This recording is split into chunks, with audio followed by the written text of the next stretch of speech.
Brand new full-length studio album from Billy the Fridge, God Complex. Available on Spotify, Apple Music, everywhere. Swear to God, oh my God, got a God Complex. God Complex.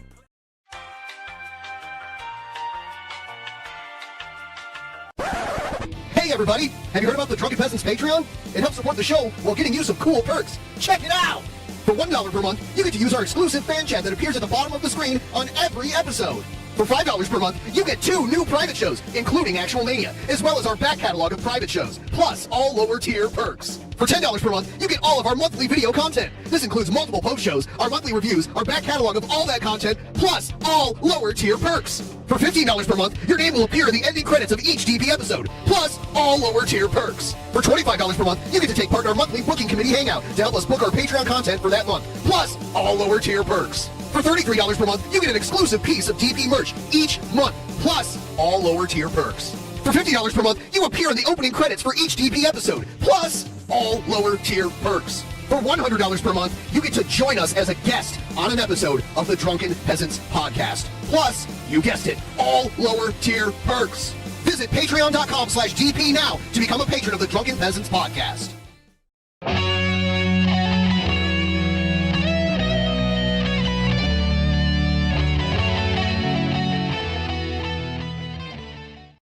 In the beginning, there was nothing.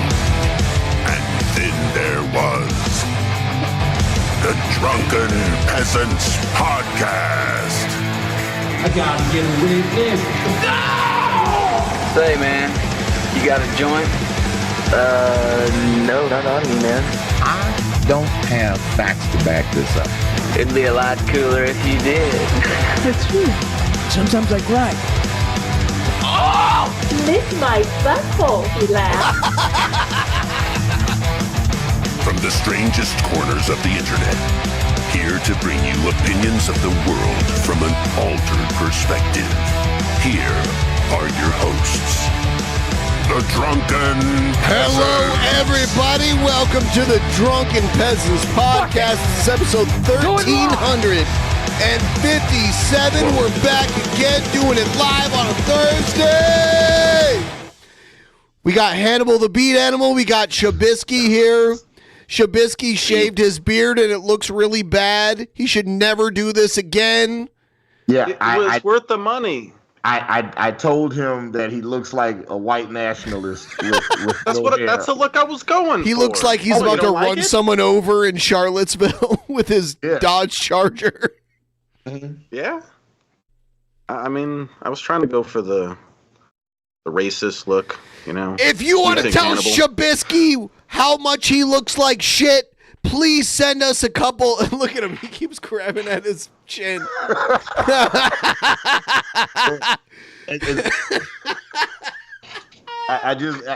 It looks so weird to see you with so much keeps more choking face himself. than normal. Dude, your beard is so bad you're choking yourself. I just want to point like yeah.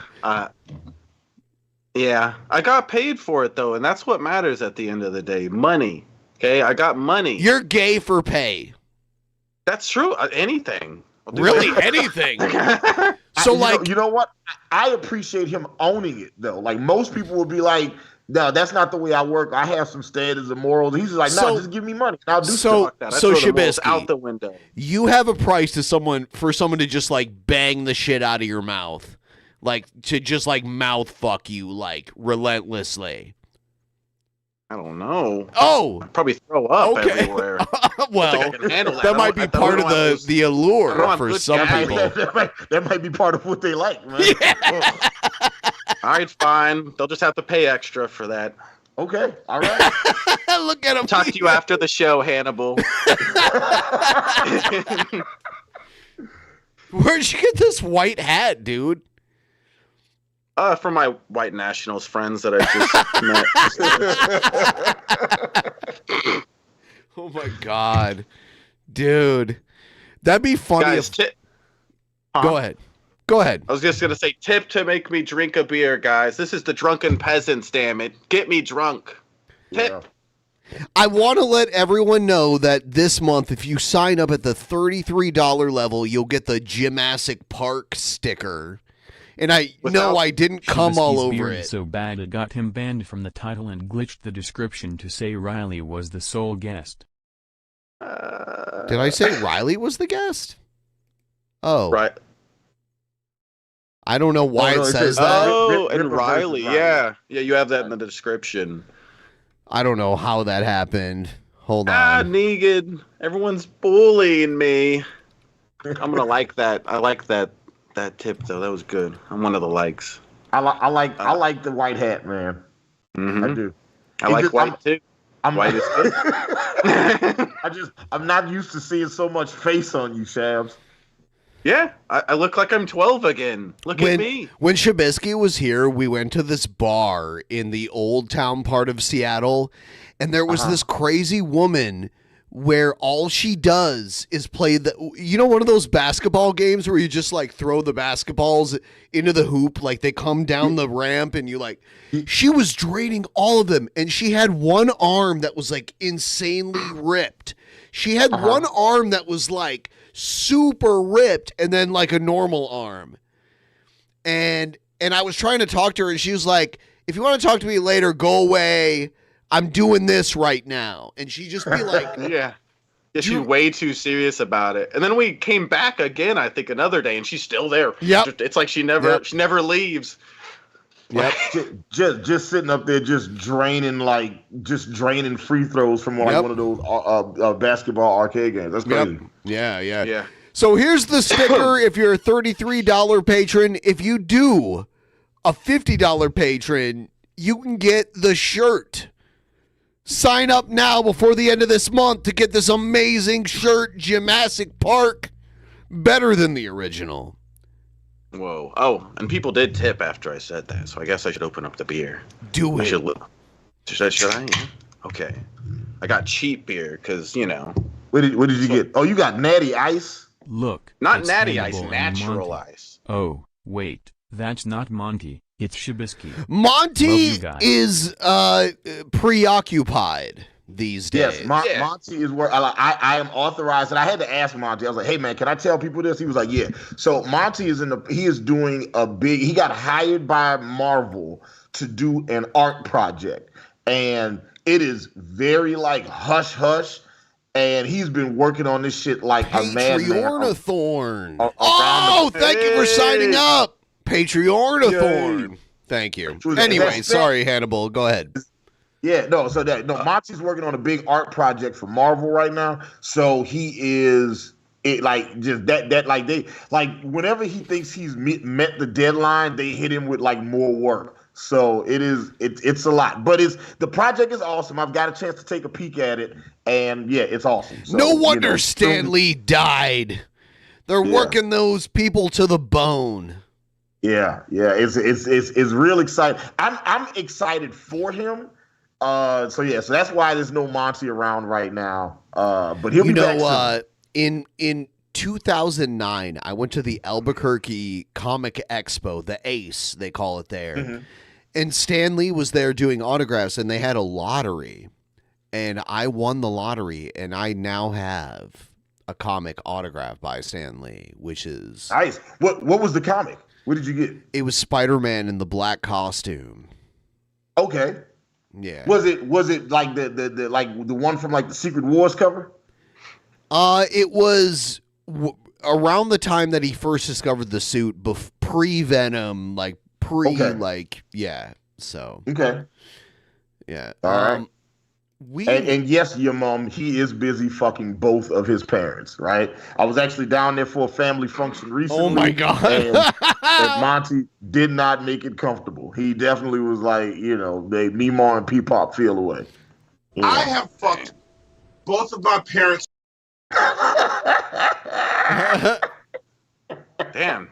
I know it's true. Yeah, I'm looking at my background there, and I'm just like everybody's got the green screen except me, and then but now we're all green screen. I have fucked both of my parents. All right, we're gonna check out the latest in the Cobra verse. Let's start it now. Yay.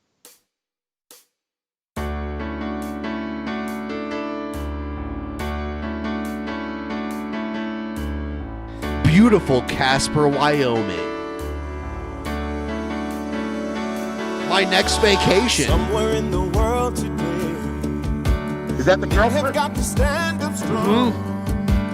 Face the truth about themselves. To understand what went wrong. I know we can find a way. I know we can I like how she's tweaking out in the background. I know we can find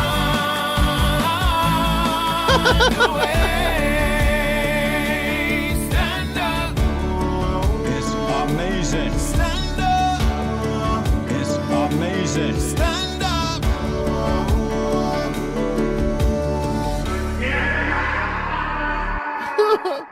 All right. Everyone, please like the stream. Give the stream a big fat like. Help us out. Listen, you know what? I appreciate I appreciate that, man. That intro was just God damn it. just so y'all know, Ben and Billy called us one day and was no, Monty I think had said, if you guys ever have Jesse Lee Peterson on the show, please have us on. And then I show. was like, have you guys heard the original theme song of Jesse Lee Peterson? Yep. Yes. And you sent me the original, and I was like, I'm gonna remix this. And this was it had to be 2 or 3 days before the Jesse Lee Peterson show. And I redid the music, and I was like, I need somebody that can sing this, that can really I wanted somebody to great singer, whoever he is. He's a great singer.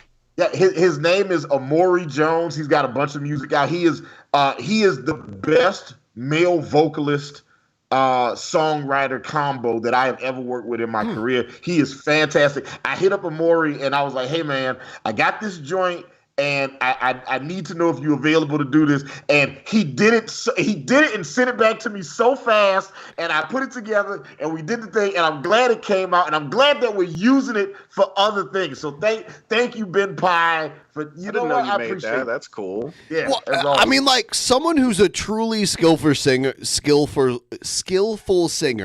could probably do it in one take. That guy probably whipped that out in one take. It's his pitch was perfect and everything. It was beautiful. Yeah.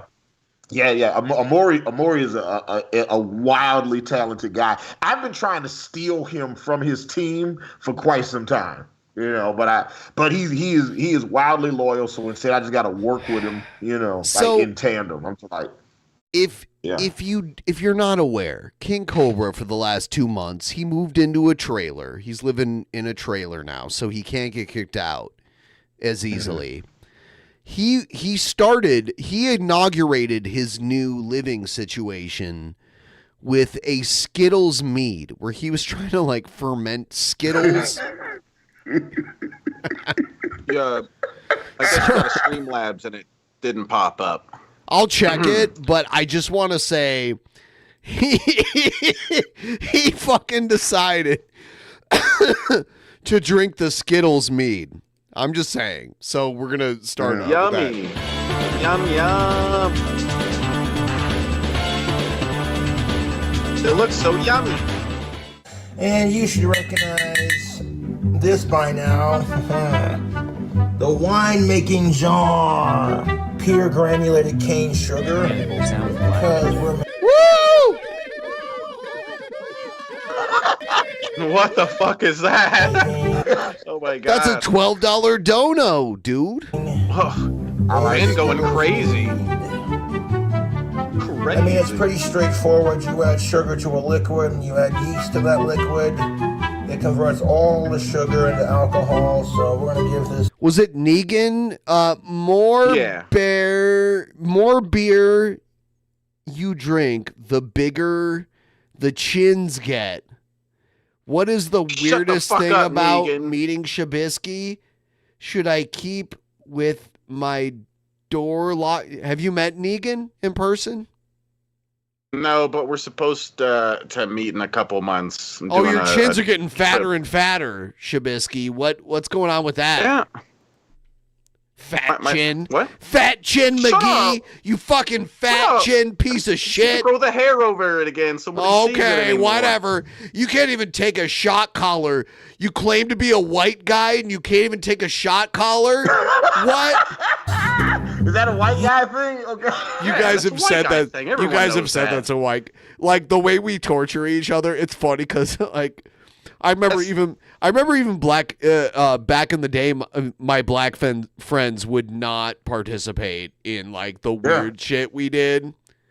We used to shoot fireworks at each other.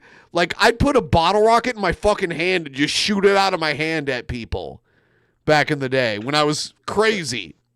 And our black friends would be like, "We're leaving. Like we're not cool with that at all." Listen, I would do the same thing. Like if you ask Monty right now, like, hey, would you do the shot collar? If you told Monty right now, I'll give you $1,000. I didn't even bring it up when you guys were here.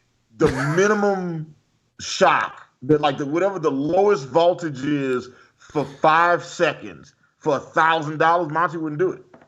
Right. I was just like, eat chowder, and you couldn't even do that. Listen, I tried white chowder and threw up immediately. Okay. Have you gotten that before? No, I have not. I'm also like Monty. I'm not trying to Shabisky's do it. a pick. No, Monty liked the chowder. Monty likes chowder. Shabisky is also a picky eater, though. He eats like a toddler. Okay, we should totally hang out, Shabs. Okay.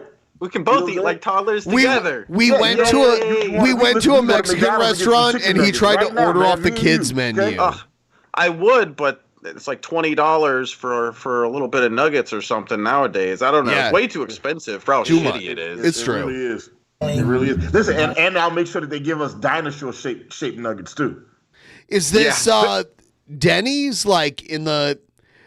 Do you remember when it was like the Flintstones themed Denny's back in the day? I do not. No. Yeah, the Flintstones.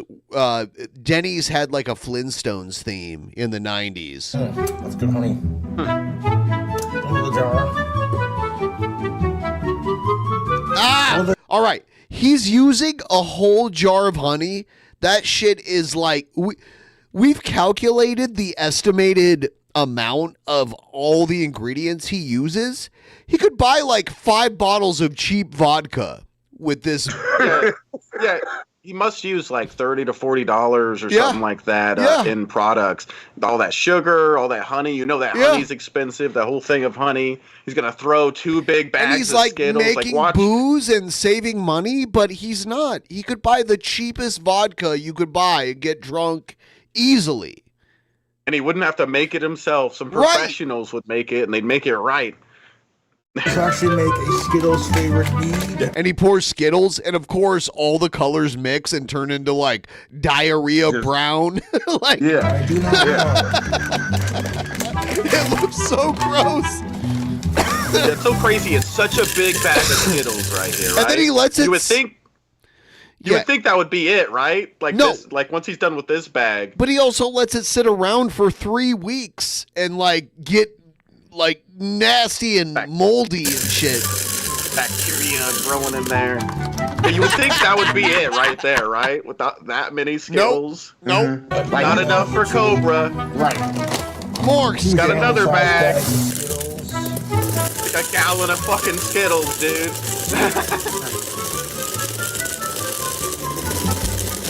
Diabetes, here we come.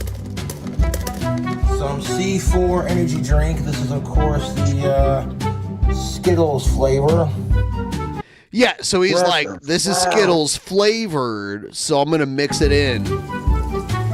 Yeah, so not only is it just all sugar so far, but now he's making it even more unhealthy for him by making it all, like, half of it an energy drink now, which is, that's horrible. That's a horrible looks like mix. diarrhea already. All the dye... All the dye off of all these many colored Skittles is brown. It's like a gross, like brown diarrhea water. Like what? Yeah. He's definitely using the toilet with 2 hands tonight. Like he's been eating Chipotle. Right. Another can of our Skittles C4. You can't ferment energy drink. What he takes everything he likes and tries to ferment it. He takes he puts it all in a jar and then adds yeast to it and thinks it's going to turn into wine or whatever. It's so gross. Look at this fucking gross mud water. He's not even if he used a specific color Skittle, right? It would still end up turning gross brown. Would right? it? Because then the energy drink is going to strip off all of the candy coating. Yeah. Right? So I don't know. It wouldn't last long. The more colors you mix together, the darker they get. And that's why I was this is brown. I know. Listen, I know. You should look at my family tree. I know all about it. Oh, my God, dude. Oh, my God.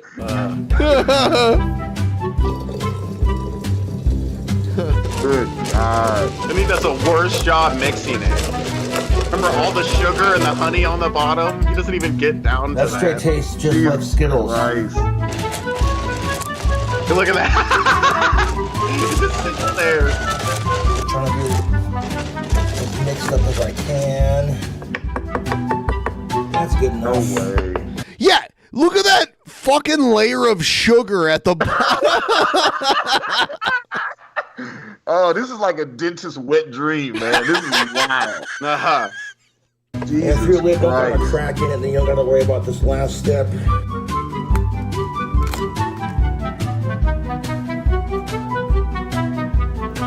And then, in a month or so, I'm going to strain it into a clean jar. I'm going to put this in the fermenting closet, or my new one, I should say.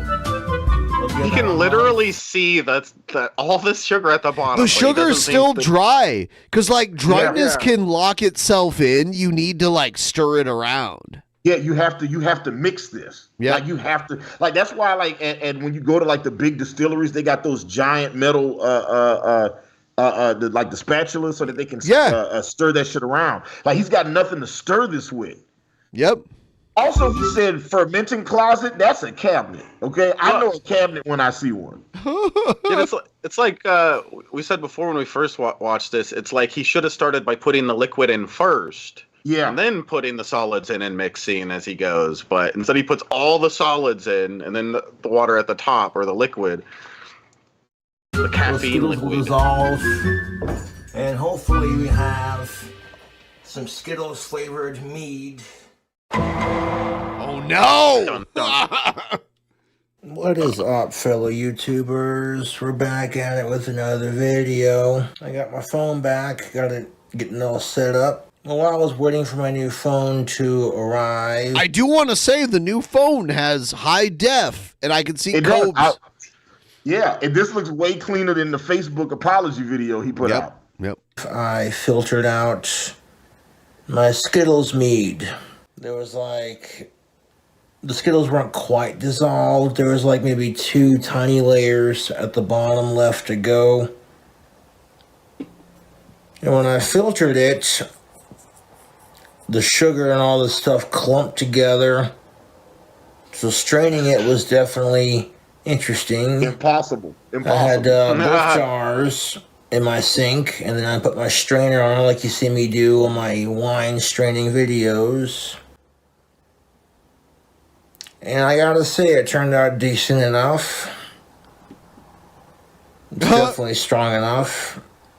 Does it taste like Skittles? Yes. Cobra's in this weird double bind where when he cooks something or if he makes booze or whatever have you, he has to pretend it's good because if he admits it's bad, the trolls win. So he'll be like, he'll taste something and you can see on his face that it's the most disgusting thing ever. But he'll be like, oh, I can't lie, Tubes. By the way, Negan, thank you. Absolutely.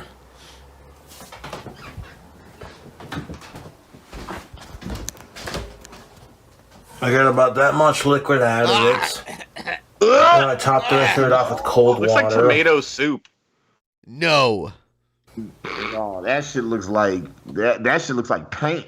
It looks like period water that he saved. Period water. Yeah, he let like a bunch of women just like drain their periods into this shit, and he's fermenting that. That's what it looks like. Yummy. That's what it looks like to me. Could you imagine being a vampire and being like, oh, I need some blood, and then you go into Cole's house and drink that instead? Oh, vampires have standards, Hannibal. Then I stirred it around. You know, that much you gotta evaporate the rest with cold water. Oh God, look at his fingernails too. All the like weird. That is wild, yo. Take a look at this funky Comadina, man. And I had to like scrape a lot of the foam off the top and out of it when I was straining it. It literally looks like vomit. That is mold, right? Isn't that mold? That's mold. Yeah. How is this fucker not dead? That is the question that I've been wondering. Like, how is Cobbs still alive, consuming? Like, if he goes to a doctor and they give him a physical, what would you expect them to say? That he smells. You're dead. They'd be like Bruce Willis in The Sixth Sense. I see dead people. Yeah. I like somebody in the chat says, like Lewis says, bog gut. That's how. Yeah, I think he's got a stomach made of vibranium. When he poops, it's got to be horrendous. Like the yeah. Oh, like you probably like they smell it next door. So can you make alcohol using? I had a homeboy. I had a homeboy. I'm not gonna put him out there right now. But I had a homeboy that came and lived with me for a minute, and when he would take a shit, it would be so bad you'd have to close all the doors in the house. All right, like it was it would leave the room that it was in and then travel into other rooms. Like we would make him put a towel under the door when he had to use the bathroom. That's gross. Skittles. Yes, you can. And pour a little bit into a taster for you. Yummy. Dude, just the sound of it pouring makes me want to puke. It sounds creamy, right? It sounds very viscous. Ooh, that's a smelly motherfucker. Oh he just said, woo, that's a smelly motherfucker. I guess so, yeah. Full access to my YouTube channel on my cell phone. It's not letting me log into it to the computer, but it's whatever. By the way, everyone out there waiting right now, I will play the new Gale video, which is worse than the Popeyes video. For everyone here, if we can hit 50%, which is not very far.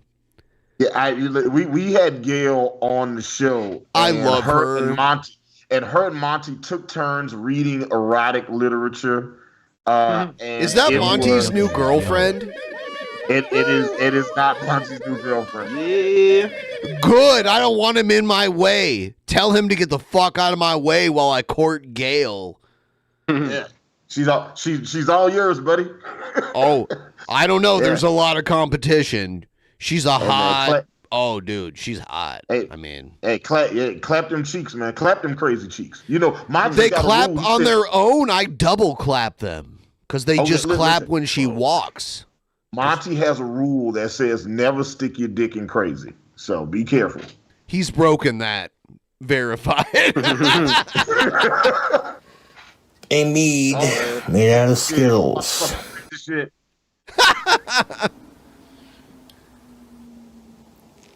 What the fuck? Ew, look at that diarrhea. Dude, this is the water we flush down the toilet when we have diarrhea, right? Like we look down to see like what our liquid shit looked like, and we're like, ooh, better flush that right away. Yeah, that looks like the last time I had Taco Bell. For sure. That shit is disgusting. Pond scum. Yes, Bill Hicks. Pond scum. That is exactly what it is. Look, that you definitely would expect if you took if you put some of that, a sample of that under a microscope, you would come up on our sensors. On screen. On screen. But yeah, so he's going to pretend like he likes it because he has to. He cannot cede any ground to the trolls. So he's going to pretend like he likes it here. Look at him. Oh, God. He swallowed it. Look at him. Look at him. Seemed like he didn't want to swallow. He went. It sounded forced. Yeah. It's really fucking sweet. No, yeah, no, duh. I wouldn't have expected that one. No way. Okay. All right.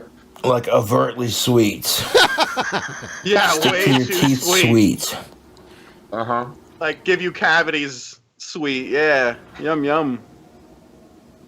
Because it's so fucking sweet, you don't really taste the burn of the mead. Take another sip, Coach. So it goes down pretty smooth. Huh. It comes back up pretty smooth, too.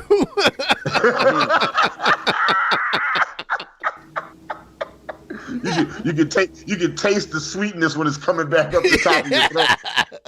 Jesus Christ. Overall, it's not bad. Want to recreate it? Yes. Maybe use like less Skittles next time. No, that was the issue. It was too many bags. Yeah, it was of the Skittles. Right? That was the problem. It was too many full-size bags of family Skittles, right? That's what did it. Not the energy drink or the pound of honey or the sugar, the granulated sugar. Not that. It was definitely that he used one too many bags of Skittles. Want to use that mini? Go for it.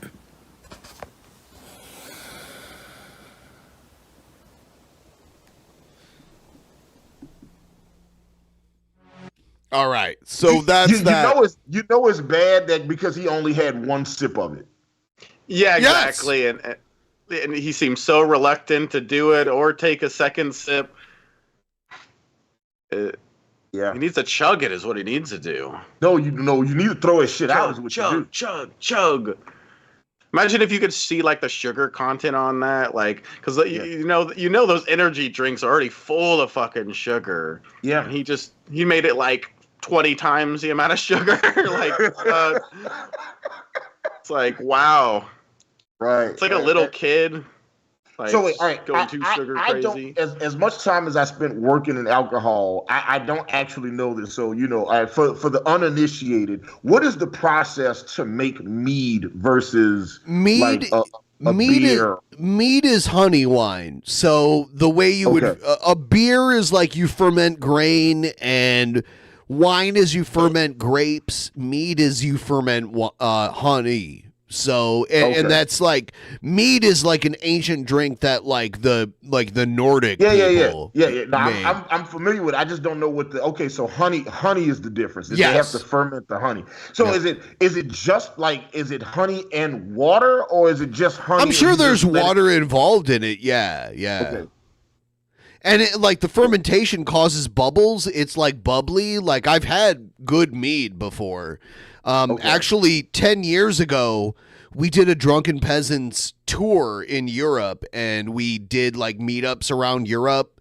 And there was one we did in Amsterdam, and a guy showed up from Sweden and gave me these bottles of mead that were so good. Like I had to chug them before we got on an airplane in France. They were like, "You're not getting on the plane with these." So I'm like, "Gah, gah, gah, gah, gah." And that airplane ride, I was so fucking trashed. It was unbelievable. I flew from. It was only like a 30-minute flight too. I flew from southern France to Rome, Italy, which is not far when you look at it on a map.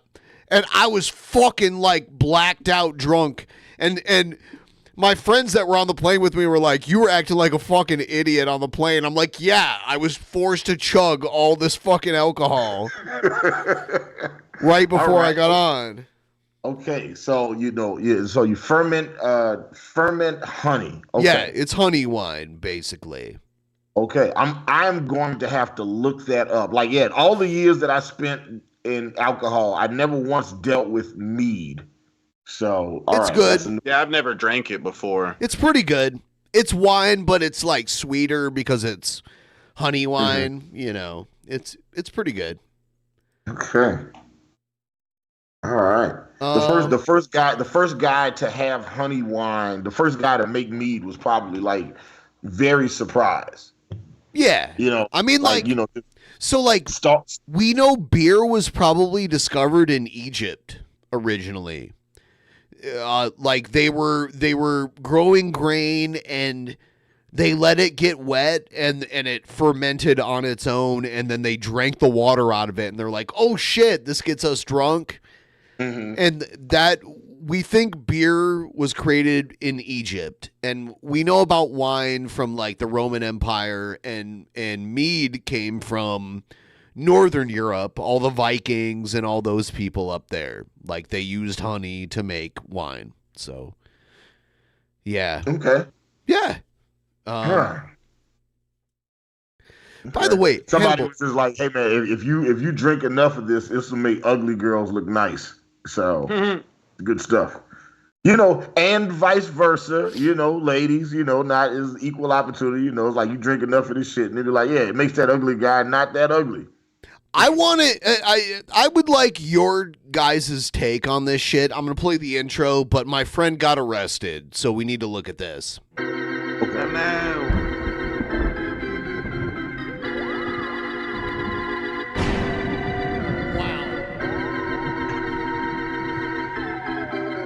I should turn off the goddamn internet. Oh, don't touch me. Don't touch me. TP, are they going to touch me?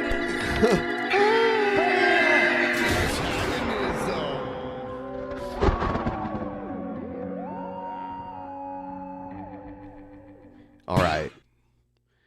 So, my friend Riley, who has been trolling Eric July for about a year now, decided to in-person troll Eric July, and he was arrested. And Eric July is like, I don't know how you got arrested. I didn't do anything. And it turns out now, Eric July is the reason he got arrested. We're gonna look at Eric July. Eric July is like, I'm gonna make this statement. This is the only thing I'm gonna say about it. And then like the next day, he makes another video. This is the only thing I'm going to say about it. He's so full of shit. I hate him. He's disingenuous, a liar. Anyway, So I've been instructed to give a public statement. That means that everything the public needs to know will be in this video. Thus, I'll have no further comments outside of this, and anything else will need to be adjusted. By the way, I do want to point out, which everyone has the right to reform themselves, but Eric July is a convicted felon and a gangbanger. When he was like a younger guy, he was arrested and convicted of a felony when he was younger. So it's just weird that he's calling the cops on other people. That's all I want to say. Dressed with our legal team. You may know by now that a crazed man was arrested outside of a recent Rippaverse meetup after trying to cause a scene, heckling guests, and attempting to interrupt the event. He was told by the venue to leave and stay off the property. The venue instructed him to leave and he refused. So his conflict with the police was created out of his own actions, and the cop explicitly states why he was called. The whole thing was on a live stream, and that didn't happen. He's going to show this Keno Casino clip here. The cop did not say he had to leave. He said he could stand right there where he's standing, and as long as he didn't go closer to the venue, he wouldn't be in trouble. The reason why I'm here is because the owner here apparently asked you guys to leave. As you can see, it was not us that called the police, and I was You called the police. Don't lie. Unaware. So he's saying he didn't call the police the same way, like if I told you to, like Shabisky, if I was like, Shabisky called the police.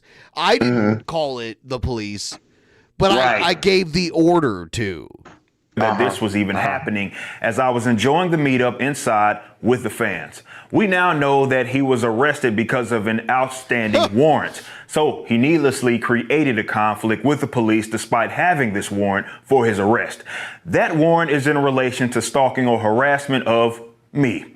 This warrant was issued by the police department. So the warrant that already existed for the last year was Eric reporting that he was being stalked by this guy who came to his warehouse and like taped money to the window of the warehouse near our headquarters. Wait. You mean it's a crime to give people money now?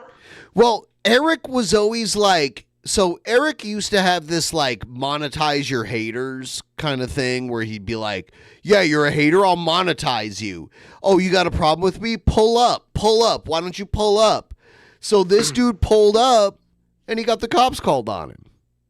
Okay. Interesting. Yep. Wasn't due to a singular event. Thankfully for us, this man documents most of what he does through social media posts, streaming, and recording himself. Our legal team has his rock star lawyer mountain of receipts. That said, we think it's important for the public to understand the timeline and for some things to be cleared up.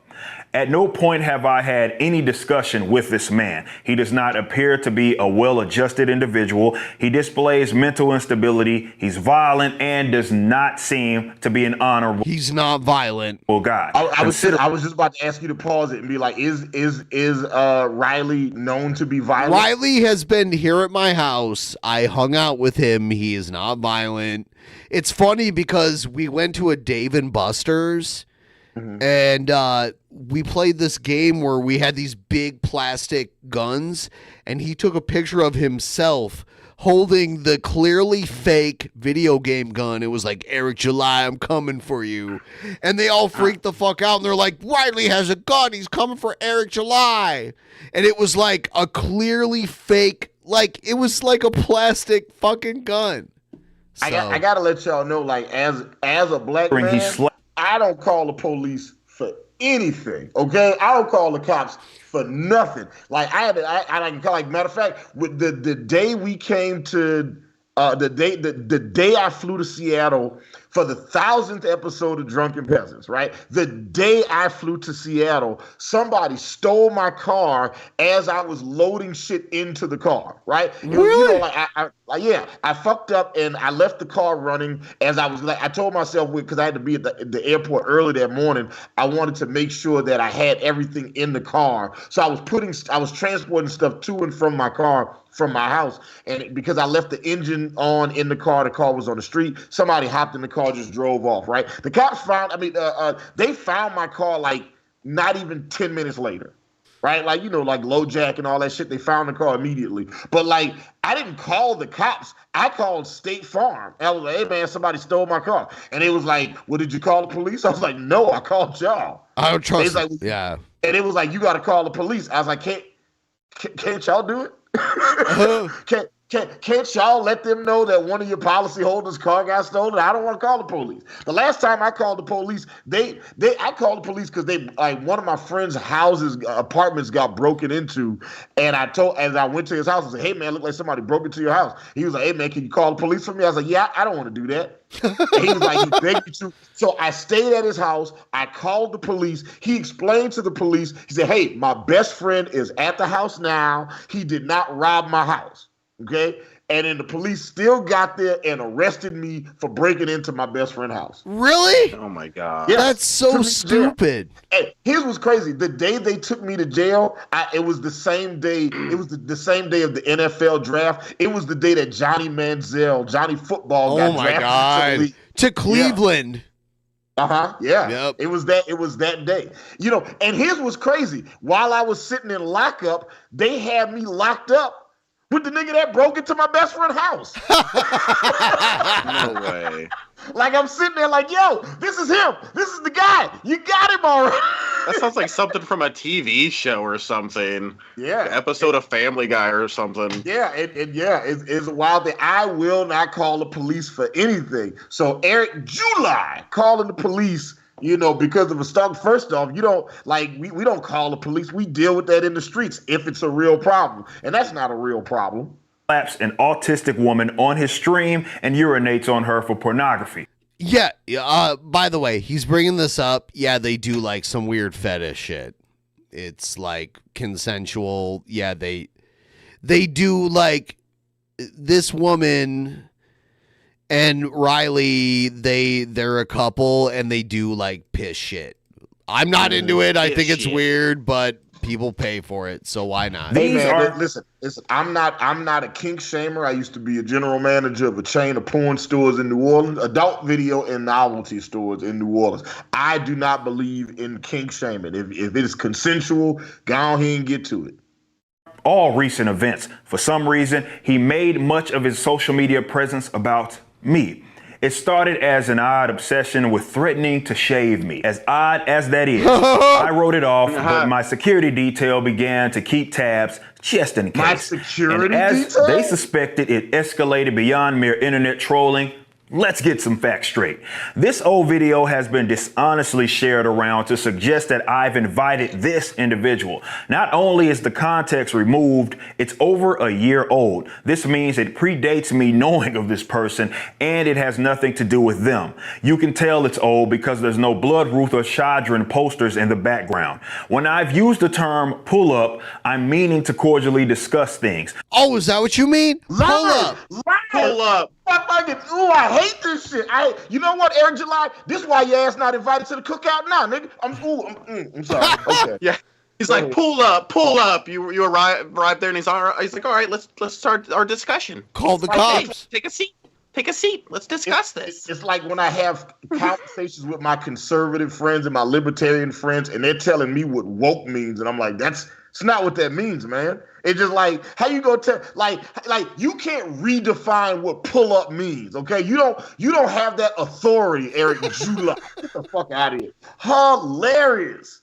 Pull up. And So like, what is it with this dude? He's a yes. So like, this dude, he's a clown. He found himself on the wrong side of the law as a kid, and then became. I don't want to say it. He's kind of like an Unc T almost. I'll say it. I can see. I don't want to say it. Say it. Yes, I'll say it. Wait, will I get demonetized? I'm sorry. If it No. is, No, I just don't want to say it because white people saying it doesn't sound good. You know what I mean? Like, I will listen, let me tell y'all something. I've never seen Eric July at the black people meetings, okay? He is not invited to the cookout. Not at all. Fuck that guy. Pull up. When I'm at a public event. Now, I've clarified this over a year ago and used the term much longer than that. At the shops at Legacy, I'll be there. Go ahead and pull up. Pull up. Pull up. Some of you, the RSVPs have already been laid, so go pull up to the booth. Chat with us. Buy some items if that's what you're into. We're going to have plenty of merch. Pull up just means let's hash it out. Let's link up. Yeah, and dude pulled up, and you called the cops on him. So that can apply to people that love me. We say pull up. And by the way, the police reports are out now. He's lying. If he didn't call the cops, his people called the cops. Like, yeah, obviously they called the cops at his behest. You're right. That's not what this individual has done. What they have done is crossed into territory that is unacceptable. To try to have their actions justified, the man publicly has not barely has fucking eyebrows. Like, holy shit. Yeah. Told the truth. Two little about things with here. great beard comes great responsibility. So he sacrificed eyebrows and eyelashes so he could have an extreme. It is a cool beard. I'll say it. It's good beard. He needs to go get it shaped up. That's all. Just gotta get that shit. Yeah, clean it up. Yeah. He can't go to the barbershop though, Hannibal. He can't do it. I know. Mm-hmm. That hat logo that you all see is the Rippa versus logo. It's ours. This person attempted to, and still does, try to sell that online. No, he did a parody Clip-a-verse, and you struck down his website. Because you actually give a shit about a parody where it's not the real thing. He took the Rippaverse symbol and put like feet on it and made it like the Clippaverse or whatever. You know what though? But I don't think you can legally sue somebody for a parody. I think like copyright law allows for you to do a parody without getting sued. Right. As long as it's altered enough. Yeah, it has to have a certain amount of change, but it gives you a little bit of wiggle room to be able to like use like similar chord structures and similar melody patterns and like similar imaging, but it has to be different enough, So it's like I would have to see the Clipper verse next to the Rippa verse. He's a little white guy. He's like a 5'6" little white guy. Like he posed no threat to anybody. Mm-hmm. Yeah. Yeah. And like he was just there trolling. I definitely have to see it, but like for it to be like a parody, though. Parody is the most sincerest form of flattery. Hey, yeah, Dragon. I was just gonna say, let's get to halfway, and I'll. Thank you so much. Yeah, and look, to acknowledge Blake Bennett in the chat, he says Family Guy parodies everything and doesn't get sued. South Park, same. Parodies shit all the time, don't get sued. So it's like that, like you can get away with now I can see if Riley was like, you know what, I don't want to fight this, so I'll like what did Riley do with the Clipperverse? Like he was selling like Clipperverse like parody merch. Like hats and whatever, and Eric filed a DMCA both on his Twitter profile and on his store and everything. So it got taken down. Yeah, and I'm guessing Riley just didn't choose to fight it. Right, and like who's confused? They're like, oh, I want to buy Eric July merch. Oh, this looks real. Like they know it wasn't the same thing, right? Yeah, like I would it, like he can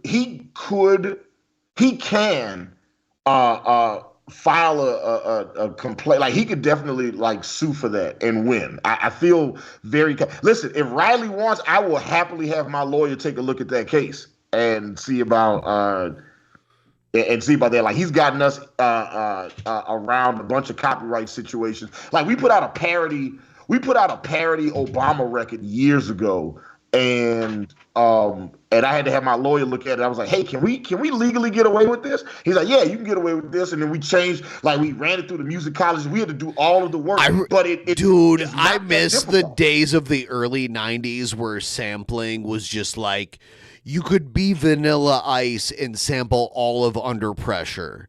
Or you could be MC Hammer and sample all of Super Freak. Like it didn't even fucking matter back in the day. Not anymore. You know what's crazy? Like like every time anybody samples Sting, he takes 100% of the publishing. So did he do that with Diddy's "I'll Be Missing You"? Yes, that was huge. Now, in that particular instance, they did the record and had the record out before they got the record cleared. So I get Sting in that case being like, all right, listen, you put out this joint without my permission. I want 100% of the profits, right? I get that. But then a couple years ago, I think it was Juice WRLD put out a record that sampled the Sting record, and they got the record cleared in advance, and Sting still took 100% of the profit. Dude, I can't even imagine people who use Sting's Scorpion Deathlock. Like, those matches are probably totally monetized by Sting. With parody, it can be a fine line. Weird Al and Smosh parody songs are perfectly fine, but Little Korean takes clips of Yu-Gi-Oh! To make Is the Abridged series got into a lot of hot water with Konami and Funimation. I really appreciate that. Wow. We got to get through Eric July's whining really quick, and then it's not a parody, as we're not talking about the text. We are talking about the actual hat. And yes, we will talk about Riley's girlfriend, Mint Salad. Everyone keeps saying it. Yes, she's autistic and has giant titties. Yeah, we know. Logo. They tried to sell that completely unedited. Dude, I didn't even realize what his logo was to begin with. That's a lame ass fucking logo. It's a hat with some lightning. It's a Flash hat. Like the original DC Flash wore like a helmet with lightning bolts on it. I also Monty pointed out that the Rippaverse font is the same font that they use for Disney's Gargoyles TV show. It is the exact same font. It is. They didn't change. No, you're right. They They didn't change anything in the font. So it's interesting to me that like he ripped off this font from Gargoyles and it will turn around and sue somebody else for infringement. That's absolutely insane. Teespring, now known as Spring, busted them for copycat. They did not obtain our warehouse address through this affair. Instead, they obtained our address through a completely unrelated thing. It was not from a DMCA. Did not admit he sampled under pressure. He tried to claim there's a slight change in the pitch of their own. No. He said it was in the hi-hat. He was like da da da da da da ding da da da da da. It's not the same. Yeah, it was like, and they were saying because it was the melody line that hadn't gotten changed. Yep. Yeah. Rob Van Winkle, at the time, dude, they wouldn't allow 4 consecutive notes in a melody to be played, otherwise you would get sued. So even though 3 of those notes were the same note, you know, it was the 4 notes in a row, and it was like, oh no, you can't do this. But chord progressions, on the other hand, you can use whatever. So like realistically, you could take the exact same chord progression from like the Beatles Yesterday and write a different song on top of it. And as long as you don't use the same Oasis melody, did that kind of shit. Yeah, and like as long as you don't do that, it's okay. But if you use like 4 consecutive melody notes, then it's like you can get sued for that shit. Like Madonna sampled, she sued somebody for using "Holiday" because she was like, because she said like, because she said "Holiday," and then the other person said "Not today," and then they was like, yeah, well, you said it got to be 4 consecutive notes, and that's only 3. And then Madonna was like, nah, because it was like "Not today," like she was like da da da. 1, 2, 3, 4, and it was like, yeah, that's 4 notes. I was like, this rotten ass boy. It is trash. Think about all the music she stole. Yeah, that shit is wild, fucking wild. Since then, this person went online and publicly stated multiple times that they'd be coming to Texas. They live several states away. We've documented them claiming this even in other people's streams, and telling people that they'd be going to my personal home. The line especially got crossed when they threatened one of my employees on video shortly after Spring disallowed the sale of our logo. And still, I didn't think that they would do something this insane. This person drove all the way to Texas to our building. Wait, so he said that Riley was threatening him on stream. Is that the gun incident? The video game gun? Of course, he's not going to elaborate that. He's just going to say it and not show any proof of a serious claim. Business location, which has several employees working there, of course. They would drive near the front of the building and then turn around during the day, and then they came back at night, stuck money on the dude things on the window and took people it would do that to me. Social media, telling everybody that they do more. So you can understand after that, security got in contact with the police. And since then, this person has continued to levy threats on the internet, doxed my house, and bragged about going to my ancestors' grave. I go to everyone. You can all find out who my great grandfather is and go to his grave. I don't give a shit. I never knew him. That's my next plan. All right, I'm gonna fly out there just so I could do that, Ben. It's gonna be my next big live. You got to go to Ohio to do it. Okay. Have fun. Not much to do there. To deface it. Since growing my company, I've welcomed many people into the fold. This is much bigger than myself, and I am responsible for maintaining a safe work environment. I have employees and thus their families that depend on it. When someone displays this type of behavior, you must report it. Because if you don't, and something happens, you're going to be the one held liable. Even if this was a random person that did this, our security team would still have us contacting the police. Considering the great lengths this person went through and their mental instability, we can't afford to take this lightly. We live in reality. See, it's funny how much he's talking about it because like a few days ago, he was like, I didn't even know about this. I didn't know this was happening. I didn't even know he was there, which is funny because Riley was there filming it all live, and Eric July looked right at them multiple times. Mm-hmm. How long ago did Reminding Eric me of July Brett post Keane this and video? his claim of someone sticking a This note is in his today. door with a bejeweled dagger. You need to show Shabby and Hannibal that video. Okay. Ooh, yeah, I do want to see the bejeweled dagger. Bejeweled. Yeah, anything bejeweled, I want to see it. I Yeah. have a bejeweled, well, not a bejeweled mask, a bedazzled mask.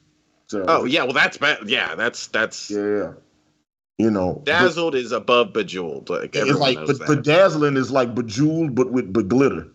Yeah, that's the most manly thing you could do is Yeah. bejewel your stuff. Yeah. Standards. Bedazzle, whatever. If someone were to get hurt, political posturing won't help us. I had to have a long conversation with our employees because many of them were creeped out, as you can imagine. They deserve to have a peace of mind and should not feel unsafe. I informed the authorities that I can handle myself, and I always like my odds, but I'm no fool. I will treat threats accordingly and fear for my employees more than myself. I will not be the person that mishandled a situation or was unprepared simply because he didn't take it seriously or he thought that he was some sort of macho man. And we've seen their actions. This person is not owed any benefit of the doubt. Even if we didn't know who this guy was, if a random guy did this, we do our due diligence. If you do not. The narrative for days has been like Eric didn't call the cops, but now it seems like he's trying to explain why he called the cops. Yeah, that's exactly what he's doing. You know, he's like, hey, yeah, I as a black man, I need to explain to other people why I called the police. I'm like, hey man, we know you work for the Blaze. You ain't got to explain why you called the cops. I know why you called the cops, man. I got you. Not have employees, dozens of employees, and a business to protect, I don't anticipate that you will understand the importance of due diligence. I'm not risking my business, my life, or the lives of those around me, especially not for those that have already applauded efforts to have the state weaponized against me in hopes to ruin my business. So let me be crystal. He loves his business. He's always talking about it. You want to ruin my business. The Rippaverse welcomes all respectable people in agreement or disagreement. We appear at cons and have our meetups. As long as you are respectable, you more than likely will get the chance to talk to me in person about anything you want. RSVP when appropriate and respect the other guest. If you really wanted to speak with me, and it's not just simply trying to put on a show for internet engagement, you actually want to talk to me, it's a very easy thing to do. If you want to be critical of me, go right ahead. Stay on the internet and troll, make as many videos as you like, but do not appear at my house. Do not dox me or those around me, those close to me. Pause it. Did Riley appear at his house? No. Okay, because the way he framed that just now was like he framed it like he was trying to say this man showed up to my house. Very and that's why dishonest. I did what I did. First off, if you pull up at my house, I'm gonna just beat your ass. That's Right. it. I'm not calling the cops. I don't need no witnesses. I'm gonna take this mask off. I'm gonna beat your ass. I mean, for the record, I'm gonna take this mask off, but I got like a different mask. I got like a fighting mask. Fighting mask. Yeah, that's the mask that I'm gonna fight. The mask that I'm gonna fight Jared Genesis in. I got a different mask for that. Not threaten my employees. It's hard to imagine that all of this is over comic books. Though a lot of untrue things have been stated, even if we took their word for it, it's abnormal to act like this. 3D assets, Teespring stores with negligible sales, or not liking a comic book is not worth getting so riled up that you harass others and risk going to jail or prison. Be easy, y'all, and God bless. Lame. Damn. Okay, so Riley's out right now, right? Yes, he's out. Okay. But he's been charged criminally with harassment, so he has to go back to court now. Okay. All right. Okay. We need to see what his legal situation is. You know. Which state did this happen in? Texas, the worst state. Okay. Oh yeah, happened in Texas. Is your fighting mask a luchador mask? Should Ben wear his in solidarity? Should I wear Should I put on the luchador mask? Well, it was Are like you telling me I this whiny pussy was a gangster with a felony record? He was. He must have simply been swept up with the actually tough, dangerous gangsters. I would love to know more about Eric July as a gangster. Like, what was he? Was he? He was. Was he a Crip? I would love to know more about like what are they in South Texas? Like what gang runs? Because normally I'd be like, oh, that's a bandito, but he wouldn't be allowed in the banditos. Oh shit! Right, I got my I got my keyboard unhooked right now. I'm looking it up. I want to know what are the South Texas bands. Shabisky said we couldn't hear him. No, we can't hear you, talking? dude. No. Did you unmute? Did you mute yourself? Like, what the fuck's wrong with you? No, none of us can hear you. Say something loud and racist. Wait, I'll let you know. The clue is someone who annoys you. Did you see, by the way, did you see, dude, I remember we were like privately on the phone and I said like South Park hasn't been around for a while. And then the next day I realized South Park had put out a new show. Have you seen the new South Park? Yeah, I actually yesterday or like in the last 2 days I got caught up on those little Paramount movies that they have, or like those extended episodes. Like, so I just watched the Lizzo episode last night, and the day before that I watched the other one. Yeah, I'm all caught up. I'm all caught up on South Park. Yeah, that Ozempic episode was so good.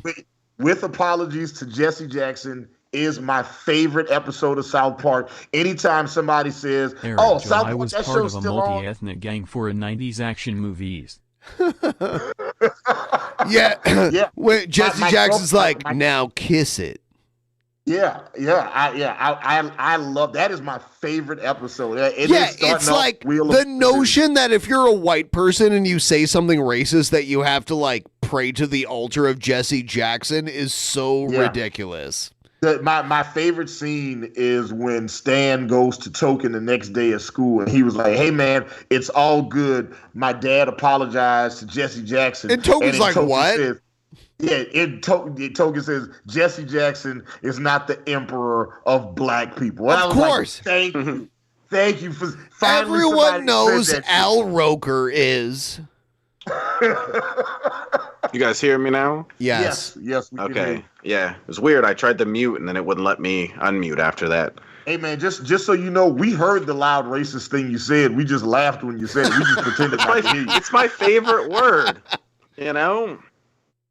Dude, all right, I'm going to tell everyone, if we hit 65%, I'm going to play the new Gale video for these guys, and it's way beyond the Popeyes video. It's way beyond, like... Is that wild? It's insanely wild, but... It's not as like it's not as black people focused. It's Jew focused. Oh wow! Oh you really taking some risk playing on your channel. Yes, that's what I'm saying. Because I can let the N word fly all I want, but the K word, I will edit. King of the black people, but Morgan Freeman is God. Yes, I mean that is true. That is true. I like Morgan Freeman has been God more times than he's been Morgan Freeman. He's God of the black people. Yeah, he just is God, and then like that's like it'd be dope if God exists and then every species has their own God. Like there's a God for humans, but then there's also like a God for cows. There's a God for ants. Do you remember Pastor Manning from back in the day? Dude, Hannibal, you should remix this shit. Check this out. What's wrong with you? You niggas are crazy. What's wrong with you? You niggas are crazy. What's wrong with you? You niggas are crazy. What's wrong with y'all? You niggas are crazy. Black man. black man. Black man. Nigga! Black man. Black man. Black man. Nigga! Black man. Black man. Black man. Nigga! Black man. Black man. Black man. What's wrong with you? You niggas are crazy. What's wrong with you? You niggas are crazy. What's wrong with you? You niggas are crazy. Black man. Black man. Black man. Nigga! What's wrong with y'all women? Hell yeah. You niggas are crazy. And what's wrong with a black man? You niggas are crazy. What's wrong with y'all? You niggas are crazy. Let me tell you something about niggas. You niggas are crazy. And don't expect me to act like you. I'm not one of you. No. Not only am I not an African American, but I'm not a black man. What the fuck? The fuck? Yeah, listen, okay. Yeah. Uh-huh. I know what I'm doing next. Yeah, I want to go to his church. This seems like a fun church to go to. Finally now, I want to become religious. Fuck atheism. What's his name? Pastor what? What is it? Pastor Williams? Manning. Williams. Pastor Manning. Oh yeah. 77 years old, still alive. Yep. Yeah. Oh yeah. He's still alive and kicking. We have to check out our buddy Jared. I'm gonna play one of the Crazy Revolting Machines intros. Here we go.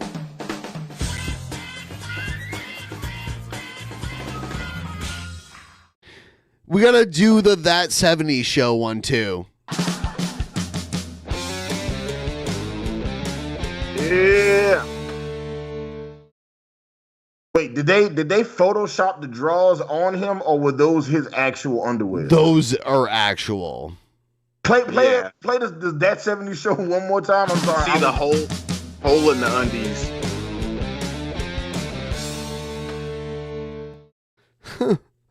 How big are his underwear where he can pull it up to his belly button, past his belly button? I was trying to figure that shit out. I was like, he had this shit pulled way up high. Yeah, it's like male granny panties or something. I don't know. Like they look huge. Yeah, they're definitely Jared wears big pants. I didn't know that. What's going on, lads? Oh fuck. Lads. I think this hat. I don't know what it is, bro. I think wearing this hat has made me feel Irish, and so I'm talking like an Irishman. He definitely looks like he casually drops the N-word in conversations with his, dude, for sure. Do you want to see the video? Actually, do I want to see the video? Sure.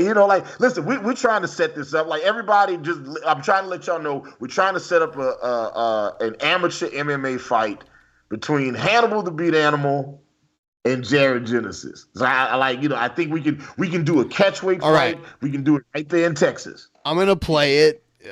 This is like 10 years old. This video. Okay. What's up, guys? It's Punk Rock Jared. I'm here to address the issue of people calling me a racist on my channel. Unfortunately, I have a lot of stupid people who follow me, who like to make blind accusations, and who are simply just butthurt, who get offended over words. Words like nigger, words like spick, kike, shit like that. It's funny to me how people automatically assume things because of words. And quite frankly, if you get offended over words, you're a weak-minded person and arrogant. You're just, you're the kind of butthurt person that I would expect from like the SJW community. Liberals as a whole are very stupid people, and you can't reason with a liberal. It's basically like trying to reason with a retarded person. So at the end of the day, I love it. Click in every box, Jared. Keep going. It doesn't bother me that much because I know most of the people who call me racist are just dumb fucking liberal trash. Either that or just dumb people in general, moronic idiots who really don't have a brain in their head, and that's fine. If they want to be stupid and live their lives as a stupid zombie who can't think for themselves, then more power to them, do what you want in life, that's fine. when you die, you have to deal with God, and He'll judge you accordingly. But I don't have to do that. That's God's job. It's not my job. So, yes, I do use words like nigger and spick. Have you ever noticed, Monty? But so what? Have you ever noticed, Monty, that the old Jared things like this, if you look to the left of him, he has Hot Wheels trash. Like he took the Hot Wheels car, ripped it off. By the way, Shabisky, is his name Monty? Fuck! I mean, Hannibal. Do they all look alike to you? No, you just fucking Hannibal and racist Monty. piece No, of just shit. those two. I can't tell the difference between them. I don't even remember which one has the mask. Is it Monty? You're not looking better. Like, anyway. No, you know what? Shabisky was making good points. It's like he opens the Hot Wheel packs, and instead of like showing off the cars, he shows off the package they came in. Like the cars nowhere to be seen. That's weird. That's weird. Yeah. It is true. That'd be like going to get groceries and like throwing away the food and just hang the grocery bag on the fucking wall. Yeah. Yeah, that's funny. I got this hamburger for $2.99 a pound. Let me put this on the wall. So do you. So does everyone else. You see what I'm saying? Everyone uses those words. No, it doesn't mean you're a racist. People love to point the finger and they love to assume things. But here's the thing: this is when Jared had his shit together. Like, he actually had a life. He was like dating and like. Because, spoiler alert, it doesn't take too much to, like, be a dude and be out there and, like, meet a woman and get laid. Like, it really doesn't. Jared got laid back in these days, and I believe it. Like, when he says it, and everyone that hates him is like, there's no way that happened. It's like, are you an incel? Like, it doesn't take much to do it. All you got to be is like decent looking at all, and just like be horny, and like that's all it takes. Mm-hmm. Yeah. Yeah, I mean, even ugly people get laid. Jared isn't ugly. Like, I hate to throw him a bone, but he's not ugly. Like, yeah, exactly. I'm not even saying he's ugly. Thank you, Jess, bro. So we can hear some racist Jew talking to bring on the mood. BDW. Yes. Ghost dog is real. But yeah, I agree with you. He's an average-looking dude like Jared. Yeah. He could go and sit at a bar for a day and try to talk to some women. Oh, dude, and stuff. the end of the night. At the end of the night, everyone who's in the bar to try to hook up with someone is going to just hook up with anyone. That's how that works. Yeah. People who would love to give me a bad name and are just digging for stuff. But when I use a word like nigger or spick.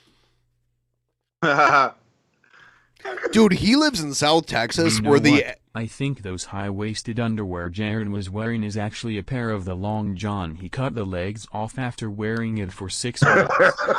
Jared lives in South Texas where the S word that he's using will get you like cut up. Like if you say he is about that life. Yeah. I want to see. Listen, and the funny thing is, like, I'm a black man that grew up in the South my whole life. So like this shit here doesn't faze me. This doesn't mean anything to me, But like hearing about like him say the stuff about like it's okay to like the underage stuff, the PDF file stuff he talks about. I was like, that's way worse. Yeah. Oh yeah. And we have to agree. We have to agree. Like, someone simply saying the N-word isn't the same as like someone calling you the N-word. Like, you are an N-word.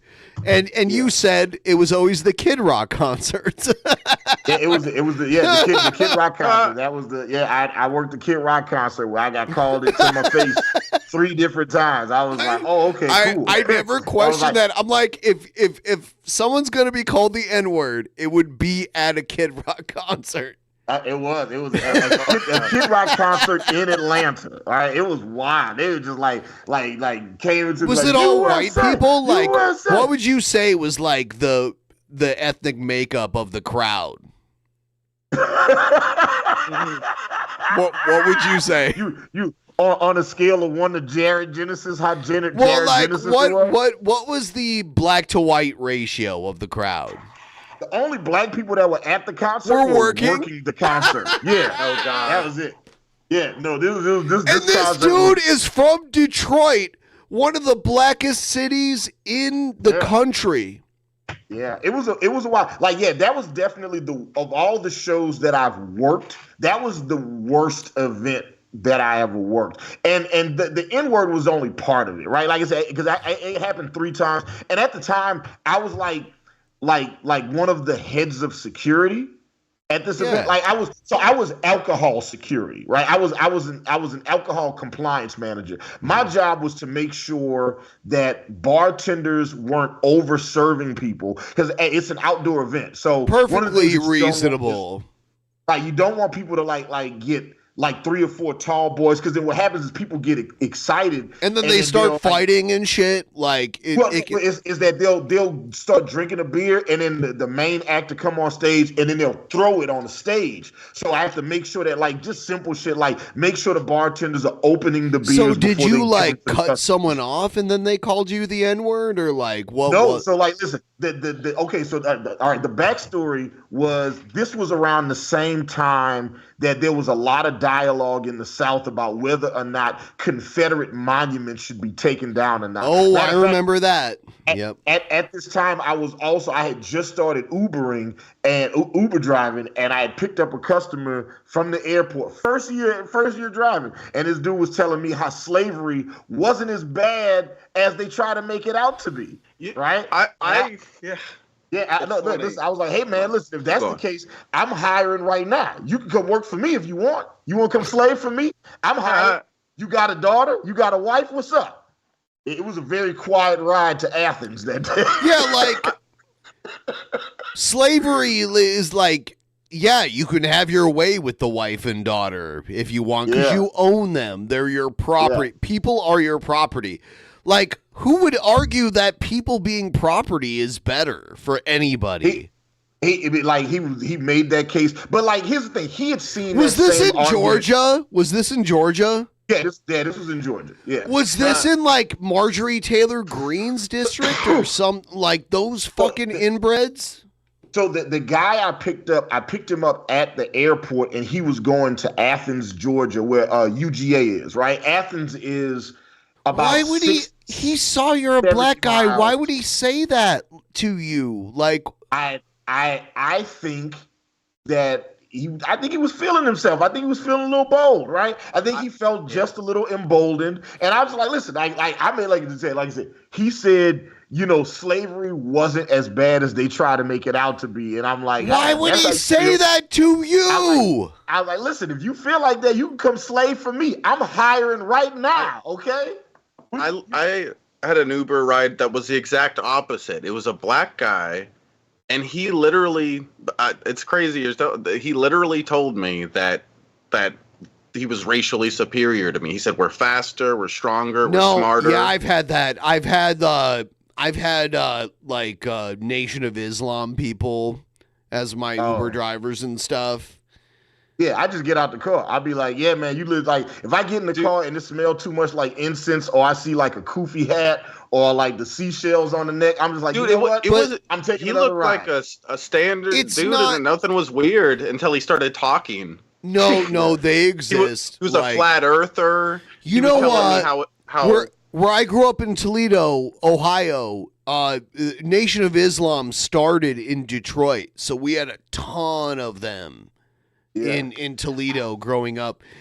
We had red lights where you'd stop at a red light and they come up to your car and try to sell you their pamphlets. Bean pies in the magazines and shit. And the thing was oh, they wear suits. They're so presentable. They're the presentable black people. People would do that, oh yeah, I know. Listen, they're not they're not denied entry to the cookout, but we don't eat anything they bring. Dude, they were a mafia. They were like a mafia. That's how Malcolm X got killed. Malcolm X was killed by the Nation of Islam. He was assassinated by them when he left. Absolutely. He left. He was told by Muhammad Ali to not fuck around with Elijah Muhammad, and he was killed like the next month after that. Like, go look it up. Like, the Nation of Islam is almost like a weird mafia. It is kind of a, and they'll kill their own if they leave. Malcolm X was like one of their most vocal and charismatic members, and he was killed after he left. He was killed by them. Yeah, they have very strong and odd beliefs, and do not like, and most religious zealots, they do not like being questioned about, not at all. Questioned or challenged in their belief system. Yeah, it's tough. Every time I've been called the N-word, it's always been at work. Like, I've never had it happen in a casual setting. It was always. But you mean at work by like customers, not like people at your. Or was it? Yeah, people? By customers. Yeah, like the first time it happened, it was like, yeah, I was not your employers or anything. Yeah, no. I was at work one time, and this white guy was paying with an American Express card, and the job had a strict policy: if you're paying with a credit card, you have to show your ID. Right? This is in the early 2000s, and I asked this guy for his ID. And he was like, yeah, I'm not showing you my ID. And I'm like, well, it's store policy. He's like, but it's an Amex. I don't have to show you ID. And I listen, the policy for the store is if you got a credit card, you got to show ID. And he was like, I'm not showing my credit card to some nigger. Like, he he really like dug down into it. And it was like, that's a scene from Coming to America Part 3. And this is like mid-city. This was like mid-city New Orleans, right? Mid-city New Orleans is like that spot in New Orleans where like you get like a mix of everything, right? You got black people, white people, Asians, Latinos. Everybody's in the same place. So he was like, I'm not showing my ID to some nigga. And it was like you could hear the record scratch, and everybody in the store stopped to look like. Yeah, and then my manager, Mike Stanton, aka King Mike, the guy I was telling you about, that got us using a Sony Acid. He came up and he was like, "All right, well, tell me why you won't show me your ID." And then the guy tried to say, he said, come on, man, you know what I'm saying? I just can't be having these people, blah blah blah. And he was like, "Yeah, people." And he was like, "Yeah, well, you can get the fuck out of our store. How about that?" And that was that. And then put him the fuck out the store. Then the second time it happened, I was working at the Hard Rock Cafe downtown Atlanta, and it was like I think it was like a Spanish guy. It was like a Spanish guy and his wife, and he was in army fatigues, and I walked up to the table and was like, "Hey, my name's Will. I'll be your server." Blah blah blah. This and that. And he's sitting at the table and he's huffing and puffing. He's like. And I'm like, "Hey, man, you okay?" And he was like, "I didn't spend all this time in Iraq to come home and get served by a fucking..." And he like same thing, like dug down into that. That is so gross, though. Like, it was like a guttural, and he was like, "I'm not getting served." Go back and get blown up. So look, I went back and found my manager, who was the only white guy in the building, and I was like, "Hey, George, you got to take care of table 7. He's like, "What's the issue?" I was like, he said he don't want no niggas serving him. You the only white guy here. So George went and served him, and so I just sat back, and then the guy's wife came up to me and was like, "I'm so sorry. He's been deployed for this long. He just got back to the States like today, and he just said he wanted to eat a burger here. I'm so sorry. I promise you he's not like that." And she was just blaming it on the war. I was like, "Listen, man, I don't give a shit. I just know y'all better tip the hell out of me. That's all I care about." Yeah. Again, like I said, I am a black man raised in the American South. You just saying the word is not enough. Like, racism to me isn't just you calling me the N-word. Racism to me is you denying me a bank loan. Racism to me is me getting handed a harder sentence, because of the color of my skin. That's like actual racism. I'm a white guy raised in the North in a black, 50-50 city now. If you look up the city I grew up in, it's 50-50. If you say that word, you'll be eating through a straw. Did the we rest just of your learn life. Hannibal's real name? Oh, it's not a. It's not a surprise. My name is Will. You know, Will. like it's not like this isn't like Clark Kent. You know, my name is Will. You know what I'm saying? Like I'm a regular guy. Like you can know my name, you just can't see my nose. That's the rule. I've seen it. Yeah, I wear a mask to hide the nose specifically. I've seen it. And then the third time was at the Kid Rock concert, and like that was right around the time that there were a lot of discussions about whether or not to tear down Confederate monuments in the southern states, and Kid Rock was very pro keeping up those monuments because he had just dropped his country album. Because he's stupid. Yeah, so and mind you, like Kid Rock has got black kids, so like. Yeah, because he's from Detroit, where like most people are black. Like, what the fuck? Yeah, so it was like and then so these guys came in and like they had the Confederate flag and like they were like, we used to have these nonprofit organizations that would run some of our beer and liquor stands. Oh, I didn't want to interrupt it. I'm of the opinion if you call someone a slut or whatever, you get what's coming to you, no matter how severe. Yeah,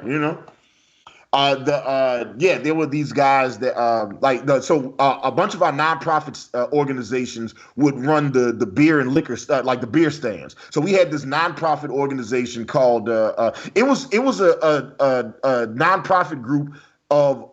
It was an old woman group that would do like domestic violence survivors because he doesn't have a nose. Admit it.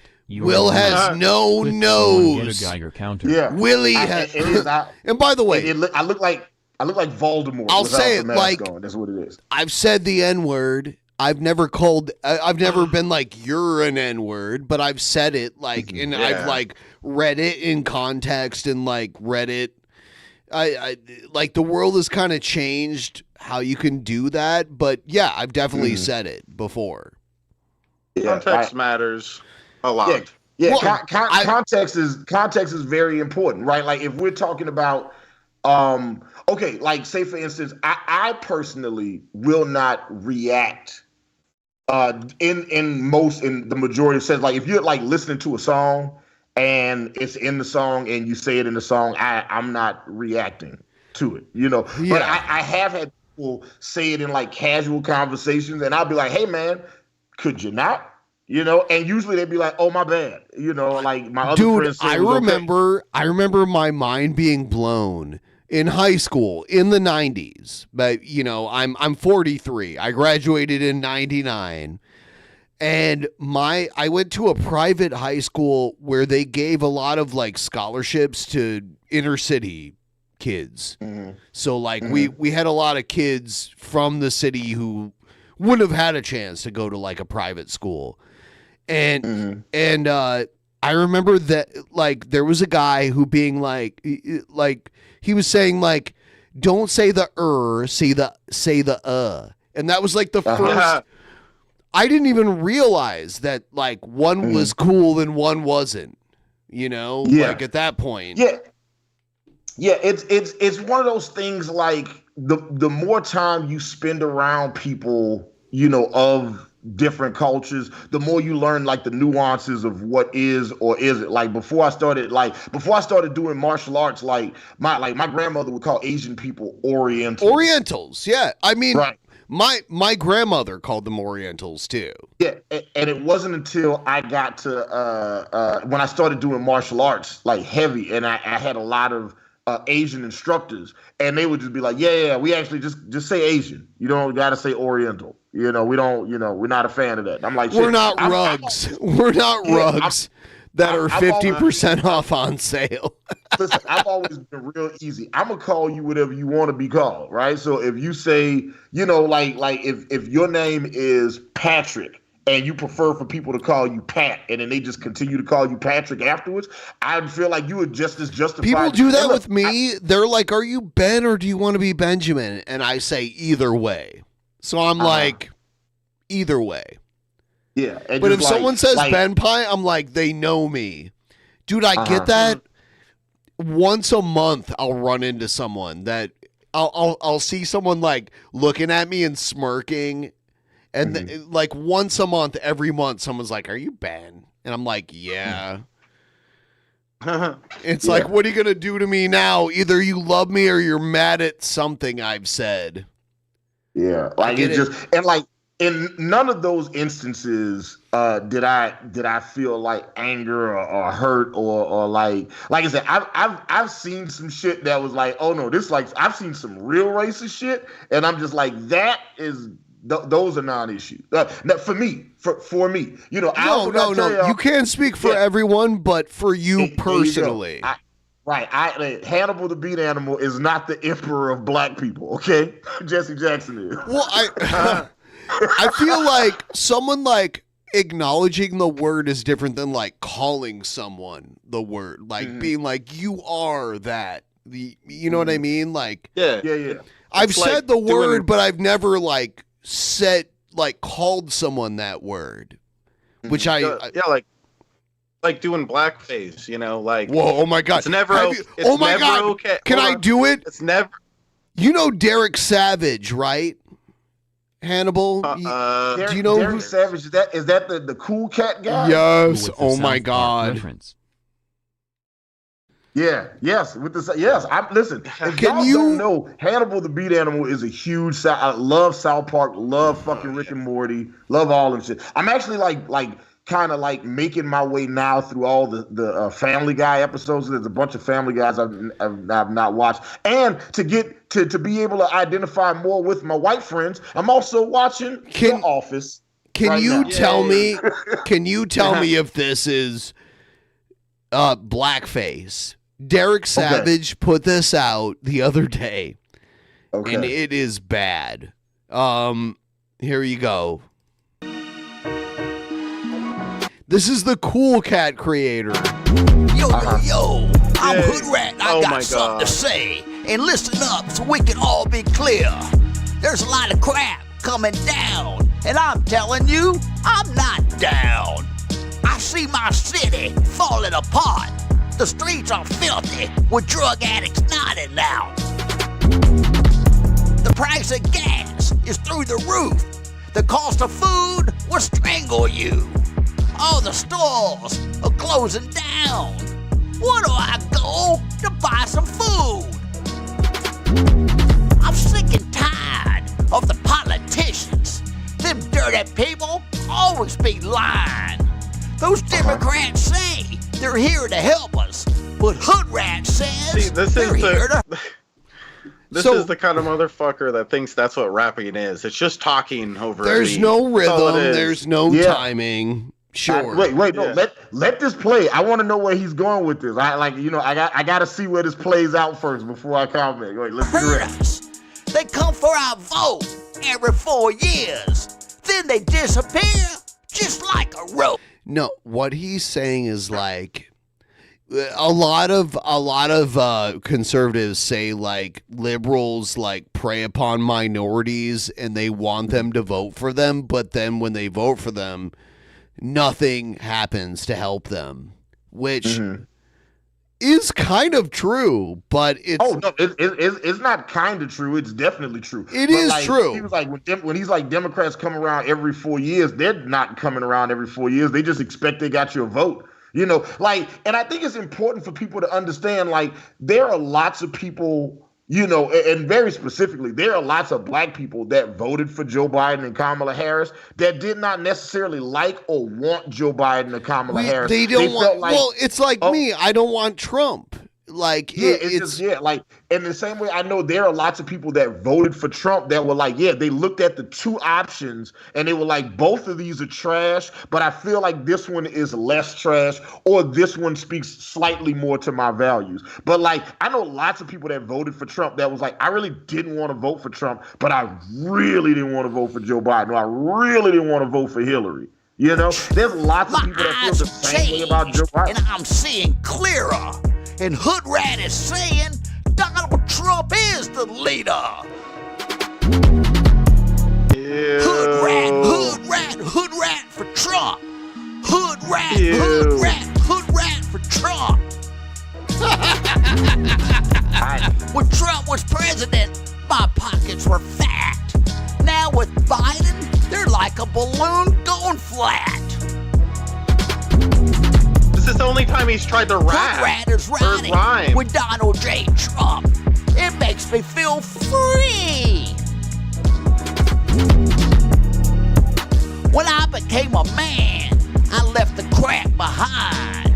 Now Hood Rat wants what's right for my family.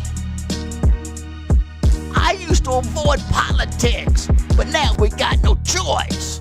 Those Democrats always pushing it on us. I'm feeling worried about World War III. It's Joe Biden's fault. He got us in this.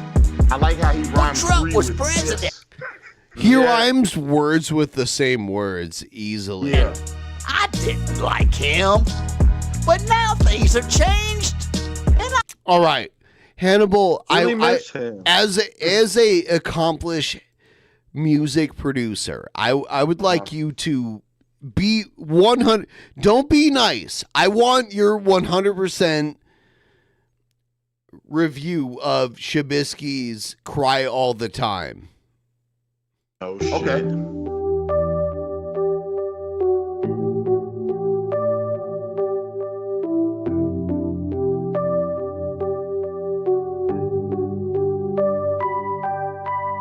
I am emo and I cry all the time. I'm all alone and I cry all the time. I am so cringe and I cry all the time. And I cry all the time. And I cry all the time. I am emo and I cry all the time. I'm all alone and I cry all the time. I am so cringe and I cry all the time. And I cry all the time. And I cry all the time. Teardrops falling down my face like cum. If I could, I'd shove it up. Vampires. No! I wasn't ready. I wasn't ready for that. Rewind it back 10 seconds. I'm sorry. Here we go. Teardrops roll down my face like cum. If I could, I'd shove it up Ben Pye's bum. Is what I he made said. this song for like the Actual Mania. Actual Mania, yeah. I am emo and I cry all the time. I'm all alone and I cry all the time. I am so cringe and I cry all the time. And I cry all the time. And I cry all the time. Teardrops falling down my face like cum. If I could, I'd shove it up. Vampire's bum won't fuck around with honest red. Last time he gave me stinky head. His mouth smells like something dead. But enough talk about that inbred Ben and Billy. They're the best. If I could've let them out jizz on my chest. Won't clean that shit off, but wear it proudly like I'm vest. It ain't a mess, it's odd. Oh shit, I just ripped a fart. I smoke too much spice, this shit so hard, my pants just ripped apart.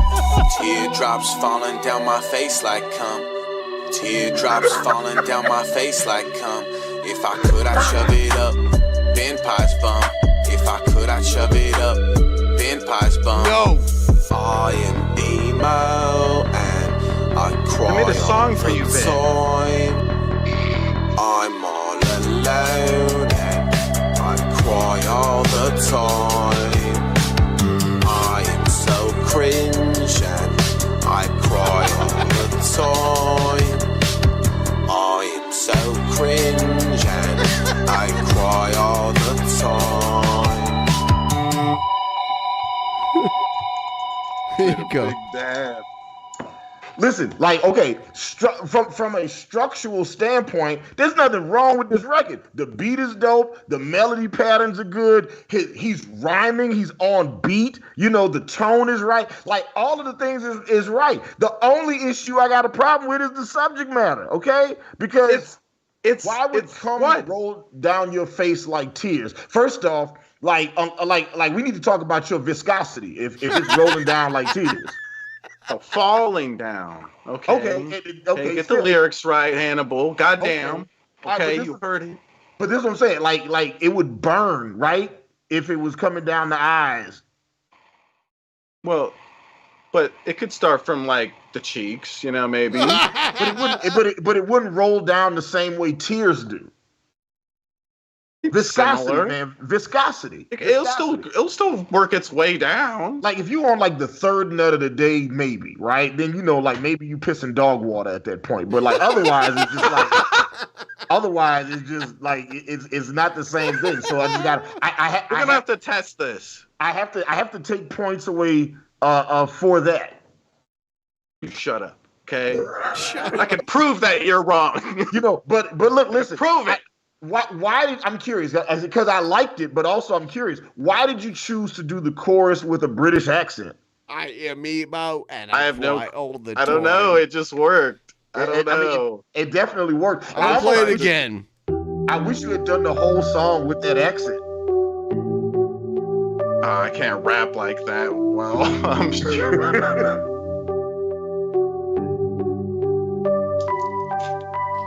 I am emo and I cry all the time.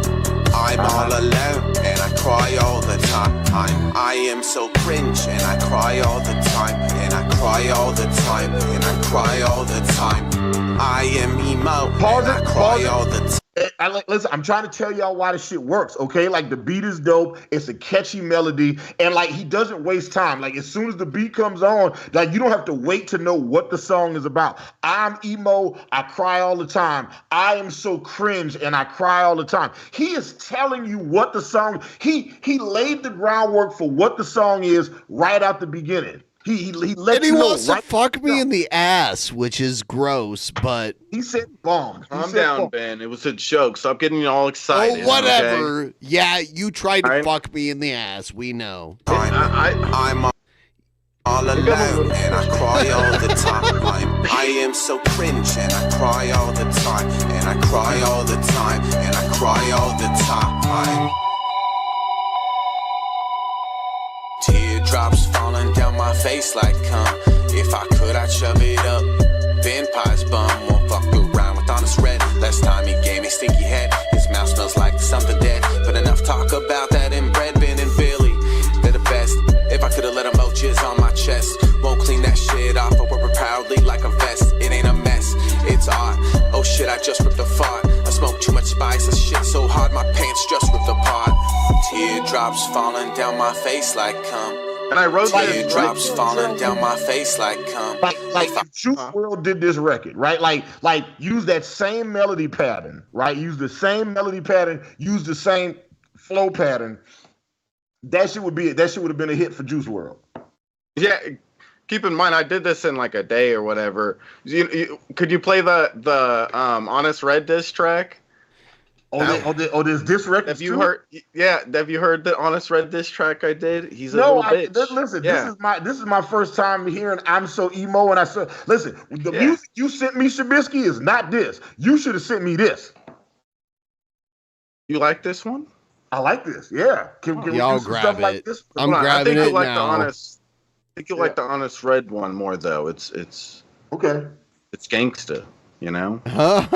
Shut up, Shabisky. I need more beer. I need more beer. More beer. Someone fetch me a beer. Yeah. I want to see. I have it in just a moment. The music you sent me, Shabisky, this is not what you sent me. I just want you to know. Well, this one's something I made not that long, or like just a year ago, or whatever, whenever that was. Mm-hmm. Here it is. Shabisky, everyone got a microphone. Egghead got a microphone. Jared Genesis got a microphone. Marshall Mathers the Fourth's got a microphone. It doesn't help them any, and it's not gonna help you now. It's all about what you do with it. Do with it. Do with it. This song ain't about you. It's all about me. This song ain't about you. It's all about me. This song ain't about you. It's all about me. This song ain't about you. It's all about me. Honestly, Honest Red, you must be brain dead. Fucking around with me, bitch, yeah, go take your meds. Chugging all this wine like it gon' give you cred. Thought you would win, but bitch, you been misled. Honestly, Honest Red, you don't know shit about me. It's a simple-minded motherfuckers that always doubt me. You must have a fucked up mind with some screws loose to think that I can handle you up in the fucking booth. and you want a public apology? I'm sorry that you're a little pussy. I'm sorry you're a maggot with an F. And I'm sorry that when it comes down to it, I'm the best and you're a mess. And I'm sorry that I'm taking this bell so easily. But you never really had a chance in beating me. Going up against me, you had no luck. Honestly, Honest Red, you shouldn't have even showed up. This song ain't about you. It's all about me. This song ain't about you. It's all about me. This song ain't about you. It's all about me. This song ain't about you. It's all about me. Listen, okay. First things first. Why did you pick that beat? You gonna diss somebody? You got to pick a beat that's harder than that, Shabs. Like you gotta soft, mellow, like it's a vibe, it's a groove. This is like I'm riding down I'm riding down the street in Reno, smoking weed, playing with my bearded dragon, right? He's from Nevada, so like you're riding in Reno, you're riding with Shab. Like Shab is from Nevada. So yeah, like you like that. No, you need a beat that punch him in his chest. Like when Hit 'Em Up from Tupac started, it started off like, nigga, that's why I fucked your bitch, you fat motherfucker. And then when the beat dropped, you was like, oh shit, somebody's about to die, right? I didn't get somebody's about to die from this. If you gonna diss somebody, Shabs, they got to know that their life is in jeopardy, okay? You got to make Eric July call the police on you when he knows that you coming. So you're saying I need to make another one? By the way, Shab, the Honest Red says, I can't believe he's still trying to make this 2-year-old song work. He's calling you out right now. Where's Honest Red hanging out? Where's he at? In the like the chat like that's on the screen right now. Okay. Yeah. You know what I heard is that he had this idea of making a diss track back on me. Back against me, but of course he bitched out because he sound like fucking dog shit on a mic. Let's be honest, Honest Red. I think this month's Actual Mania, we should have a Shabisky versus Honest Red rap battle. Ooh, listen. Can I? I would love to produce both of those songs. I would love to produce Honest Red dissing Shabs and Shabs dissing Honest Red. Let me do both records. I'm sure he would. He'd be amazing. I'm sure. Yeah, but imagine it. Like Shabs and Hannibal. Like we've been trying to work for a while. Matter of fact, there's a beat that I made specifically for you. Shabs, and right now it is going to and matter of fact, Ben, the artist I was telling you about that's doing the TV show, it's going to be on her project. I want to hear it. Yeah, sounds cool. You got it. I sent you you got the beat already. It's in that pack of 60 beats I sent you like in 2000 and what was it, 2002, 2001? It was a while ago. We should actually do something. We should actually do something soon because I want to get back into making stuff again and not just silly Honest Red diss tracks and stuff. Real stuff. Yeah, like listen, man, you got the audience for it. Let's utilize that shit. And also, I don't know where my good buddy Young Bill Fridge is right now, but how dare you do an album and not call me for production? How dare you, Billy? He has a new album. Yes.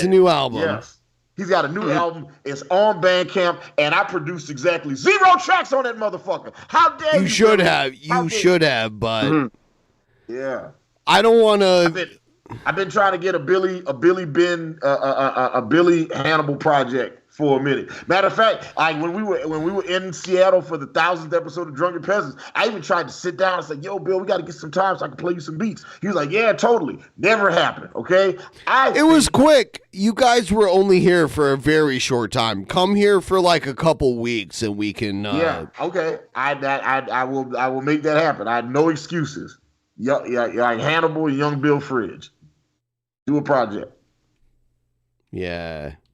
Do a project in the project. Where's the projects in Seattle? Renton. I I know there's no projects in Seattle. There are. There definitely are. Are there really? Dude, come on, like. Ben went through some pretty ghetto ass areas when I went there.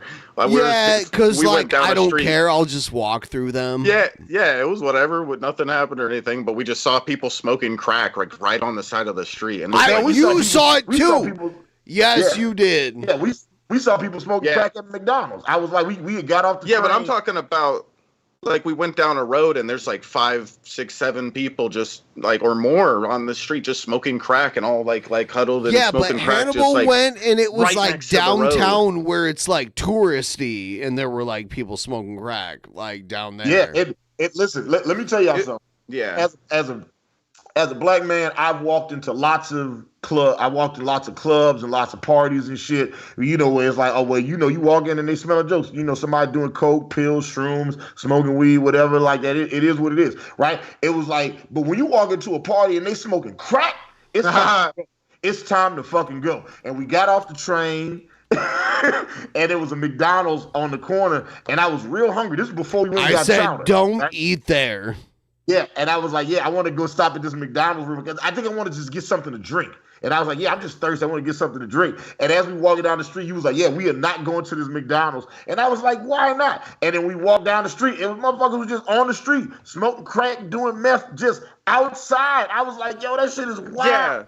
Yeah, that's the thing that got me about Seattle was that they weren't like hiding in some alleyway or something. They were just right next to the road where cars are driving by, and it's just like, what the fuck? Can I show you guys? Wait, Ben Paul, Danny Million too asked, was that the Space Needle McDonald's? No. It's the McDonald's at like 3rd, like near the market here. So this was my band. I'm on the right. I was anorexic actually. I weighed like 110 pounds at this point. That's me on the right. Shredded.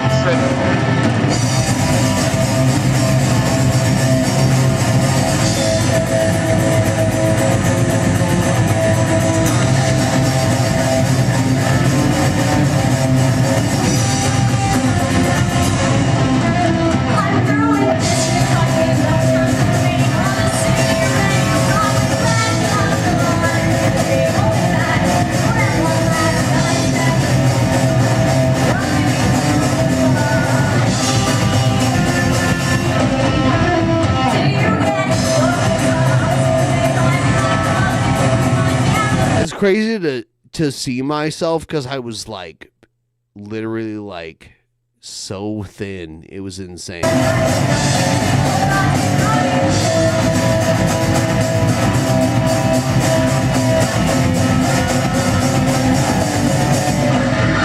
And actually the guitar I'm holding in this video is this one right here. Wow. Wow. You still got it. Yep. That's neat.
Anyway, yeah. Wait, this is in 2010. Was this in Albuquerque? Yep. Okay. Yes. Okay. When I was living in Albuquerque. Keyboard Cowboy says it sounds good. I wish the camera wasn't so far away from the music. There was like a balcony where you could like film the show, and we had our drummer's mom go up there and film us. So yeah, it wasn't the best recording quality. See, now everybody's got music to share. It's like Shabs has got music, and Ben's got music, and I'm the musician. I ain't got nothing to play here right now. What the fuck? I mean, I got tons of stuff on. I got lots of shit on YouTube. So there's shit out there. Well, we actually did play your stuff earlier. Oh yeah, right during the intro. Yeah, I absolutely did that. And also I didn't know that was yours. Yeah, we have a whole Drunken Peasants intro that we did that we only play whenever. I love the whole black exploitation intro where it's like, what was it like? The shanty joint. The like, oh yeah, if I don't on the hot summer nights. That's a great way to. Wait, let me find that joint. Wait a minute. He's a. If I don't like him, he's a.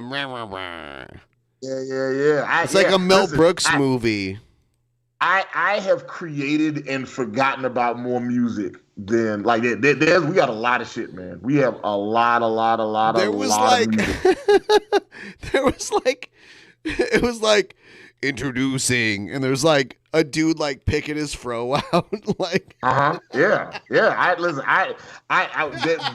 put a lot of care and attention to detail in our songs. Absolutely, the Low Cow Symphony. Yeah, that was a good one too. Here it is. I love the trailer for I Love Black People, and then we had the actual I Love Black song. People. Yeah, here's the trailer. Wait, I'm putting it in the chat. Here's the trailer. Where you this is the dropping joint it? you're talking about. Yeah, and then this is the actual song. Here we go. Man, yeah, that was we definitely don't spend as much time talking about that Shanny G-Man Rev shit. Like the Audacity was like the first big. You've got the Audacity. Yeah. Which I tell everybody, if you want to use it on your channel for anything, Monty and I go for it, But you should know, and matter of fact, oh shit, you know what? You shouldn't play this right now. You definitely shouldn't play this right now because I use a sample in it that will definitely get your channel. I don't give a shit. I don't give a shit. Let me. I'll play it. In the hot summer days of the city, a Christian white woman lets in. Is that your voice right there? That's me. That's me. I did the blaxploitation voice. Yeah, that's me. Dude, yeah. Honest black man live in her house until all hell breaks loose. Any person who tries to steal your house and your home is a fucking nigger. And Monty present a Team MFN production.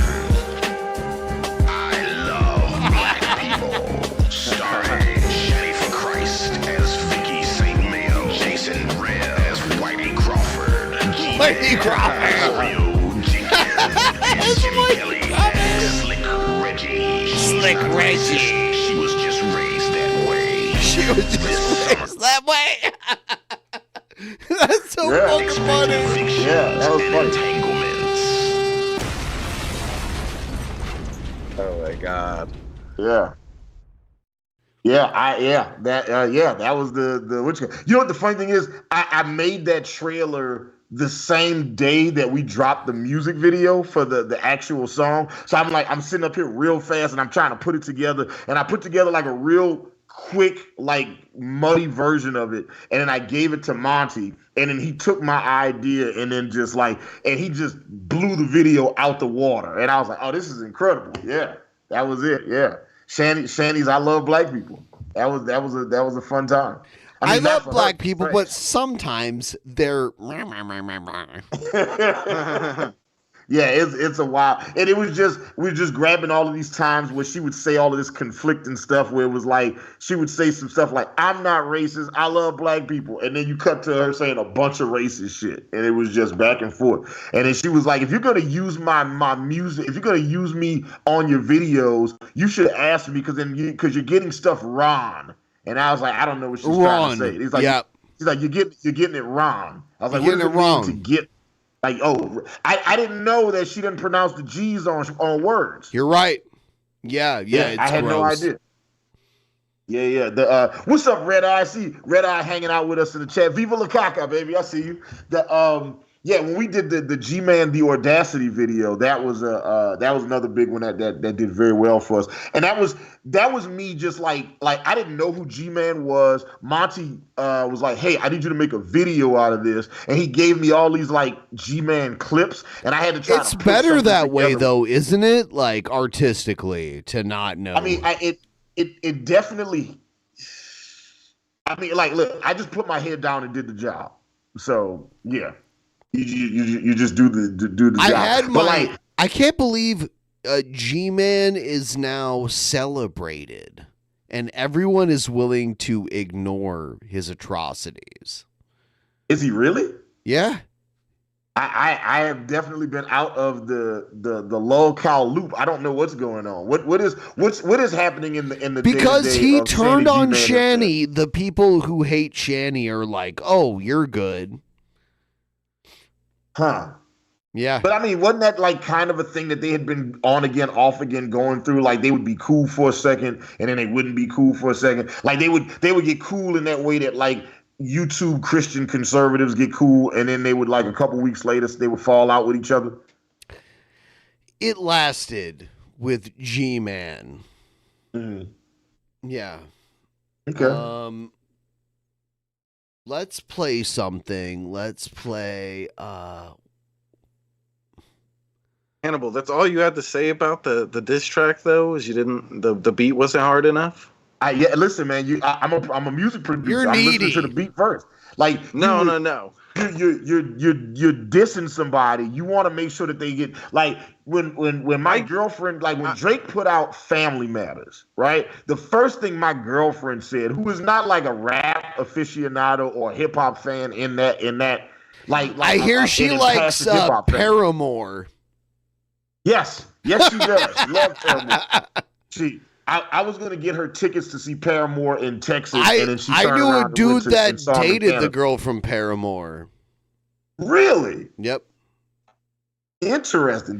Did he have good things to say about her? Well, he was in Newfound Glory, if you know that band. Yeah, I know Newfound Glory. Yeah, I knew Newfound those Glory guys. did One of them went to jail, by the way. Went to jail. Went to jail for what? He had CP on his computer. One of the guys from Newfound Glory. Damn, you gotta hate when you get busted by the police for having colored people on your computer. When you're on colored people, like, when you're in a that's the CP stands for, right? What else are we talking about? That's not what I meant, but you know what I meant. So. Yeah, when you're like the only pop punk band in a city, like when like a popular band of that genre comes there, you're the opener. So we opened for Newfound Glory, we opened for a lot of those bands. I don't want to name drop too many times, but yeah, we opened for them because that was like a big thing at the time. All right. Was that the biggest act that you opened for? Nope. Okay, who's the biggest? I said I didn't want to name drop. I want to know. Well, put it in the chat then. If you don't want to say it on stream, I want to know. Like I'll tell you. Like we opened up for Jennifer Lopez one time.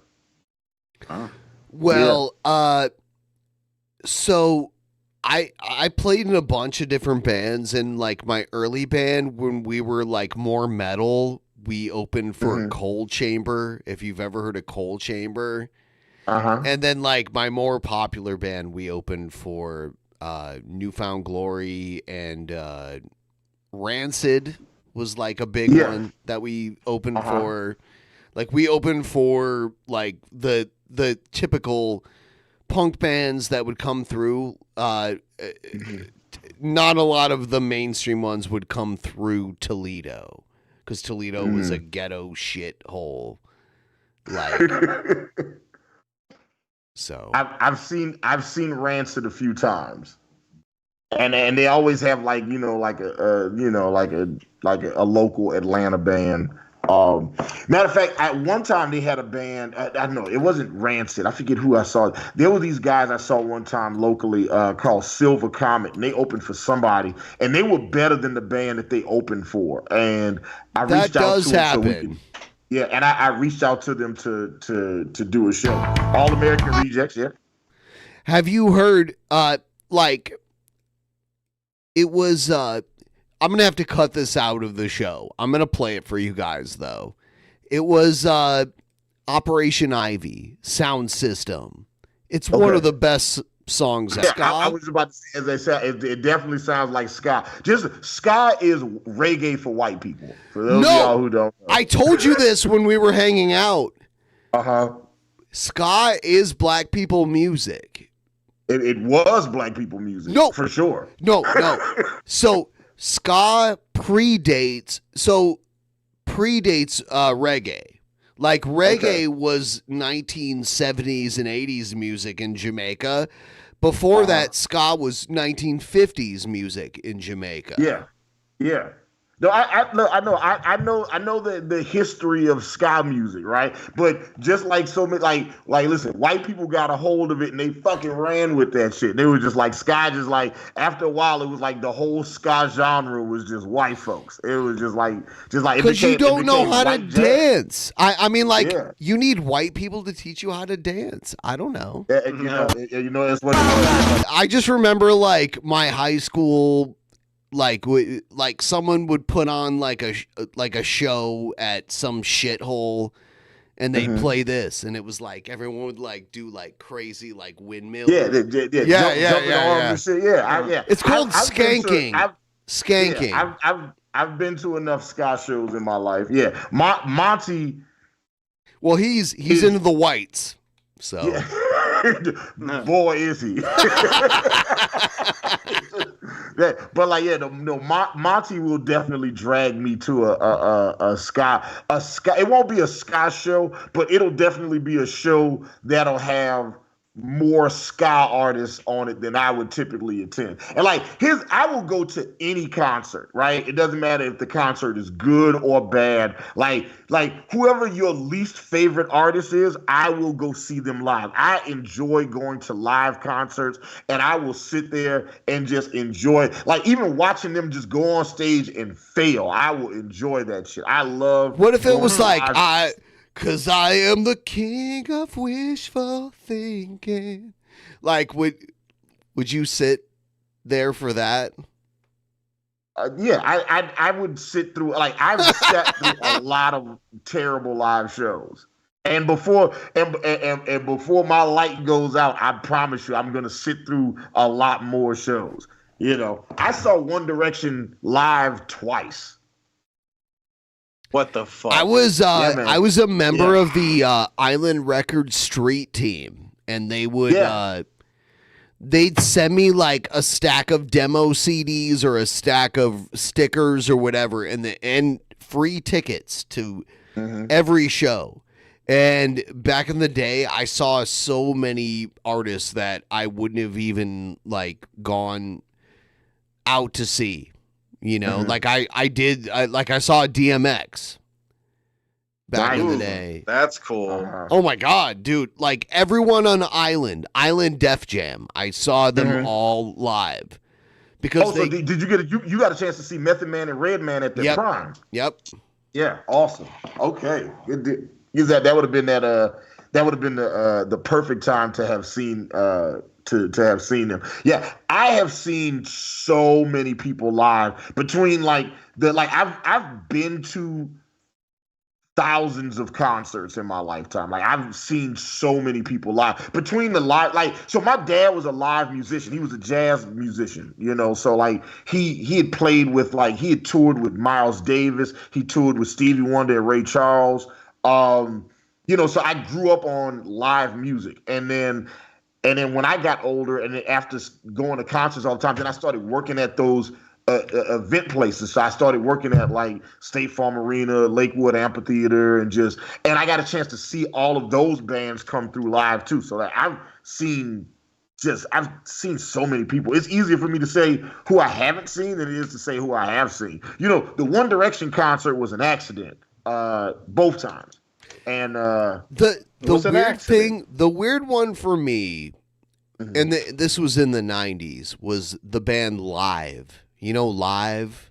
Yeah, They were so fucking good live. It was insane. Oh my God.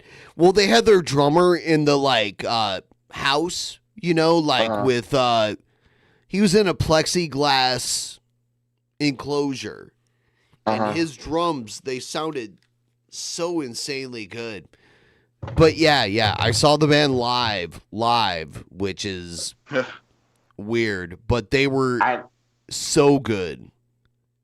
I'm always impressed when the artist sounds or the band sounds as good or better than the recorded music. I've seen my top 10 concerts all time. Slipknot is in my top 10 concerts all time, and I love seeing Slipknot live. And I've never listened. Do you know about Mushroom Head? Do you know about Mushroom Head? Is the question.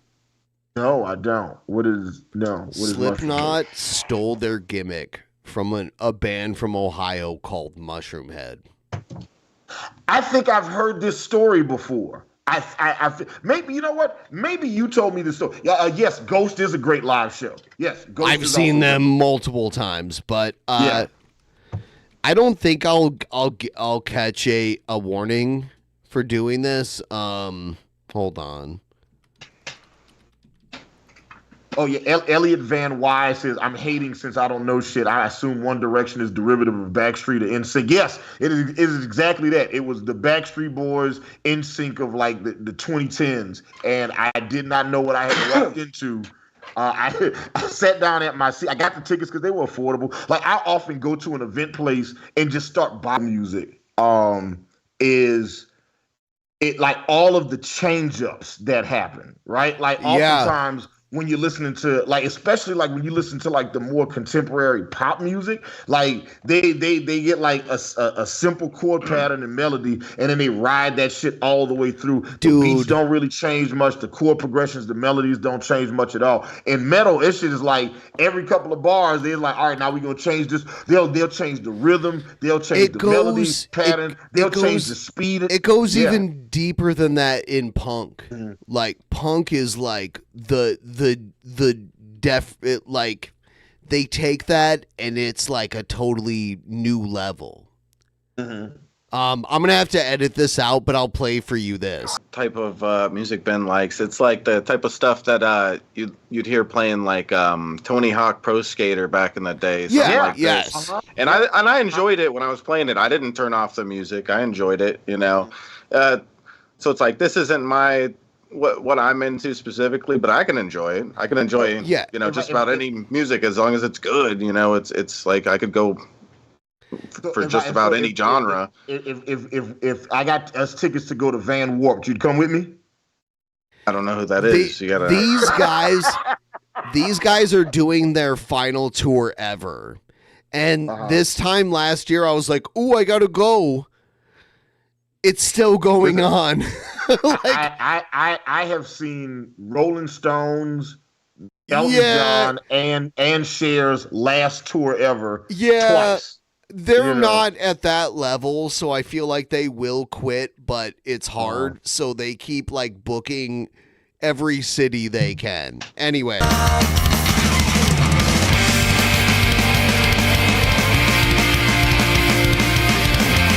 Drummer is so listen to this drumming. It's version of this. Yeah. Fall Out Boy would be God, I hate that. I was in a band that opened for Fall Out Boy. I was.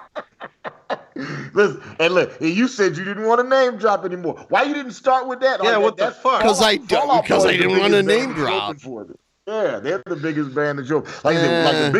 The biggest band we opened for was Jennifer Lopez, but Jennifer Lopez was opening for somebody. This was I like met so many men, and it's This was like the they're beginning all of the her career. same. My appetite for love. Have you ever heard the pop punk version of that? Yeah, I've heard a few pop punk versions of it. Newfound Glory did the Never Ending Story cover, right? Oh, they did a whole album of. It's called From the Stage to the Screen. Okay. And Yeah, they yeah. did two of them. They did the Never Ending Story. Yes. Yes. Okay. What was it, I was trying to think about who did. I was trying to think of who did what songs, and I was like, Newfound Glory. What's the? And I was like, wait, they did Newfound Glory. Check this out. Open for Jennifer Lopez. It was before she did this song. That's how early it was. Do in another her tree or a thorn. I'll do more. Yeah. So, but the hook in this, they capture it perfect. It's all like palm muting. Yeah. Danny Million says Descendants, Green Day, Less Than Jake. I've seen Get Oh Up my Kid. God. Less Than Jake is one of my favorite bands ever. Like, Oh yeah, I've seen Less Than Jake twice. they're Matter ska. of fact, the last time I saw, I've seen Less Than Jake twice, and both Okay. times was here in Atlanta. Yeah, All right. I've seen Descendants twice. I've seen Green Day 3 or 4 times. I just saw the Descendants at Bumbershoot, which is our big summer festival we have here in Seattle, and Scott was Mhm. wrestling there, so he got me free tickets to it, and then I saw it. He was wrestling at the music festival. Yes, yeah, they set up a Okay. ring and they were doing it there. It was really cool. Okay. All right. Goose Juice said they did Madonna's "Crazy for You" as well. On He's the same talking. album? He's talking about Newfound Glory whole thing. Yeah, Less Than Jake, the Double X album. Yeah, yeah. And I did not know they were from Florida, so I learned something today. Yeah. Yeah, the Less Dou- Than the Double Jake X is album, so Less Than- fucking good. Like the their Double X album is the only Anthem. So I have a list of top 10 albums that I can listen to from beginning to finish. Thank you so much, Justin Buckner. This is so we can watch Gale later. Oh, I should play Gale. All right. Yeah.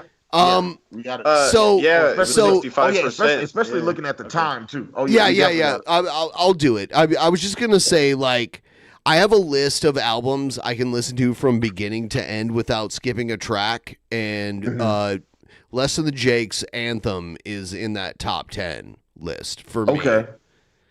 But Okay. also Yeah, for I me, would- it's like Nine Inch Nails, Pretty Hate Machine is one of them. They- I love the Fragile from like the double album. I do like that. I like the original just because knowing the story, he recorded that being an employee at a recording studio. He was working at this recording studio and studying at the Cleveland School of Music, which doesn't even exist anymore. That's how he met a lot of those guys, like the guy from Filter, if you know the band Filter. Yeah. Hey man, nice shot. Yeah. He was in Nine Inch Nails originally. So, Really? Yes. That, you know what? That explains a lot. That fucking explains a lot. You know, I used to hang out with Trent Reznor in New Orleans, right?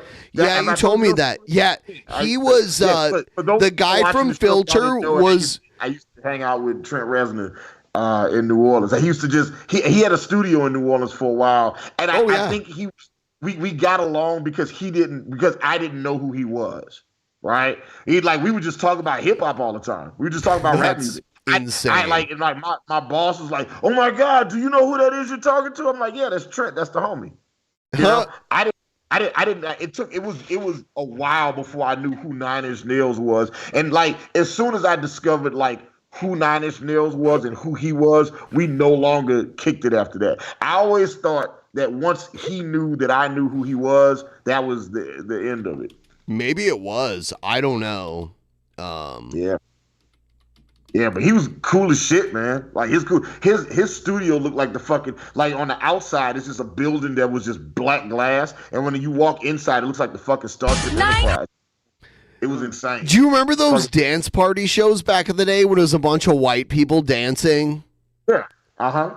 Yeah, they were on that back in the day. Hold on, let me show you.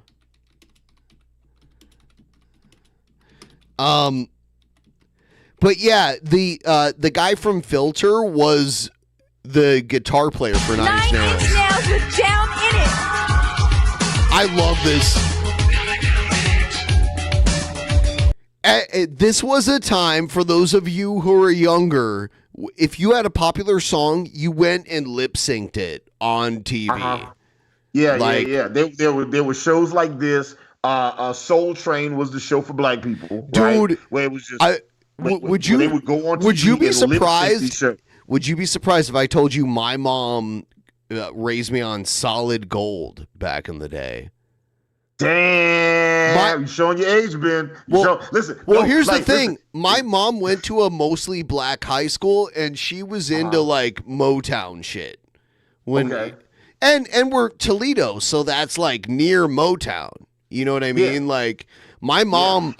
My mom was a huge Michael Jackson, like young Michael Jackson fan. My mom was like in love with Michael Jackson when she was younger. People don't know it, but like a lot of great music came, like a lot of great R&B music came from Ohio, right? Like the Isley Brothers are from Ohio, the Ohio Players, the Bar-Kays, Bootsy Collins, they're all from Ohio. And a lot of that Ohio funk sound is the stuff that got sampled by Dr. Dre and other producers in the West. So a lot of the sound that we associate with like West Coast hip hop is actually them sampling Ohio funk.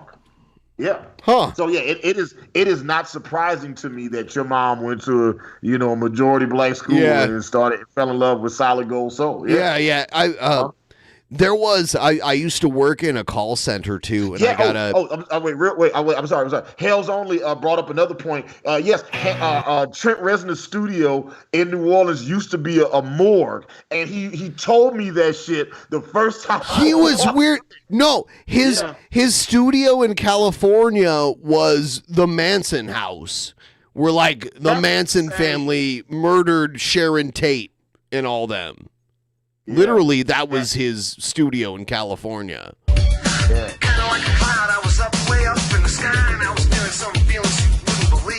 So the guy with the guitar is the guy from Filter. Had a single on the charts.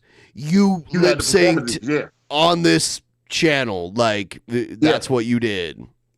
Yeah, I remember Dance Party USA. Yeah. Now I'm down in it. Yeah. Bone Thugs and Harmony is also from Ohio. Yeah. They are. Yeah. They're Cleveland. Dude, I want to show you this mashup because it's done so well. You know the Danzig song Mother, right? Have you heard that? Mother. Maybe. I've heard a bunch of Danzig stuff over the years, but I'd be lying to you if I said I could tell you. They took Danzig and put him over the Temptations, and it's so good. Yeah. Wherever he laid his hat was his home, and when he died, all he left was alone. Well, Papa was a rolling stone, my son, yeah. Wherever he laid his hat was his home, and when he died, all he left was alone. Yeah! Papa was alone, if you wanna buy hell with me. Wherever he laid his hat was his home, and when he died, all he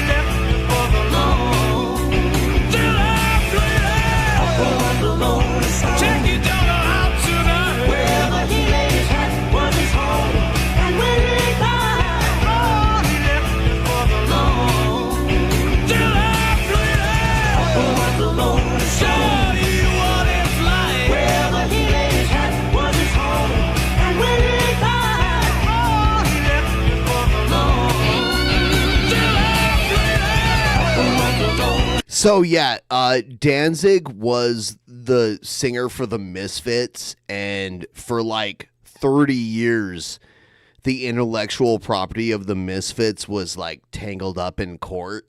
So they had an album that they recorded in like the early 80s or maybe even the late 70s that didn't get released until 97. Wow, okay. And they're like, and now, even though they hate each other, they're touring again. 40 years later, they're touring again, which is so crazy because they hate each other. Listen, man, you hate somebody as much as you want, but you don't hate that money. Like, you know, debt. Like, once you start working and paying bills, you just do that shit for the rest of your life. That's what kept Aerosmith together. Steven Tyler and Joe Perry. Joe Perry, like the guy who writes most of the songs for Aerosmith and is the lead guitar player. He does not like the guy who sings, Steven Tyler, for. Yeah, you do it for the money, man. Lots of people, like, especially when you're a professional, you be like, listen, I don't like you, you don't like me, but we need to make this money. So you go do the shows, especially when they're getting like $40,000, $50,000, $100,000 a show. It's just like, and you can do like 10, 15 shows a month. Yeah, you definitely doing that what shit. The Misfits did. Like, they randomly broke up on stage in Detroit, Michigan in 1984. They were like, this is our last show. Fuck this. We're done. And then there was a court battle between who owned the Misfits for the longest time. And then in the 90s, Jerry Only, the bass player for the Misfits, gained the rights and started selling like that skull, which everyone knows. Like, everyone knows this. Even if you're not a Misfits fan, you know that like skull pattern. Every piece of merch they put that on. They were making when you see that skull, you know it's the Misfits. Yeah.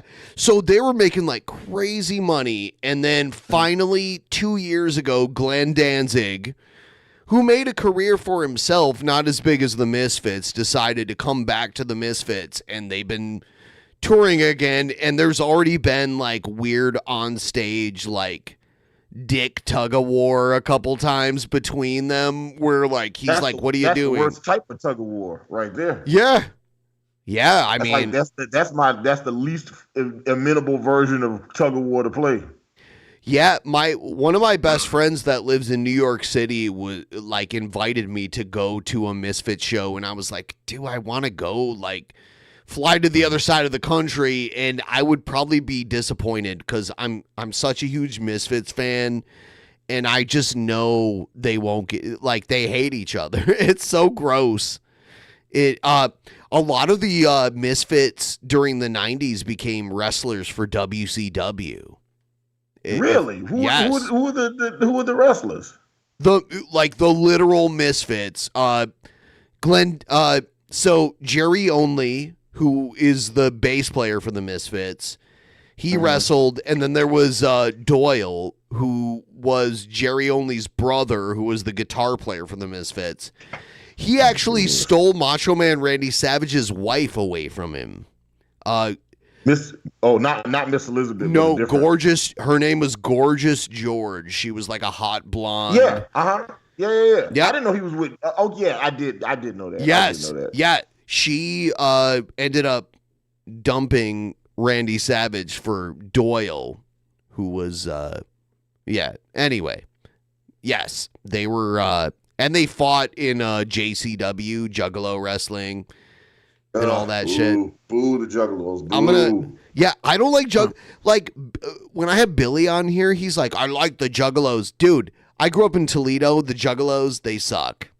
Sorry. They lived like.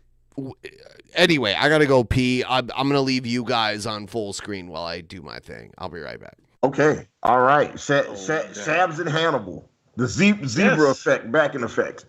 Yeah, it's amazing. It's beautiful. Got a kiss now. Oh, wait, no, you have your mask on. We can't kiss. Yeah. And also, I'm in Atlanta. So, I don't kiss dudes in the mouth. What the fuck? You're only on the butt or baby or what? or that either. No mouth to mouth. I'll only suck dick. Don't be kissing me. I didn't say any of those words. I didn't say What any the of those fuck? No, he said it. You heard it here, guys. Hannibal's gay. Yeah. He only sucks dick, doesn't kiss. Well, actually, no, he's not gay. Kissing is gay. That's why he doesn't do that, right? Okay, that's what it is. That would be full on gay. He's only like half gay. I have a question. Would Eric July call the cops on Joshi and Jessica? Shabs, what do you think? I don't know nothing. Would who call what? I have a question. Julia Raw wants to know. I have a question. Would Eric July call the cops on Joshi and Jessica? Who's Joshi and Jessica? Damn it, man! You're on the show far more than I. Like, ain't you part of the altered perspective? Ain't you part of the tap? Universe? Is that? I don't know. Is that the one chick that we? I don't know. If that's who I think it is, we only covered her once so far, so I don't. She's not. If it's who I think it is. Wow. Oh, shut up. Listen, Hell's Only says Hannibal. When I was at UNO, when I was in UNO back in the 90s, Trent Reznor was going out with this hot goth black chick that I knew. So Hell's Only, I graduated from UNO. Like, I went to UNO. That's my alma mater. Yeah. Stop bragging, Monty. Yeah. I never. That time I did it on purpose. I definitely never met a girlfriend. I never met anybody with Trent Reznor. I was always like the first time we met, he came into my record store. I was working at Warehouse Music. They used back when there were stores that still sold music, right? One of those stores I worked at, and Trent Reznor came in, and he was looking for Tupac's All Eyes on Me, and all the Tupac CDs were behind the register. And he asked me, he said, "Hey, do you got it? I went to go get some Tupac CDs, and I ain't got no Tupac CDs." I was like, "Yeah, we keep them all behind the register." And he was like, "Why?" And then we had this long conversation about Tupac, and we just started talking about hip hop music, and that was it. And he was and every time he would come in the store, we would just talk about just whatever the new hip hop music was that came out. And he was always into dope shit. Like, he really, really liked good rap music, And yeah, we got cool like that. And also, I didn't know. I also didn't know he was Trent Reznor from Nine Inch Nails. I did not live. Hell's Only asked if I lived on campus at Privateer Place. I did not. I used to hang out there. I didn't live too far from UNO. Did you live on campus at Paisley Park? Is the right question. Did you wear a raspberry beret? Is the right question. No, I didn't. The warehouse music I worked at was the one on Carrollton. It was on Carrollton and Bienville. But before they all went out of business, I was working at the one uptown across the street from Loyola University. Which, as a sidebar, I fucking hated working there because, like, all of the kids that went to Loyola were like these super uppity, just like fucking. These were the kids that like they loved like Royal Tenenbaums and Interpol music. You know what I'm saying? Like, they would just like they like shit that was just off the beaten path of popular and was like, it's better because a lot of people don't like it. Like that it was that group, and I fucking hated working there. I hated the people that. There was one cool guy that worked there that loved 90s hip hop and Final Fantasy, and he and I became great friends. I guess we need to watch the Lizzo thing because people are asking. Lizzo, yeah, the Lizzo thing, is that the Gale thing? Yes, it is. The Gale thing is the Lizzo thing. It's so bad. But we're about to do it. All right, let's do it. Hell's Only. I had no idea you spent all that time. Are you from 7:01 a.m. Central Standard Time, June 9th, 2024. Dearest Gail, prepare for a big one.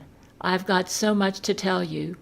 I'm so excited to explain what all has transpired in the past 24 hours, but I'll try not to get ahead of myself. Of course, it all started in the $25 tier Patreon training deck on Church of Gael. $25 tier patrons Brad, Rogaldorn, and Akasha were all seated at the meeting table in front of our large view screen. Gentlemen, I greeted them. As you are all aware, we've discovered where Lizzo has been hiding. A graphic came up on the screen displaying a multi-layered elaborate tunnel network. This is a tunnel system beneath New York City. It's deep, very deep, much more complex than the general public is currently aware. As it would appear, the whole thing is infested with mites. The graphic zoomed in, indicating the mite count population using a meticulously organized series of numbers and colors. The mite levels get heavier the further down this tunnel system goes. At the bottom of the tunnel system, the graphic zoomed in on a giant pink blob. Is Lizzo. Gross, Akasha said. How do you think she's been surviving down there? Wouldn't she be infected with mites? We don't know. Unfortunately, this map only shows the basic gist of the tunnel system itself. We won't know exactly what's down there until we go in ourselves. I'll have this map to guide us, but it's up to all of you to bring the cajones. This sounds dangerous, Brad deduced. Yes, it is. That's why you have all been trained on these. I picked up one of the weapons to use as demonstration. Certified Universal Mite Extermination. The weapons they have are cum launchers, by the way. Oh yeah, of course. That's the weapon I have too. I we all have one of those. Cummers, obviously. for short. These big guys will be warmed up and ready to blast anything that edges close. I pulled the shaft of the gun back and kissed the tip. Are there any questions? Akasha raised her hand. Yes, Akasha. Can we call them cum launchers? Well, considering we could die literally any second now, we can call them whatever you want. Yes, she hissed excitedly, pumping a fist. Cum launchers or not, I think you all understand how dangerous this mission is. I won't hold it against anyone who wants to back out now. No way I'm letting this universe get erased without a fight, Rogaldorn determined. I'm in. The other two $25 tier patrons agreed. This job isn't one for the weak, Brad said. I'm in. I read the disclaimer for the $25 tier membership on Gail's Patreon. I know what I signed up for. I thought that's what she meant too. Said Akasha. I'm in. She's in, Brad nodded. Good, I said. Now, I think it would be a good time for you all to call your significant others and get their blessings. Now's the right time to donate. Right now, dude, I have to wear this fucking shitty ass like heart monitor right now. Pay for this shit because it's like disproportionately expensive. Thank you. I'm not dying. Make sure to well, maybe. say your I love yous Did loud. somebody say something about it? Huh? Did somebody say something about it? No, I just showed it. Like I have this like weird heart monitor right there. Do you also have a tattoo of the of Starfleet on the other nipple? I have like star tattoos, if that's what you mean. Oh, it is just a star. Okay. Yeah. You a Cowboys fan? Gotcha. Okay. I am not. No, he's a Jeffree Star fan. Group dispersed You got to the make star on. final calls to their loved ones. I took a moment to Skype my precious wife and say my prayers to God and Jesus. Brad was on the phone with his girlfriend. Hey, Amber, yeah, I need to save the world again. We could all die. There was a pause as Amber replied to him from the other end. Yeah, of course. I'll try to be home on time for dinner. Across the room, Rogaldorn was calling his wife. Kiss my lizards and stuff for me, just in case I don't come back. He paused to listen, then sighed. Yes, I already took out the trash. Akasha, was on the phone with her partner, too. Yeah, so I need to do this $25 tier Patreon mission for Gail again, and I don't know what's going to happen to me. She went quiet to listen to her partner before speaking again. What do you mean? I like getting raped? Well, sure, but I mean, I might get raped too hard this time. After I finished my prayers and sent off a message to you on Skype, I sat quietly to myself and just thought about how much I love you. This is all for you, Gail, I said to myself quietly. This is all for you. It was time for us to get to work. The world wasn't going to save itself. The $25 tier patrons and I arrived in New York City. It was nighttime, and we were all standing next to a covered manhole. It's about to fucking go off the rails here. In order to protect ourselves. So it's still on the rails currently. We need Gail to teach Cobra the Gail commandments continuously until he becomes autistically obsessed with it. It's true. From interdimensional mites, we had to be suited up in special hazmat spandex. We also wore SWAT gear for added protection against any other hazards we might encounter down there. Each one of us held a ready-to-fire cum launcher, and I had an extra one on my back just in case. A Jesuit on a bicycle rode by, ringing the bell on the handlebars. "Faggots," he cat-called distantly as he flew past. "You're welcome," Rogaldorn mumbled. "How about thanks for not letting our universe get destroyed?" "Don't worry. We'll work on getting rid of the Jesuits, too, after this is all over with," I assured. "Heh, the Jesuits seem like such a small problem now compared to all of this," Brad remarked. I uncovered the manhole, and we climbed down inside. Once each of us made it safely down, I replaced the cover up top, sealing us in darkness.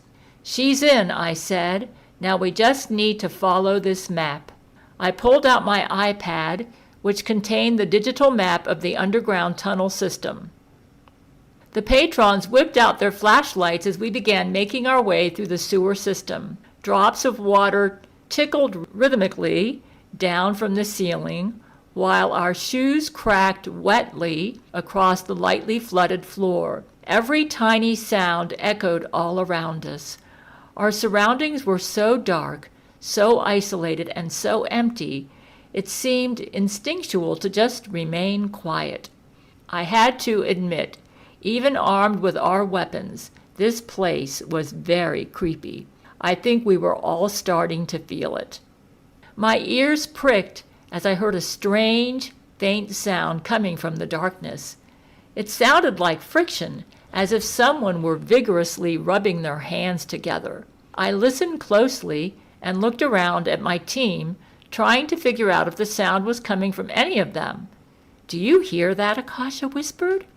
That's when I realized it wasn't any of us. "I heard it too," Rogaldorn replied. The group grew quiet, each of us straining to listen closely. "Keck, keck, keck, keck, keck." "What was that?" Brad whispered. Our walking slowed, flashlights shining all around us as we searched for the source of the sound. The sound of hands rubbing together grew louder. Now it seemed to be coming from all over. Then we heard another one of those strange laughs. Keck, keck, keck, keck, keck, keck. Just then, a blurry figure shot past Brad, causing him to jump and whirl around. "Whoa, did anyone see that?" he asked nervously, his heart pounding so hard that even I could practically hear it. More hand rubbing ensued, followed by a keck, keck, keck. "Wait a minute. I know what this is," I said. I reached into my pocket and pulled out a gold coin. I tossed it ahead of us down the tunnel, aiming for a spot at the end where the tunnel broke off into two opposite directions. The gold coin landed on the floor with a chink, then rolled toward the end of the tunnel and landed on its side, the metallic sound echoing delicately throughout. All of a sudden, hordes of human-sized figures came pouring in from both tunnels, piling on top of each other like rats as they all scrambled to seize the gold coin. We pointed our flashlights at them, illuminating the situation. Jews! Akasha screamed. The Jews responded to the white light of the flashlights with hissing and shrieking. Oh, it gets worse. Just wait until the Ninja Turtles show up. What? Just wait until the Ninja Turtles show up. No, I heard you the first time. It didn't make sense then either. Okay. Baring their blackened teeth as their gold eye shine glittered back at us. They all scattered back from the light and back into the tunnels. Oh, God, Brad panted, as if he were about to have a panic attack. Keep it together, guys, I assured them. We need to get through this level. How far down the tunnels do the Jews go? Rogel asked. I don't know, I replied. This is only the surface.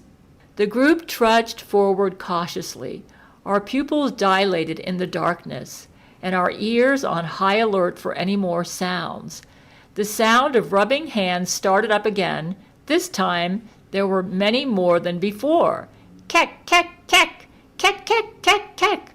This was puzzling. I know we had invaded their nest, but tunnel Jews normally avoid outsiders. This species only migrated underground to Jew in secret. Could they be rabid? Then again, rodents don't usually carry rabies. They're all over the place, Brad shuddered, his flashlight shaking as he darted it around to find them. Wait, do any of you guys have gold on you? I asked quickly. Watches, jewelry, anything. Please tell me none of you have any gold teeth. No, Rogel responded, then looked down at his hand. The only gold I have on me is my gold wedding ring. Ah! Oh, God, oh, Christ! Rogel, we yelled with fear. A Jew had lurched out of the darkness, snatching Rogel hand and eyeing his precious gold ring. The Jew hissed, baring its teeth, its little sharp tongue flicking as it brought its mouth closer to taste the gold. I hadn't seen eyes that crazed since Gollum in Lord of the Rings. I knew it would bite Rogel hand made a Precious joke too. What the fuck? Right before that, I didn't even know it was going that way. What the fuck? In order to get that gold. Akasha let out a battle cry and delivered a swift right hook to the Jew's face, knocking it away from Rogel with a slobbering "Keck!" Rogel grasped his sore wrist, tending his hand for any injury. Thanks, he said to Akasha. I owe you one. Don't mention. Ah! She screamed. Akasha was being yanked back into the tunnel. The guys and I grabbed Akasha's arms, engaging in a tug-of-war with the Jews. I thought Jews only liked young boys, Brad yelled. They do, I yelled back. Akasha, do you have any... Gail is wild. Yeah, what the fuck? Gold jewelry? There's a gold buckle on the front of my panties, she yelled back desperately. Ah! Women and their fancy panties, Brad groaned.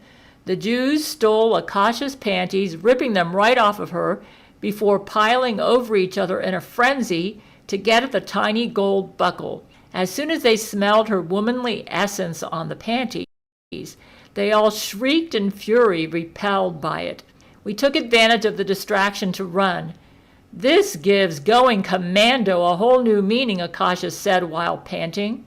As we ran... Not she cracking jokes at the same time. More Jews crawled out from all around us, skittering from off the cracks and corridors of tunnels. It was like a school of sharks that had tasted blood in the water. They were onto us now. Go away, Brad screamed in fright. We don't have any more gold for you. A Jew hissed and rattled its tongue at Brad. Brad, in a panic, fired his cum launcher at the Jew. He fired his cum launcher. Wait, Brad, no, I yelled, but it was too late. The powerful cum launcher blew a hole straight through the sewer line, causing an explosion of water to burst and rage out like a tornado. Okay, wait, pause it. I have some questions about the functionality of the cum launcher. Like, is this like a super soaker filled with cum, or is this like a normal amount of cum? It's like a fire hose filled with cum. Okay, so this So is like extreme pressure. Okay, all right. Torrential And waterfall. where's all this coming from? I don't know. The water Yeah, I was came wondering that earlier. Who's making I'm this just cum? Yeah, like could you imagine how long it would take to fill up a super soaker with cum? Even like the smallest super soaker. Yeah. How long would that take you? That would take a while. Super Soaker 50. Is that the smallest one? That was like the base model that most people had. Wave blowing us all down the tunnel. Whoa! We all yelled. Our bodies sailed down the tunnels as though we were on slides at a water park. We twirled and banged in the rapids, clutching our cum launchers. My stomach dropped as I felt the bottom of the tunnel give way beneath me. Bracing for impact, I held my breath. Whoosh! Splash! We had fallen into a deep cavern of water. Luckily, all of us could swim. I came to the surface and looked around me, trying to locate my team members. By the way, this is all written by Brent Spiner.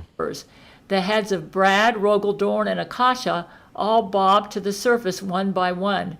Is everyone okay? I asked, gasping for breath and spurting water. The $25 tier patrons all responded in a mixture of murmured replies and nods. Alive but hungry, Brad said. We should have packed some snacks. I think it's the smell of that pizza, said Rogaldorn. Pizza? I asked. They were right. The savory, mouth-watering aroma of delicious pizza wafted over our faces. This is where it really takes a turn. It smelled like gooey mozzarella, pepperoni, and a freshly baked garlic parmesan crust. Are we underneath a pizza place? Akasha suggested. Ahead of us was a dry platform. I climbed out of the water onto the platform so that I could check my map. That's when I heard a new voice. The voice was deep with an accent like a California surfer dude. The tone also had a hint of a late 80s to early 90s vibe. Whoa, ho, excellent, the voice said. I banged on my wet flashlight to get it to light again, then shined it in front of me. To my horror, standing before me were 4 human-sized anthropomorphic reptiles. They appeared to have colored bandanas around their eyes, but were otherwise naked. I gripped my cum launcher in fear. Were these some kind of mutant animals down in the sewers? Pause it real fast. I know we're getting to something, but just like real quick, it's never made sense to me that the Ninja Turtles wore headbands, right? It's true. Like they wore like the eye bands. Like, why wear the eye bands? Y'all are turtles. You know, like it's just, if I'm gonna identify y'all, I'm gonna identify y'all as turtles, as big giant walking turtles. Like the colored eye band. It's like, oh, I don't know which turtle it was. Like, could you imagine going to the police being like, I got attacked by a large anthropomorphic turtle, and it was just like, you know, like, could you identify them in a lineup? I was like, oh, all those turtles look the same. Like, I knew they were ninjas. Yeah, you know. Are you like, was it ninjutsu? Was it karate? How do you know it wasn't wushu they were doing? You're being racist to turtles. All right, I'm sorry, hit play. Spiner? They were doing Sanchin kata. You know, I've told people about the importance of Sanchin kata. Like, maybe you know. Did you learn Japanese karate though? No, not at all. I didn't know. I got kicked out of karate. That's why I had to do taekwondo. Because I got kicked out of karate. So Sanchin is it's the same. Kata is the same thing as a form in Taekwondo. And they have a kata. It's called Sanchin, and it's what teaches you how to breathe properly. Is like what it is. So they'll, like, while you're doing it, they'll like hit you in the sternum with like a fist, or they'll like take a bow staff and hit you, or they'll like slap you on the shoulders really hard to see if you crumple while you do it. Yeah. The one with the blue bandana asked. Why? Yes, I said, caught off guard. Cool, cheered the one in the orange bandana. We were just having a pizza party. Want to join us? Who are you exactly? I asked. It's getting... Brad answered for them, his eyes filled The Ninja Turtles are very anti-Semitic. with 90s nostalgia and awe. Ninja Turtles, he exclaimed. Brad, Ninja Turtles aren't real, Rogel Dorn reminded him. The leader, the one in the blue bandana, extended his weird little turtle hand to me. I'm Leonardo. These are my buddies Raphael, Donatello, and Michelangelo. The turtle men all waved. For a moment, I thought we all had died and perhaps been transported to another dimension. The Ninja Turtles were real? Well, in their existential defense, I had only recently found out that multiple deities and mythical beings were real. You could say I was like the metaphorical frog in boiling water when it came to accepting stranger and stranger things in my reality. Nice to meet you, I greeted them politely. Interesting devices you have there, noticed Donatello. What are you doing down here? Asked Raphael. Want some pizza? Michelangelo offered. The patron splashed out of the water to go get pizza. There were several fresh boxes on a table that the Ninja Turtles had arranged. We're on a mission to find Lizzo, I told the turtles, retrieving my iPad. According to this map, she's somewhere on the final level. Hey, wait a minute. Damn, my iPad got damaged in the water. We've lost our map. Don't sweat it, assured Donatello. I can fix it. You guys help yourself to some pizza. As we loaded up on fat and carbohydrates at the pizza table, I explained our situation to the Ninja Turtles. So what you're saying is that if you don't vaporize this morbidly obese, body-positive pop singer...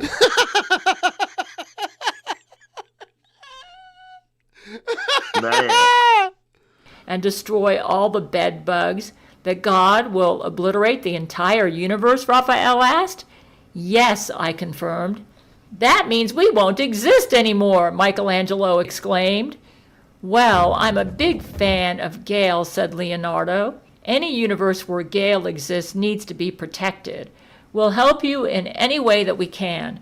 Donatello tossed me my iPad. All fixed, buddy. Thanks. What's with the water slide entrance for you guys anyway? Like, that was totally awesome. But there's a sewer door, you know, said Michelangelo. We were chased by Jews on level 1, Rogel Dorn informed him. Jews, Leonardo shuddered. Tunnel Jews creep me out. And that's saying something coming from a turtle guy whose adopted dad was a giant rat. Speaking of, alerted Raphael, his eyes locked onto the water tunnels as he stood from the table and readied his psi daggers. Keck, keck, keck, keck, keck, keck, keck, keck, keck, keck, keck, keck. The laughter of the tunnel Jews could be heard echoing from down the tunnels, the same ones we had just washed in on. They were coming to catch us. Oh no! Here it comes. They followed us down here, Akasha shouted. The rest of the Ninja Turtles all stood up and pulled out their weapons. You guys run on ahead, Leonardo said. We'll take care of these kikes. Oh, she did it. She just leaned in. She just leaned right into it, for sure. What the fuck? Yeah, she leaned right into it. She did one about me and Monty loving Popeye's chicken, and I was mad at how accurate it was. I was upset. I said, damn, I hate perpetuating the stereotypes about black people, but I do love that shit. I don't even eat meat no more, but I had a Popeye's chicken sandwich like a week ago, for sure. You don't eat meat, but you eat it when it's appropriate. Weather's permittable. I'll allow myself like once or twice a month to eat meat, you know. Especially if it's chowder.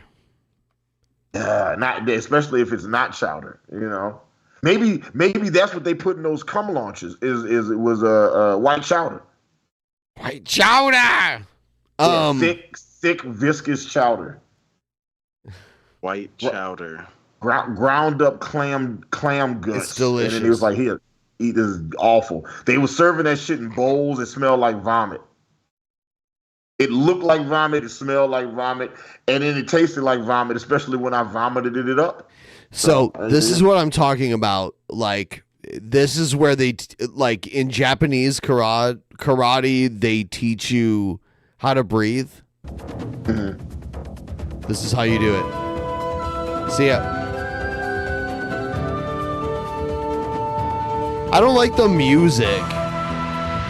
It's called Sanchin Kata. It's all like you'll hear like overemphasized breathing in this. Yeah, I've been to tournaments where I've seen like large groups do this together. Yep.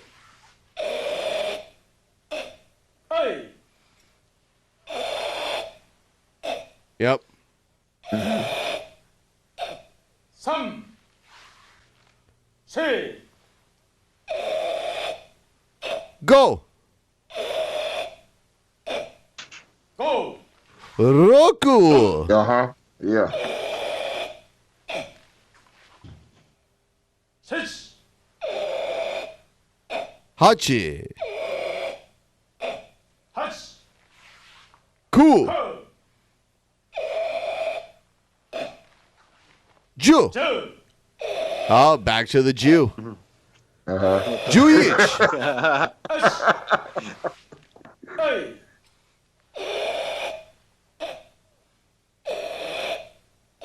Some. It is weird. I always felt weird, like I was in middle school doing this shit. But middle school, you were doing karate. I was doing Yeah. taekwondo. Yeah, they do this. Six. And they're like, oh, you're grabbing the ribs and pulling them. But, and then, yeah, they do like, that's called a Mwashe Uki. Is like when you do like that. There's no practicality to it. It just means, Mwashi Uki means circular block. I bet you Lyoto Machida would tell you that there's a functionality to it. Sure.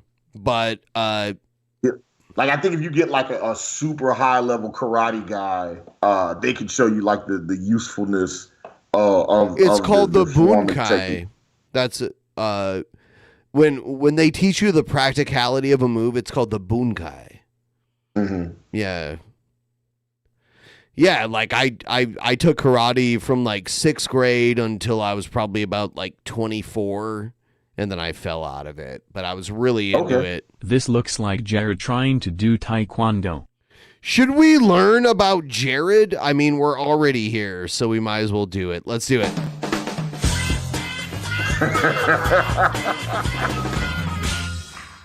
What, you like that? Yeah, it's so good. It's so good. Well, what about that 70s show?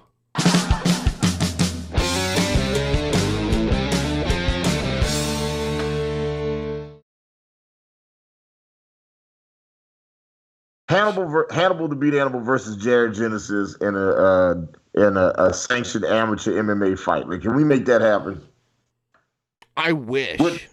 What dollar amount do you think he would do it for? I'd pay like up to what do you think is the $500 for a minimum dollar- seat in the front row.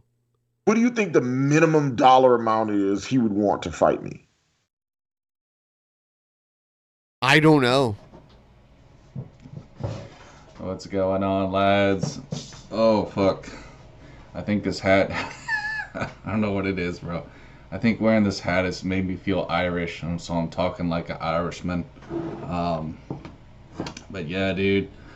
I just wanted to say, oh yeah, shout outs to my friend on Discord, Irish lad. I know a few Irish people in my life, but yeah, I'm not of the Irish descent. I wish I were. Irish people are cool. I think I'm like 4% Irish, but I mean, I'm not gonna count that, bro. I'm not gonna cheat. I know that's nothing, but every American is probably like 4% Irish. You know what I mean? Like, what? That's just what it is, dog. I bet I'm not. No, yeah, probably not. Call it a hunch. Even like if you've got some like white in your ancestry, Irish people were pretty poor and didn't own slaves. You know what I mean? Like, so probably not. 8% Irish, 8% English. That's like every single American. But anyways, guys, I had some motherfucker in the comments, dude. You guys, some of you fucking trolls are hilarious, dude. Like, I don't know what it is. I guess because I made that video on Mike Tyson, people are asking me if I want to do some professional fight. Like, Yeah, no, they're asking you because you were challenged. That's why. And you're running. No, it was because the last time you were on last week. Like people were asking him, but he's like, I don't know where it came from, bro. I would love to see. You know what though? I would love to see you just like pick him apart, like take a couple rounds to just like torture his ass. I would like to like there are a few fighters who have been slammed unconscious. Yeah, and I'd like to try that. So like that's what I'd like to try. Yeah, like in a clinch, like picked up and slammed down like that. Yeah. Yep. Yeah. You know, stupid ass. I mean, did you not watch my video, bro? Do you not know my thoughts on all that corny bullshit? Listen, dude. Okay. I don't have anything to prove to anybody, bro. And to me, in martial arts, it's not about all that boasting crap. Yeah, the reason why he's saying this is because he either watched us talking about him, or more likely someone told him that we were goofing on him and that he's not a real fighter. That's why he's saying this shit. Yeah. Yeah. And like that, like Matt Hughes and Carlos Newton, exactly like that. Except I won't get knocked out too. Excuse me. Whew. Sorry, guys. I just had myself an Olipop and a coffee, so I'm pretty wired. Even though there isn't that much sugar in those Olipops. Sometimes I add a little bit. I know I'm not the only one who does that, but I'm a little wired, so excuse me, guys. Plus, oh my lord, did I have a great meal yesterday. Chicken fried steak, bro. Holy shiitake mushrooms, dude. I have not had a chicken fried steak since like goddamn middle school cafeteria. Like, holy shit. It's been a minute, bro. So your mom got like creative. I think I was at Old Town Spring the last time I had a chicken fried steak. Chilling with my grandma, bro. So I think I'm still a little bit laggy from that meal, bro. You know what I'm saying? I think it just like stayed with me to the next fucking day. Does that ever happen to you guys? But he's always blaming being tired for why he's stupid.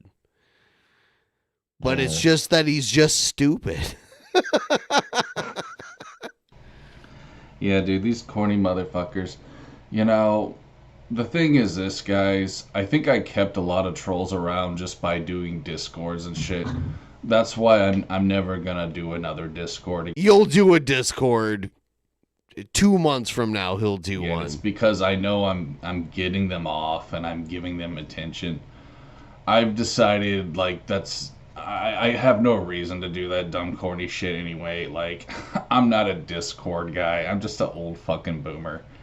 You know, I only did that to try to help my channel, but yeah, bro, I mean, I can see that shit just isn't for me, and that's totally fine. Like, you know, it is what it fucking is. I'll just build up a fan base making videos. You know what I mean? Plus, I'm on X, so I was gonna say Dude, his Twitter profile is just him hollering at e-girls all day, like, hey, beautiful. It's so gross. I got an X, but that sounds really retarded. Damn you, Elon Musk, and your stupid Tesla trucks. I can't say I have a Twitter anymore, but I fucking hate that guy. God damn it, do I ever hate that guy. That's so interesting because I would definitely get the idea that like Jared Genesis would be an Elon bro, right?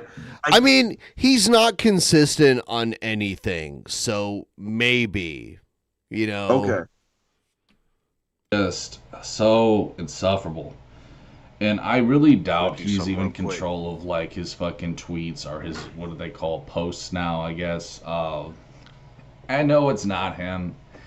You know, he's got people trying to make him look cool with the memes and all that crap. It's like, damn it, Musk, you're just a fucking loser.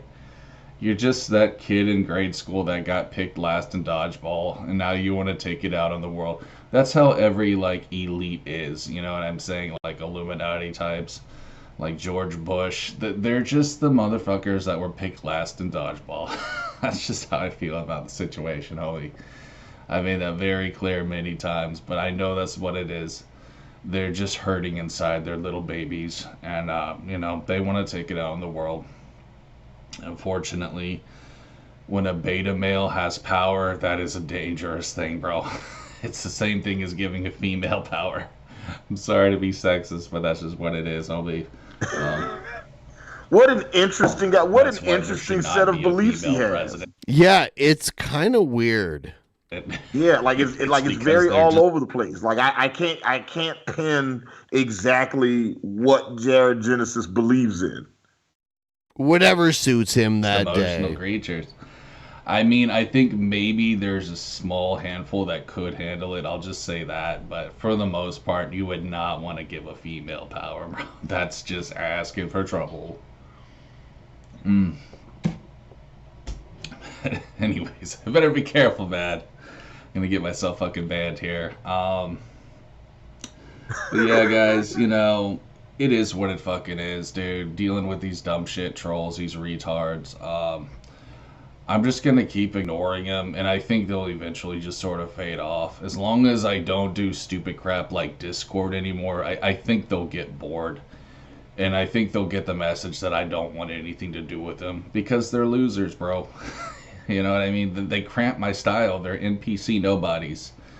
They're degenerates. They're losers, you know? They have nothing to give to the table. Nothing that impresses me. They're just bad karma. They're bad energy. And I don't want to be around those kinds, you know? I'm sorry that you fucked your life up and that you just, you know, you're like Bill Gates. You want to take it out on the world and other people, but you're not welcome here anymore, you know, and I fed you guys way too much. Oh, these goddamn trolls. It is just kind of sickening to think, like, how much attention I gave them. But at the same time, it was kind of fun fucking with them. But yeah. He doesn't fuck with anybody, by the dude, way. I guess this is kind of an update video and just a vlog too. Like, I'm never doing Discord again. You'll do it again. He'll do it again. Oh, fuck that For stupid sure. bullshit. I am on Discord, you know, just to DM with people, but Huh. I'm never making a server. That goes So he's to already Gilded, on too, Discord. and He's all like, that yeah, I dumb still shit, use you know? Discord, you know. Fucking Gilded. Does anyone even use that anymore? Probably not, but it was a headache, and I see that I fucked up, but that's never gonna happen again, and my trolls will never have that kind of power ever again anymore. You guys can just go back to the fucking forums. That's where you belong, 4chan and Reddit. You don't belong on YouTube. You're just retarded. You don't have the capacity to be a YouTuber. You are special needs. But you know what? That's okay, dude. It's you know what I'm saying? He swears he's going to play his And it's drum okay to set be gay. soon. And it's okay to be retarded. That's just what you are. But I wish you luck with that. I just don't want to be around you, homie. Sorry, but like I said, you guys are just negative energy. And I'm trying to better myself. I'm trying to level up. So I have to avoid that kind of crap at all costs. And, you know, I'm also just, I'm trying to just mentally get better, bro. Like, just with my thoughts and, you know, my mindset, just to keep a positive mindset. And just... By the way, that singer you said you're working with, I hadn't heard of her before. I looked her up, and yeah, like there was a lot of R&B music in the 80s, like in the 90s and early 2000s. So I missed that with Jagged Edge. She worked with Jagged Edge. I definitely know that. Yeah. She worked with Jagged Edge. She had records with. She had a record called "Okay" with Lil Jon. She had a song called "Laundromat" with R. Kelly. You know, back before he got canceled. I've only met her one, like this person once, but I'm actually distantly related to Alicia Keys. Alicia Keys and me are like third cousins. Wow. Yeah. Wow. Yeah, Okay. yeah. Her her mom is from the same city. Like her mom is from Toledo, Ohio, and me and her mom actually went to the same high school and everything. So Oh wow.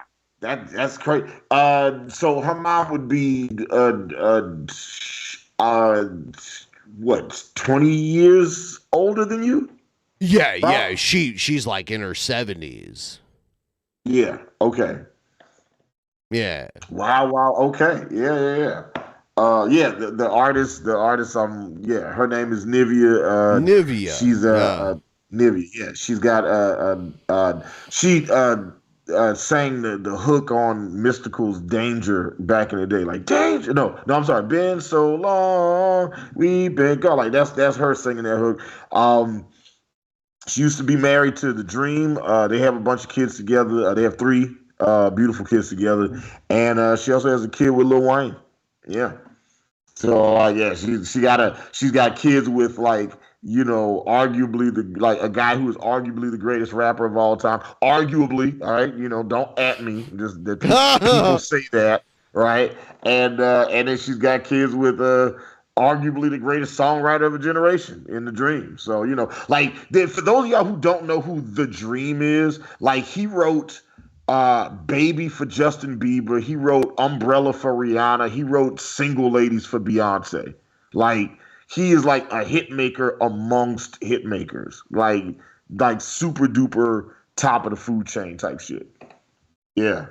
And we had a whole project. We got a whole album that we did for her. And she's doing a reality show. She got a show coming up very soon.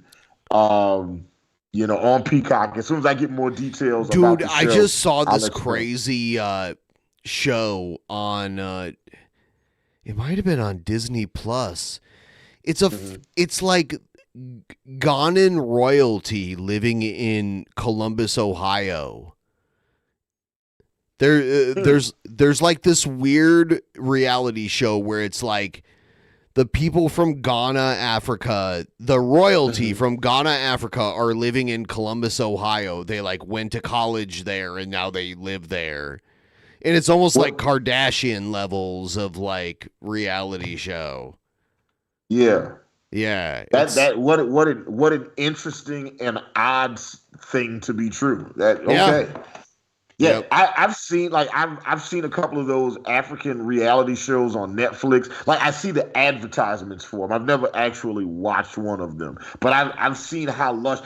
There was a girl that I worked with years ago who would always tell me that she was an African princess, right? And I never believed her because if you're living in America and you're an African princess, that means the country you're a princess in isn't offering very much. I mean, it was just. I never ever believed her, and then come to find out it was true. It was like her dad was like some type of royalty where they can technically call their daughters princesses despite the fact that the father isn't a king, right? I don't understand exactly how it worked, but it was and come to find out she was insane, like her family was insanely wealthy. And it was just I was like, why do you work a job? I don't understand this. And she was like, my dad wouldn't give me money because he said I don't appreciate shit. So he was like, yeah, if you're going to live in the States, then you got to work, So she had to get a job. So she just got a shitty, she got a job at a restaurant where all she had to do was she was a hostess. She's like, all I do is just sit people, and as she long was as I have good a job, morning, my neighbors. And everyone's like, fuck you. And she's like, yes, fuck you too. Yeah. She was, she was an interesting person.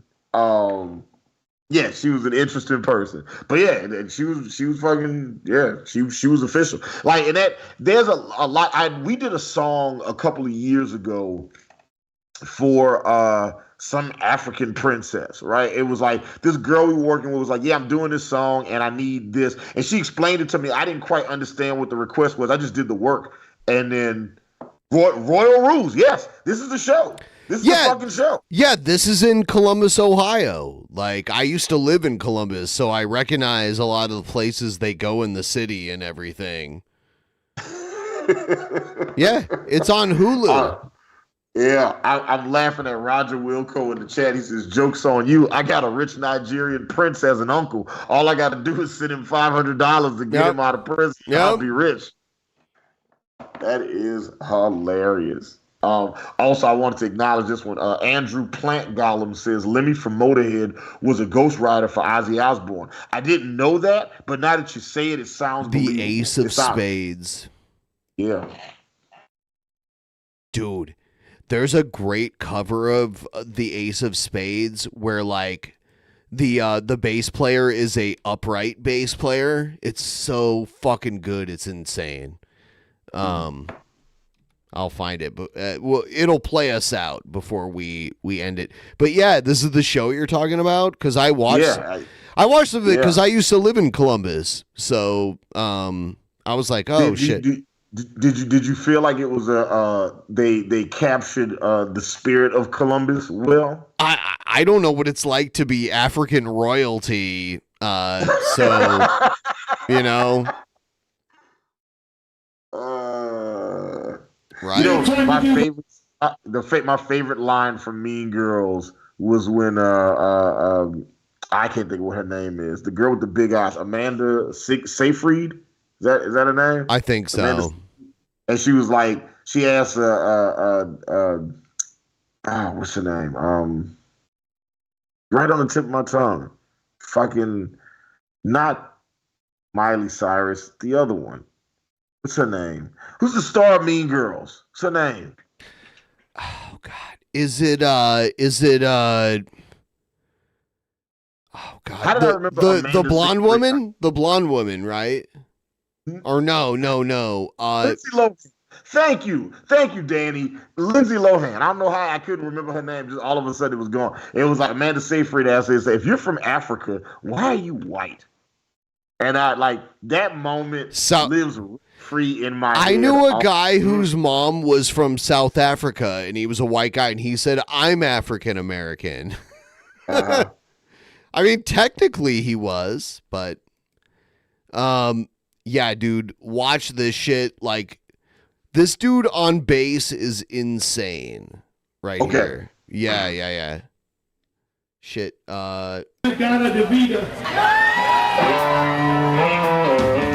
Yes, Elon Musk is taking the African Brothers.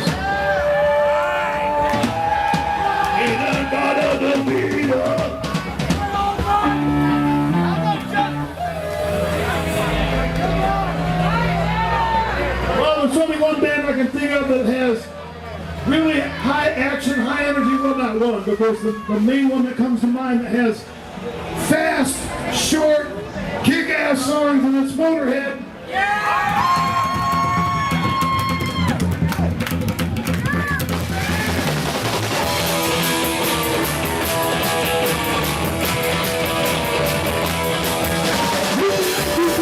All right, I just have to show that, like, because just to show how they play it. Now I'll play the album version. Hey, bass. That's insane. Well, there's like the Motorhead version where they're not. This is like a psychobilly version of it from the Twists and Tarantulas out of Detroit, Michigan. One of my favorite, like, psychobilly is like a whole genre. I can show you like crazy psychobilly shit that's insane. Wow. Yeah. Oh my God. That song is like universal. There's so many good versions of it. It's unbelievable. That is I've only ever heard the Motorhead version of that song. Yeah. Before Grampy Lobster died, we were supposed to do a show. We were going to do a show with Grampy where all we did was review Motorhead's catalog from like the entire discography. And we had prepared for that show, and then like he died the week we were going to do that show. That's interesting. A lot So, of yeah, we sat up and went through all of Motorhead's discography, you know, which I had been a fan of Motorhead since before they started doing all of the wrestling stuff, and then when they started doing all the wrestling stuff, it was like, all right, well, shit, I'm definitely locked in Speaking now. of wrestling stuff, I'm a big fan of a musician named Rick Derringer. Do you know who he is? Rick. I'll show you the song that you know the most. Hold on. Yeah. Okay, Rick Derringer. Yeah. Yep. I am a real American. Fight for the rights of every man. I am a It's weird how he tried to do like a new version of it. American. Fight for what's right. Fight for your life.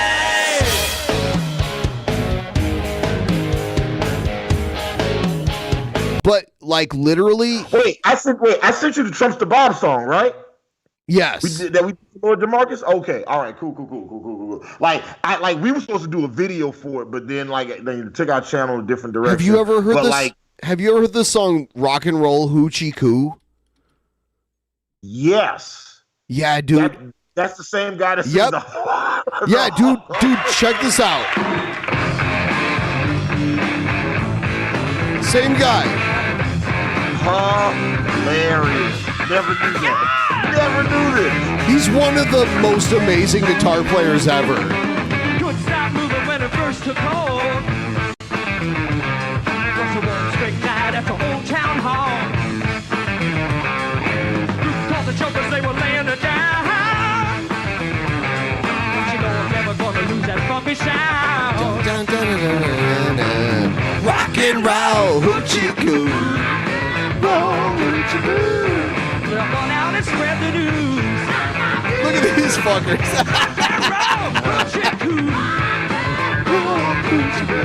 Lordy mama, light my fuse.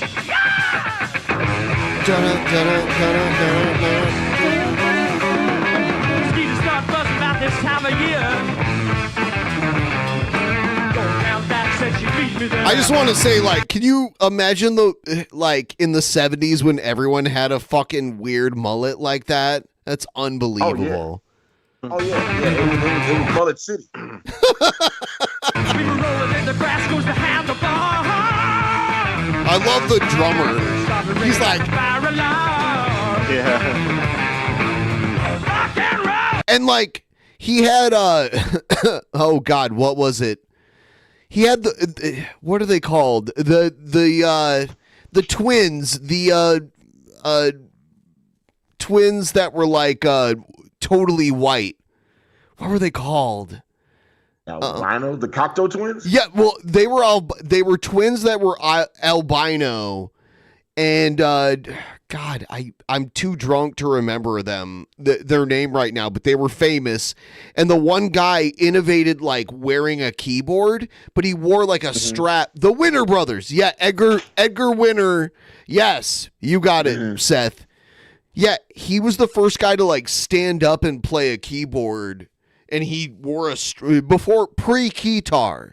You know, he like let it like hang down to his knees, and he'd play it like that. He's in this video playing the keytar.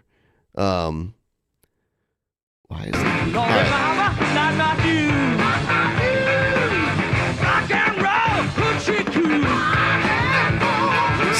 See him wearing the fucking like big ass keyboard with a strap around his neck?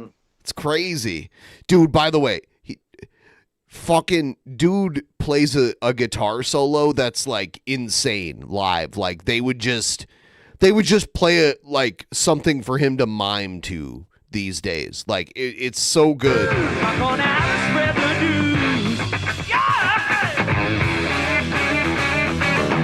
Here it comes.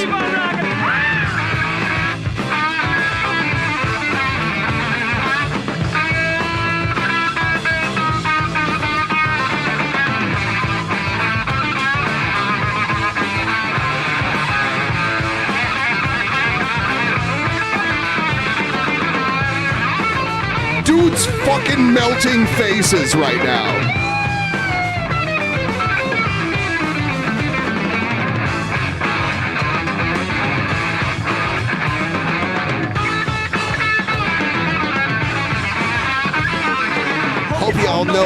talking about. When they wiggle that thing, it really knocks me out. Getting high all the time is all I do. Come on, little pussy, let me do it to you.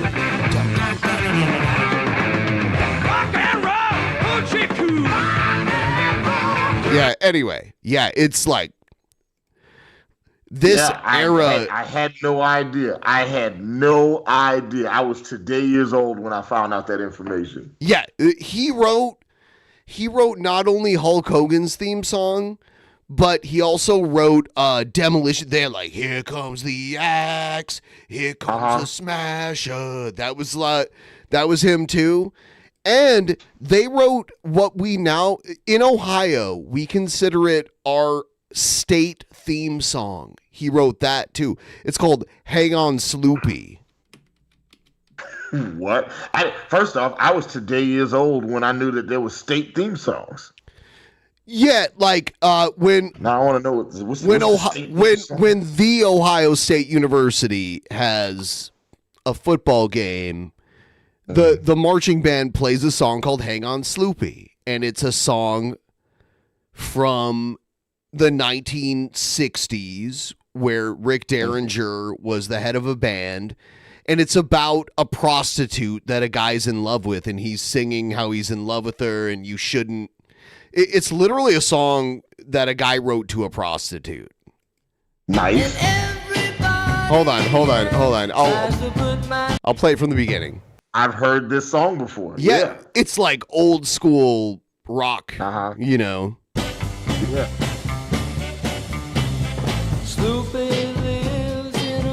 Yeah, that dude's the same guy I just showed you earlier. Like, he did Hulk Hogan's theme song and all that shit. Wow. Love that there was a nigga up there playing the xylophone. yeah. Well, it's probably the marimba. That whole xylophone set up for him up there. It's probably a marimba, which is like a giant xylophone. That's made out of wood.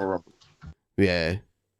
Yeah, so I just took you down a rabbit hole, like a weird musical rabbit hole.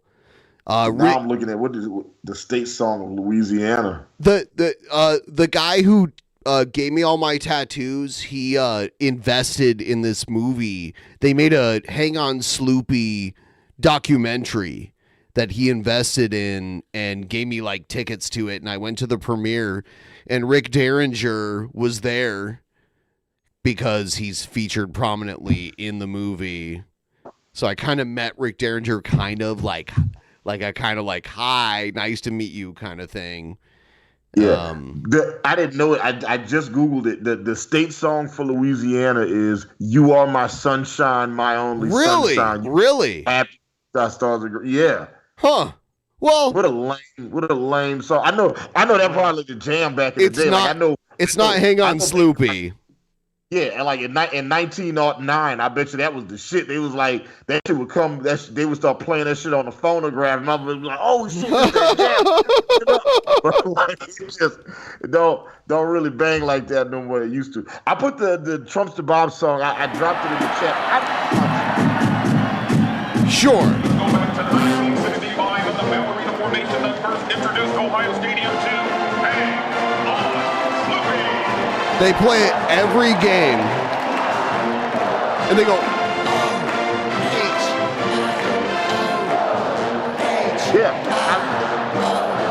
For more than 50 years, a simple rock and roll song has been synonymous with Ohio State. Hang On Sloopy topped charts in 1965. Yeah. It's a hit that likely would have been forgotten, except for students and fans who adopted it as an unofficial anthem of their own. But why this song? Have you ever thought about how it came to be part of Ohio State's culture? The story of how Sloopy became a Buckeye might surprise you. Segregation was prominent in the music industry during the 1960s. Oh no! Carl Fisher and his group, The Vibrations, sometimes these are the guys that actually wrote the song. Paid for the shows they played. He remembers performing on stages where black and white audiences were separated by a rope. And of course, they were the songs first recorded by black artists for R&B labels and later covered by white groups, marketed as pop music for white teens. Yeah. A lot of times they wouldn't play black records on some of your pop stations, but they would bring it down from Too Wild and put it out by a white act, and it would sell. Twist and Shout and Hound Dog. Pause it real quick, Ben Pye. So like, yeah, this was like a thing, like a big thing back in like, and didn't call them like they were R, like all of the black records were all called R&B records, but R&B didn't stand for rhythm and blues. It stood for race and black. Oh no. Really? Yeah, so that's what R&B stood for. They were race and black records, and then when white The original artists never which received one of them was rhythm? Which one was blues? Claim or commercial Yeah. success of the Beatles or Elvis Presley. My Girl Sloopy is a lot like Yeah. that. Carl Fisher It's a love song to a prostitute. recorded it in 1964, a full year before the McCoys' rock and roll version hit '1. Most people have never heard. It was the #1 song in America. Hang on, Sloopy in the '60s. It's crazy. Of My Girl Sloopy. But there are literally dozens of examples of songs like that where it would be like there'd like be like a black version of a record, because like copyrights worked differently back then, and like ownership worked differently back then. I do want to say though, Chubby Checkered wrote like 4 songs about the twist and got #1 hits. It's like, yes, he did. Twist again. Let's like remember the twist, and like there's like all these fucking songs about the twist. That motherfucker. Listen, even then, if you did a song that had a dance that went with it, that shit would go. That shit was all the way. He's an example That of a shit- black that- artist that from the shit- 50s that like had like they didn't take it from him, right? Well, you talking about Chubby Checker? Yeah, he was a black guy, right? Pretty sure. Yes, he was. Yeah. Yes, he was. Have any resentment against them. Actually, we're just doing what artists do. They got a better pop sound, but I did like the groove that ours had, with the Latin feel behind it. There was a Latin feel? So part of what I think the appeal musically of Hang On Sloopy is kind of more broadly the appeal of these kinds of dance-oriented R&B. It's weird that they're still alive. Holy shit, these old ass dudes, the guys that performed it originally. It looks like they're performing it in like on the set of like a snuff film here. Yeah, like for sure. The Maybe like they look like they're in hell right now. Yeah. Like that fucking basement. That looks like they're about to film a Saw movie there. But there were like quartets like this, right? Like the Temptations. They were like a quartet. Oh yeah, like there was like the Temptations, the Stylistics, the Delphine. There was a bunch of those groups back in the day. Yeah. The Four Tops. Oh the yeah. I've seen the original Motown house because I grew up near Detroit. Like I've seen like Music City USA or whatever they called it. There's like a sign out front. It's crazy all the like hits that came out of just like that building. Like they were recording shit in the early days there. Simple bum bum ba-dum ba-da-da-dum ba-da-dum. I mean, these are kind of, it's like 4 notes basically. It makes it easy to hop from being a song that you might perform at a dance club, at a rhythm and blues kind of club, to being something that you could perform in a rock club, to being something that you could arrange for marching band. The person who arranged Sloopy for the Ohio State University Marching Band wasn't even a band member. John Tagenhorst was a student at Ohio State majoring in music. His professor got a and mentor, Steinway. Charlie Spahn, was the director of the marching band. Excellent piano. What's the cost of like a grand piano size Steinway? A lot of like $10,000. More than. Well, let me see. Let's look it up. Steinway grand piano cost. Okay, this is insane. This is a 2021 Steinway Grand Spirio costs $125,000. Whoa! And you got to pay to like have it delivered because and tuned. And tuned. Like if you got a Steinway Model M, which is the 1982 piano. That's 21,000 now. Yeah. Like they're ridiculous. Like Steinway's like, don't get it twisted. Like as far as pianos go, it's like top tier piano. A Steinway like, is like a Rolls Royce of pianos. Yeah, it is the top tier. Like the sound is very rich and full. Like I've had a few opportunities in my life to play Steinways, and they sound incredible. But they are also wildly expensive. You know? Yeah. Like if somebody stole my Steinway and my son, if I had a son, I'd be like, listen, just give me the Steinway back. All right, I can always get another kid. That's Steinway.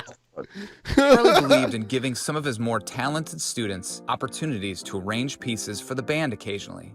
At the Ohio State Fair, on the loudspeakers, I heard Sloopy, and I think it was the McCoy's version, and I liked it.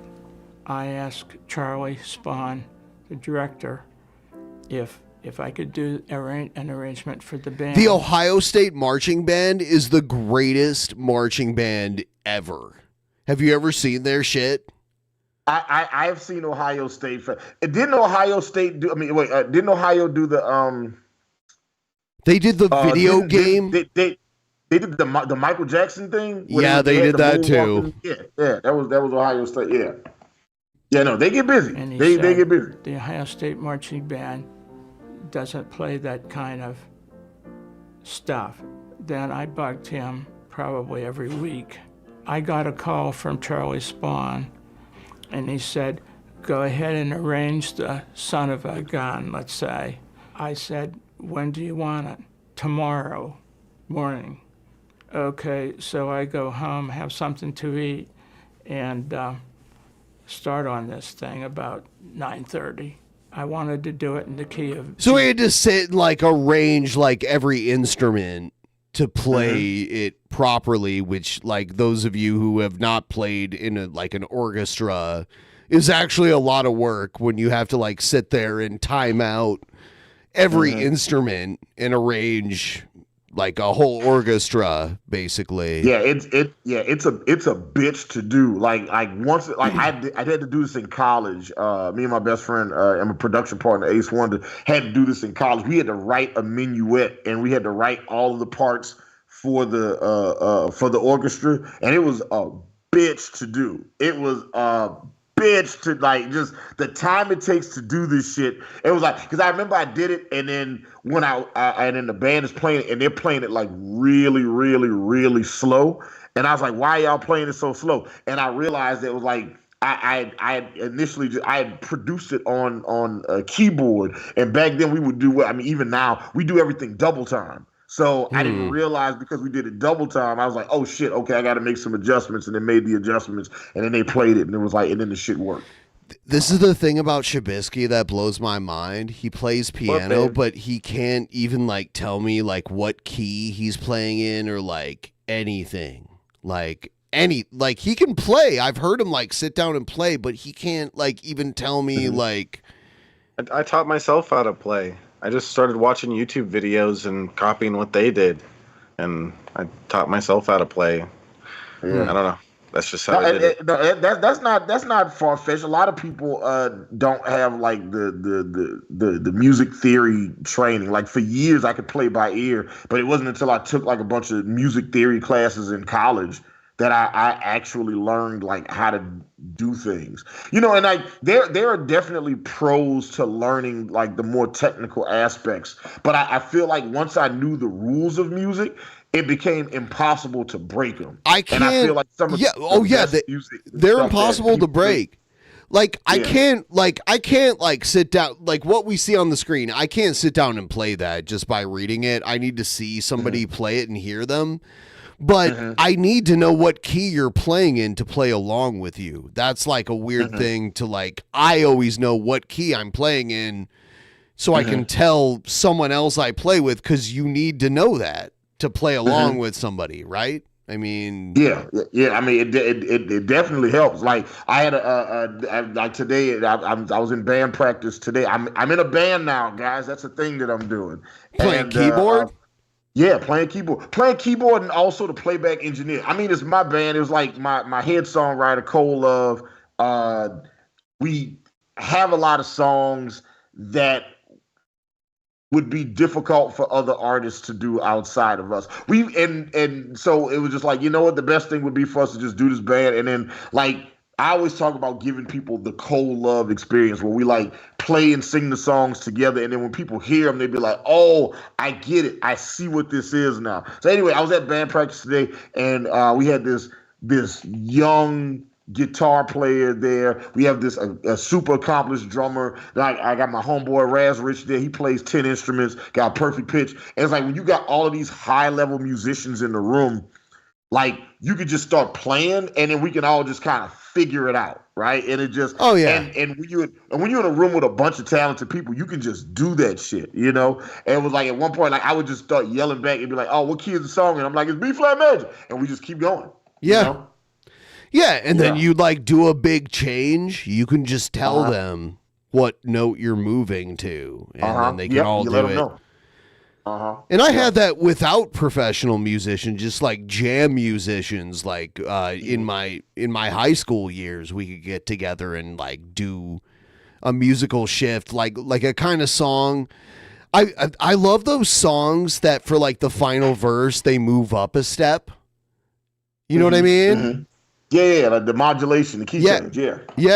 There's a couple songs. It adds more intensity. Matter of fact, there's a specific rap beat I made for Shabisky, and it does that in the beat. Where it's like the second half of the song, it pitches up and it goes someplace. I was like, listen, I was really trying to give Shab some gold. I was like, man, he gonna put this song out, and I set it up where the hook is already in the song. It was gonna be a whole song about smoking weed. Damn, Shabisky, how'd you fuck that up? It was an accident. Let's get back to it. You get back to it. Let's do it. It was an accident. Yeah. Yeah. It was an accident. So, Shabisky, I have to teach you about Prince first. Oh, no, you've taught me about Prince. You know, actually, I forced Shabisky to watch so many Prince videos, it's insane. I liked it. Yeah. I liked it. You made me a fan of Prince. One of my favorites is Sexy Motherfucker. That's like one of my favorites ever. I didn't really know anything about Prince much until you showed me, and I seen him play the guitar and do his crazy, like he puts on a show, and he's super talented. Yeah. Prince is wild. Like the level of talent that dude has is. I just found out recently that he wrote a song for Stevie Nicks. Dude, if he had a crush on a woman, he'd write them a song. He wrote Manic Monday for the singer for the Bengals because she was hot like back in the day. Yeah, he would do that as like a way to like probably try to hook up with people all the time. Because he could like sit and write a song like it was not. He probably wanted to fuck Stevie Nicks, honestly. Yeah. Okay. So he helped write and produce Stand Back. So the story goes, Stevie Nicks was getting married, right? Or she was getting married. Or she had gotten married that day, and she was riding, and as she, like on her wedding day, and I think this is the story. So if I get the details wrong, don't slaughter me in the comments, right? But I think the story goes that like it's on her wedding day, she's in her car and she hears a Little Red Corvette on the radio, right? And she starts writing a song side by side along the melody, like she's writing a new song and new lyrics to Pretty Red Corvette.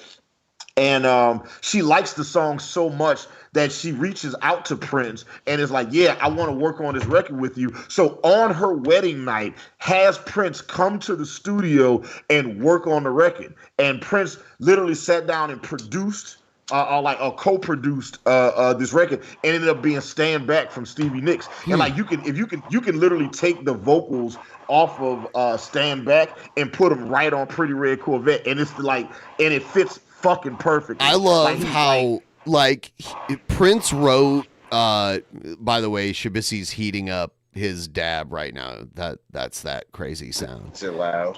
No, it's fine. Prince wrote Nothing Compares to You for a pop group. I think they were Scottish.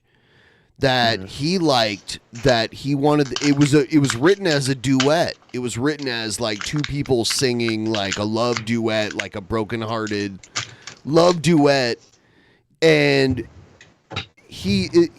but the problem was, and part of the reason why he changed his name to the weird symbol in the 90s was like, they would take, or the record company actually owned his songs, and they would shop them out to other artists to record them and make hits out of them.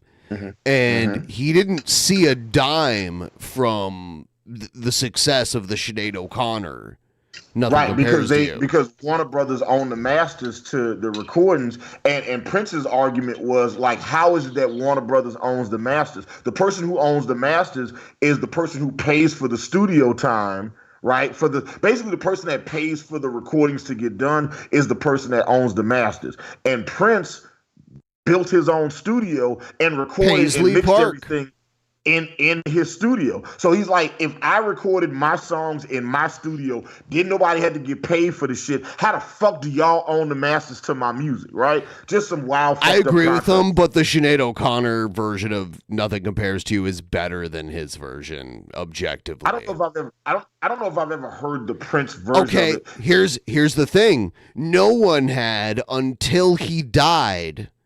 And his sister, who he didn't even really have a relationship with, but because Prince was a crazy Jehovah's Witness, he didn't have an actual will and trust. So his sister, who was like, they knew each other, but weren't really in a relationship, like as brother and sister, she ended up owning all of it. And that's why now you'll hear Prince shit in commercials and shit, which is something Prince would never have done. He never wanted that shit. Like, Prince was so serious with that shit. Like, there was a video of this young girl say. Matter of fact, before I say this, I want to go back to the Stevie Nicks thing because so Prince does the record for Stevie Nicks, goes to the studio, knocks the shit out in like a half an hour, leaves, and then he gets he's like, yeah, I want 50% of the publishing on this record, and that's that. Played some synths, played the bass line. I think he might have did the drums, and then he left the studio. Right. Couple months later, he's working on a song. And he sends it to Stevie. He's like, yo, I'm working on this record. I want you to help me finish it, because I think, like your voice and your style of writing, I think it would work perfect for this. Stevie Nicks is sitting there and she's just like, yeah, I can't write to this. This song is too big and it's not my style. And it's too big for me to write. So Prince ended up finishing the record himself. And that record was Purple Rain. Oh my God, dude. Yeah, he had initially tried to write it with Stevie Nicks from Fleetwood Mac, and she said she got the record and she couldn't do it, and then Prince was like, "I'm gonna just do it myself," and that record was Purple Rain. I love how in Purple Rain, Prince tricked Apollonia into getting naked and then just drove away and left her naked there. No one would get it. Well, by the way, Prince was the hero. He was like the protagonist in the story, but he slaps the shit out of Apollonia in this movie too. It's like, what? Yeah, he's the good guy. Yeah, it's a strange movie. It's a strange movie. You know what I always loved? The scene where his dad is in the basement playing the piano. Yeah, well, after beating the shit out of his mom, right? Yeah. Yeah, like he beat the shit out of his mom and then went down and played the piano and played this amazing ballad. And I was like, damn, man, that shit is dope as hell. Yep. Yeah, I always wanted to do something with it, but I never did because it's Prince. Even in that movie, they make, which it's not really his mom and dad, but they make his parents like a black guy and a white woman. I don't even know. I think his mom was black though. Yeah, I don't know anything about Prince's ethnicity. I'm pretty sure. I didn't know he had a sister until you said so. She owned. Could you imagine? It's like winning the lottery, by the way, because Prince wouldn't release a ton of shit, and now you own all of it. You can take all of the hits and commercialize them, and then she has a $1 billion catalog. Yeah, $1 billion catalog. Dude, you can release an album every year for the next decade. Mm-hmm.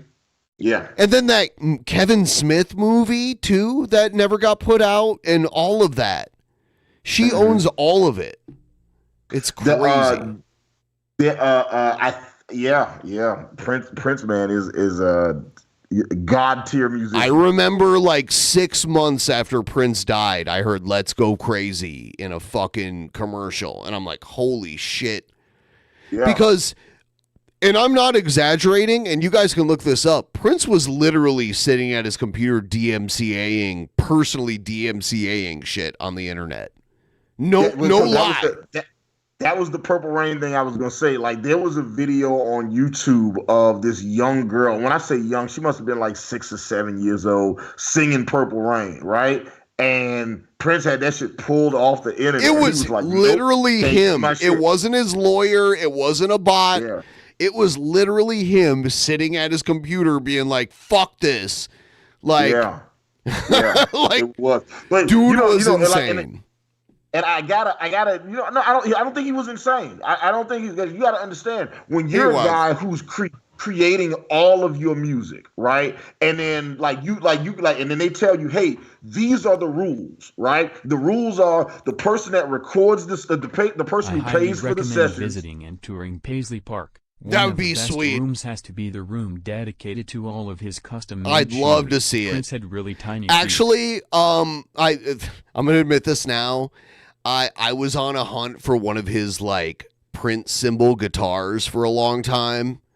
But the ones I saw look like they were like fake, like someone like made them and they weren't actually one of Prince's guitars with like the symbol. I want that's like my holy grail guitar, is to get a hold of like one of those, because he probably had like 20, 30 of them made.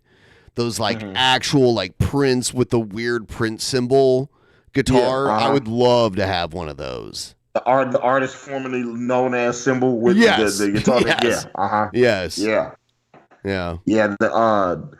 Prince was like imagine sitting down at a record label. You're 17, 18, 19 years old. They explain to you, this is what a contract is. These are the rules. This is how it works. The person that records, the person that pays for the recording session is the person that owns these songs. So he goes out, performs all of these songs that he created, so he can raise the money to build his own studio, so he can record his own sessions, so put his music out, and then get pennies on the dollar while they sit up here and just eat all of your profits. You're right.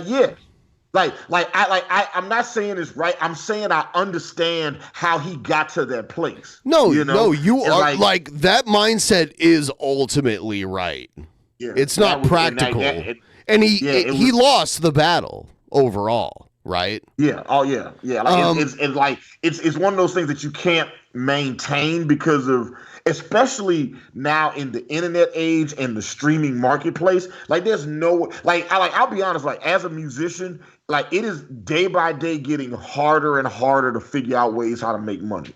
So like, once upon a time, like, I could make enough money doing music alone where I could provide myself and my family, provide for myself and my family. I will say that, but in the streaming economy, it is so difficult to do that shit. But I remember like the day, like, obviously, like, look back to like, do you remember TLC? They were like the biggest R&B group. They were broke while they had the #1 song on the radio. Yeah. Because they were getting paid like pennies per album. Yeah, sold. Yeah, and like the TLC situation was one where they just signed a terrible contract, right? Like, the Beatles had a shitty contract too.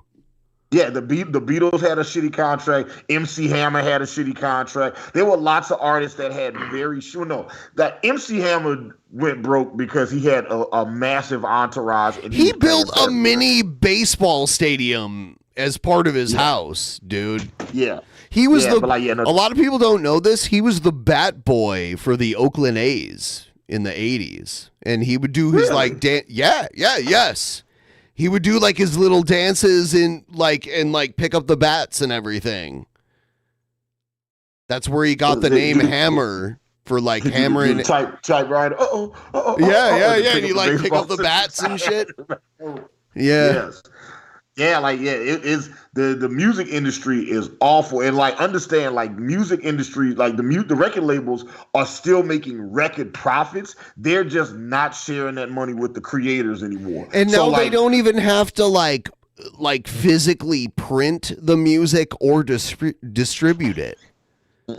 Not at all. Which is weird because I think about that because so much of what record labels be like, oh, well, the reason we're charging you, like, the reason you're getting like 10 cents on the dollar for every album you sell is because we're doing all this work. We have to print the CDs, we have to ship these shits out, you know, we have to, and it's like, but you're not doing any of that now, right? Yep. The labels aren't doing the artwork, they're not building the fan bases like they used to.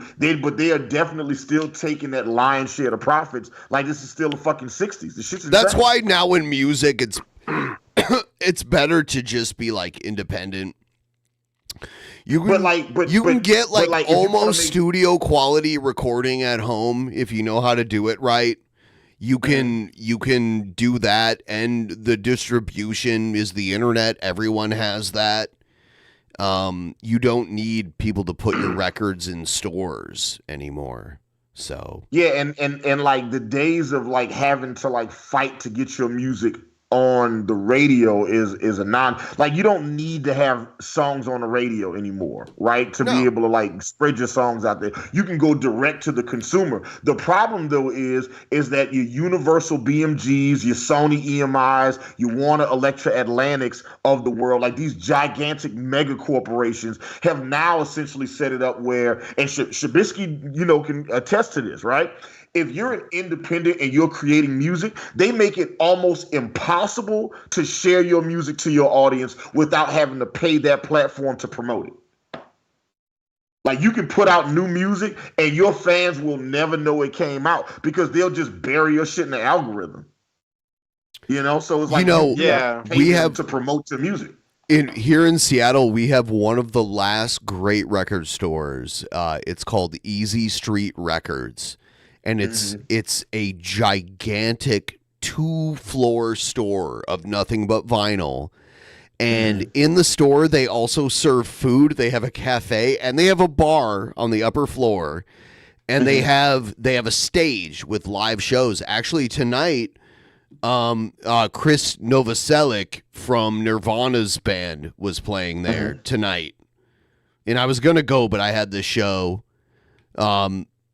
But yeah, like it's still alive and well, but it's kind of a niche thing now. But it's records. It's not CDs. It's not actually tapes are kind of making a comeback too now, which is so fucking crazy because tapes have shitty sound quality. I mean, like it's not a like it's a nostalgia thing. Like there are a lot of young kids that are really getting into like, you know, like having vinyls and cassette tapes. Vinyl is cool. Tapes is like the worst quality. Yeah, tapes is ass for sure. Yeah. Tapes is definitely ass. Like I have a cassette player at my house, and I was showing somebody. Like I had this kid over, a kid. When I say kid, I mean somebody like in their 20s, in their 20s, right? And he's just like, and I tell him I'm like, he sees my tapes, and he's like, "What is that?" And I was like, "Oh, these are cassette tapes." And he's like, "What do you do with them?" I was like, "You listen to music on them." So then I put a tape in a tape player, and it started playing the music. And like 30 seconds in, the tape started getting stuck up in the ears. I had to pull it out, and I said, "Quick, go get me a pen or a pencil." And he's like, "What do you need the pen or pencil for?" To twirl it. Wind that bitch back up. I worked at a radio station in the early 2000s. We still had reel to reel that we could play there too, and some people would send us their album on reel to reel that we would still play. Listen, I like not trying to show my age here, but like when we started doing music, when we got into music production, the first music we did was on reel to reel. Like we used to have to like edit that shit together, man. That shit was fucking insane. But then, mind you, like the following year, everybody was doing things digitally. So then it was like after that, everybody was doing shit on like Pro Tools and like MIDI shit, and DAWs started to pop up. Yeah, so. We didn't do that shit for long, and then after that, everybody was doing everything on CDs. You know, like they had just made recordable CDs. So it was like after that, it was like, all right, no more reel to reel, no more DATs and ADATs and shit. After Yeah, that, I was in a punk rock band when I was in my like late teens, and we recorded a whole album, and it was on DAT. I probably still have it somewhere. I think I did keep. Mine is sitting over there, right, like on the table, right. Like I'm looking, I got a claw machine, and next to the claw machine is a goddamn ADAT. It's just like my girlfriend was like, "Oh, I can give it to my dad. He keeps a bunch of old tech." I'm like, "I promise he ain't got no ADAT player." Right. That was only in recording studios. Only in recording studios. Yeah. Absolutely. Yeah. That shit is wild. Yeah, like the modern. Danny Million says, I want to release a video album on Laserdisc. I also had a Laserdisc player as well. It's like a giant silver record. And my favorite movie to watch on that starred Hulk Hogan, fucking No Holds Barred. Oh, I was about to say, dude, No Holds Barred was good because it was Hulk Hogan basically playing himself, right? As a wrestler. The best Hulk Hogan movie where he doesn't play a wrestler is Suburban Commando because he has Christopher Lloyd and Shelley Duvall. Shelley Duvall, yeah. Yeah. I saw Christopher Lloyd at Comic-Con in February, and I was gonna ask him about Suburban Commando just to get his insight on it. And I decided not to ask him because he seems like he has dementia. Oh, wow. Yeah, the panel I saw, it was him and Christina Ricci, and Christina Ricci kept having to like put her hand on his knee and be like, no, that's not what's going on. Like almost like a caretaker. Christina Ricci was kind of like keeping him grounded, and there was like a host hosting the panel. So there was like a host, Christina Ricci, and Christopher Lloyd. Christopher Lloyd seemed like people would ask him like, what was it like working with Andy Kaufman? And he would like start talking about it, and he'd be like, who am I? Like, what was his name? He'd like forget Andy Kaufman's name like halfway through talking about him, like that kind of shit. I have it recorded. I'm gonna release it eventually, but it just like it was sad, is what I'm saying. Christopher Lloyd is not in good shape. Yeah, I mean he's a very old man. Christopher Lloyd is born. He's like 85 years old or something. He's like really old.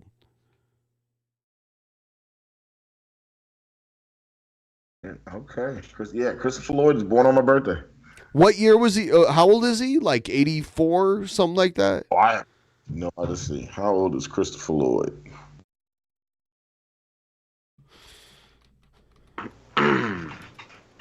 Christopher Lloyd is 85. Yeah, dude, that's old. That's pretty old. Yeah. So I expected him to be like, Doc from Back to the Future, which is funny because he was like in his probably like late 30s when he recorded that, like that back in the day. Fucking Rotten Stormtrooper just reminded me of something. Suburban Commando had a teaser for Teenage Mutant Ninja Turtles 2. And The Undertaker was in it too, by the way. I'm going to play the thing you sent me. The Trumpster Bob song. Yeah. Listen, we don't listen. We don't gotta listen to the whole thing. I just wanted to play through to the chorus. Is this it? Oh, you're playing this one. Okay, never mind. No, where's the Trumpster Bob song? Well, I dropped it in the chat, but look, no, play this instead because I was gonna say the Trumpster Bob song. I was gonna have to set it up first, but this you could just hit play. So no, I don't regret calling him that word because any man, I don't care what skin color you are, any person who tries to steal your house and your home is a fucking fucking four little thug bitches. I love black people. Fucking thug bitches. I love black people.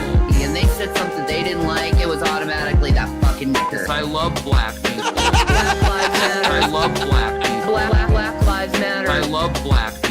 Well, these Black Lives Matter, they did take a kneel peacefully, and you didn't fucking listen to them. Is there lingering racism in me? Maybe. Ice Cube. Yeah. I'm with Ice-T. Yeah. I'm with Snoop Dogg. I love black people. Yeah. You want me to feel good about black people after being robbed? I love black people. Yeah. The fuck you are, it just came out. Because I'm not a racist, I love black people. Yeah. I'll be fucking racist all day long. Because I'm not a racist, I love black people. Yeah. But it's okay for them to call me a white nigger. Because I'm not a racist, I love black people. Yeah. They think what they do, they can get away with because they're black. I love black people. Yeah. Go fuck yourselves, all of you. Because I'm not a racist, I love black people. Yeah. I don't owe you shit, yes you do. I love black people. Fucking suck bitches. I love black people. Oreo chicken. I love black people. And they said something they didn't like, it was automatically that fucking nigger. I love black people. Black Lives Matter. I love black people. Black Lives Matter. I love black people. Well, these Black Lives Matter, they did take a kneel peacefully, and you didn't fucking listen to them. Is there lingering racism in me? Maybe. I'm a Niger. I'm a Niger. Like a major Niger. You can derive what word I'm saying God. without saying it. White nigger. Call me a white nigger. I'm a Niger. I'm a Niger. I'm a Niger. Like a major Niger. I'm part Nigerian, which is where we get the N-word. So does that give me clout in the community? I'm just reporting facts, folks. That's all I'm doing. I'm like Alex Jones reporting facts. I'm a Niger. I'm a Niger. I'm a Niger. Like a major Niger. Like when you accept Jesus, it changes your DNA. I believe that. What the fuck is so interesting about Michelle Obama, and what the fuck did she do in the White House that made her so great anyway? And is it because she's black? Is that the only greatness she has, is she's black, and you want to try to be in the cool, I'm not racist card game?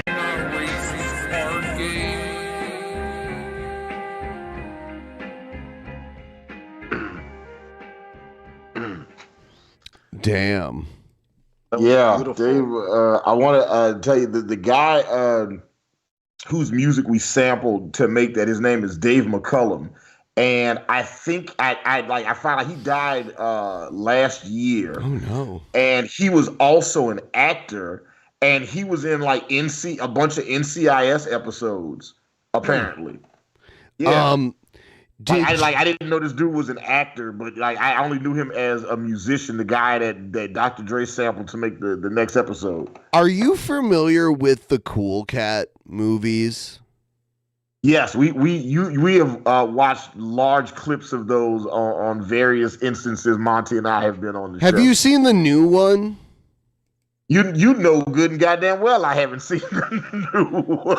I want to know if you think this is racist. I guess we're doing fair or foul right now. Okay. All right. Here it is. It's called Hood Rat for Trump. Yo. Yeah. We I'm watched Hood Rat. it. I got something to say. We watched. And listen up. Did we already watch this earlier? Yeah, we watched it. Yeah. Okay. Unless he's done different things like this. I think it I might forgot about that. I think it might technically be racist, right? Like it's like you know, like having a black cat and naming it Watermelon. You know what I mean? Like it's there. Like it's like you walked right up to the line, but you didn't quite cross the line. It's just, you know, like the most offensive thing to me isn't about him wearing like a whole black bodysuit and being like, yo, man, crime is up in my city. You know, the most offensive thing isn't him talking about like why black people need to be out here voting for Trump, right? The most offensive thing to me is the nigga didn't rap on beat at all in the song. Not at all.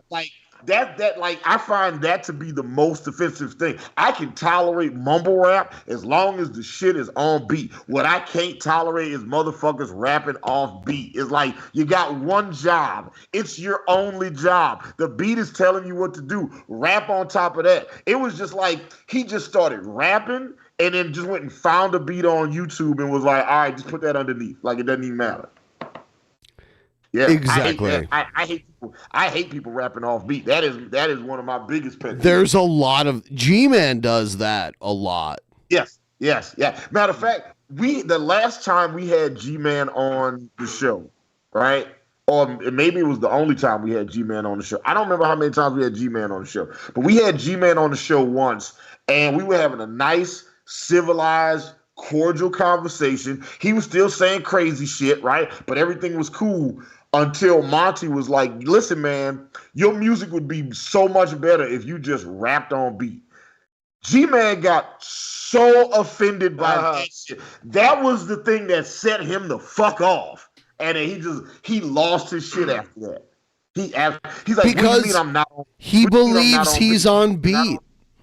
He's not even close. Not even close. It's gross. Yeah. I've actually been debating about creating an Instagram channel, or just you doing it on my own Instagram or TikTok, where I just take rappers that are off beat and just put them back on beat and just see if how much of an improvement it makes. That's all the channel would be. Have you seen Fantasy A? He's a Seattle rapper. Uh-oh. He's like kind of famous here. Let's see. Seattle Sweetheart. There we go. Here we go. You're gonna love this. Here we go. Okay, let's see. Where is it? Hold on. Oh, here we go.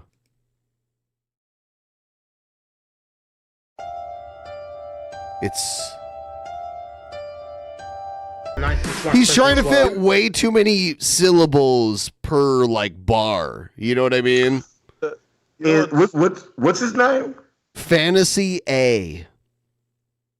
The sad part is like he's like obviously really mentally handicapped, but he raps way better. He raps way better than the other dude we listened. We were the one that Ben was about to play again. I forget his name. Cool Cat. Cool Cat. Yeah.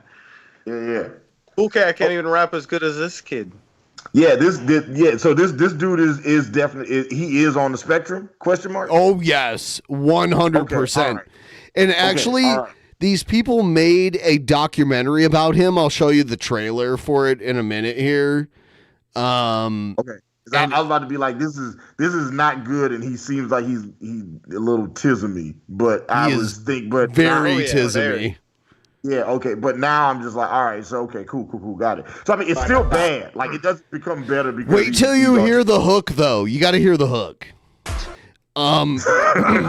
Check out this trailer to his movie. Dude, this movie was selling out the local like theaters, the theaters that play like local, art cinema type movies. And there's Grady sleeping in my bed again.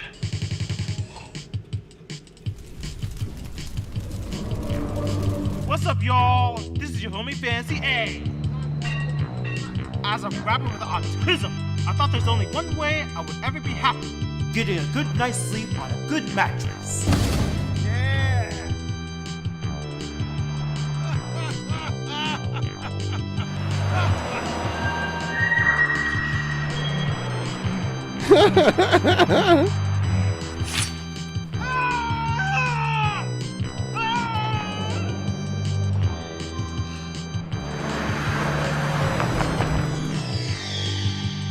Fantasy A. Get some mattress. Yeah, I listen. One thing Monty and I said when we were in Seattle, we was like, bro, if we moved up here, we could make so much bank. Like we went to this restaurant, this little diner, not too far from Ben Pye's place, and they were just like random white people that were just like talking to me and Monty. Oh like, yeah. What's going on, guys? What are you doing? It's rare. It's rare to be black here. Yeah, like they thought we were somebody famous, but they were just like, oh shit, black people. It was just there were so few black people in Seattle. Monty and I were keeping tabs. We counted 8 while we were there, not including us.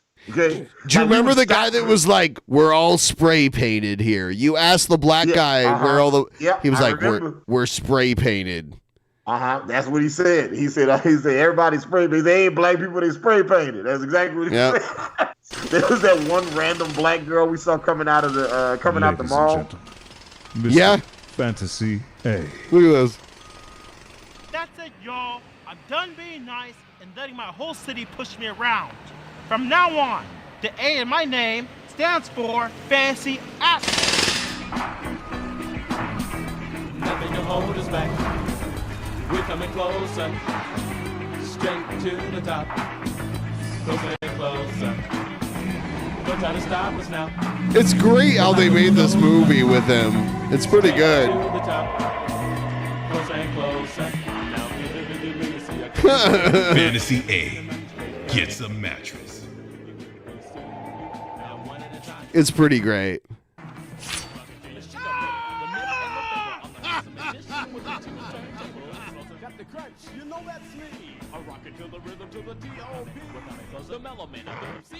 Yeah. Inside. Yeah. Me and Monty talked about it while we were there. We was like, yo, man, if we opened up anything, right? If we did anything and we just put black owned on the front of it in Seattle, we would make so much fucking money. It just a bunch of white people would be like, oh, thank you for your contribution to American history. Like, shut up.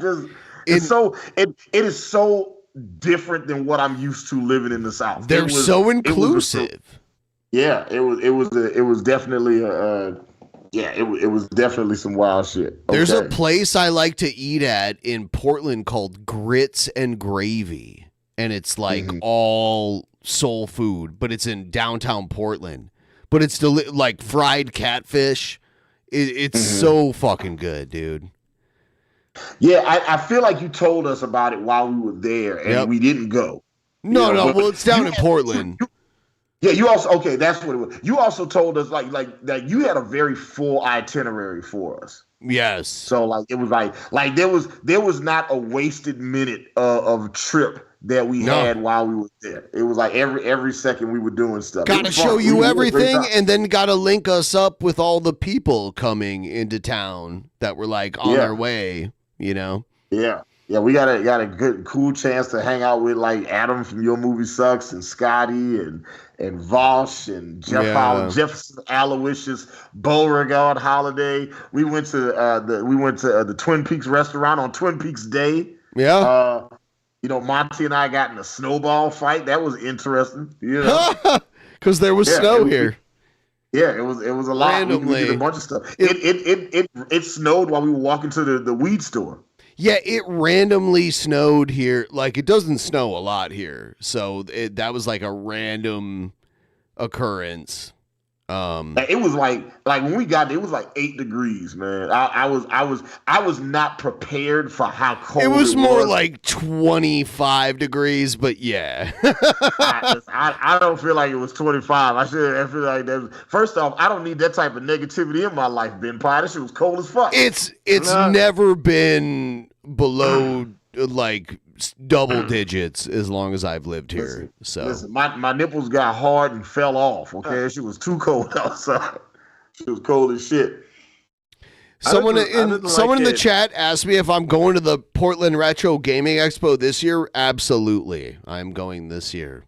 Every year. The Retro Gaming Expo in Portland. Yes, that is a fun time. Portland is a super fun city. It's not like Seattle.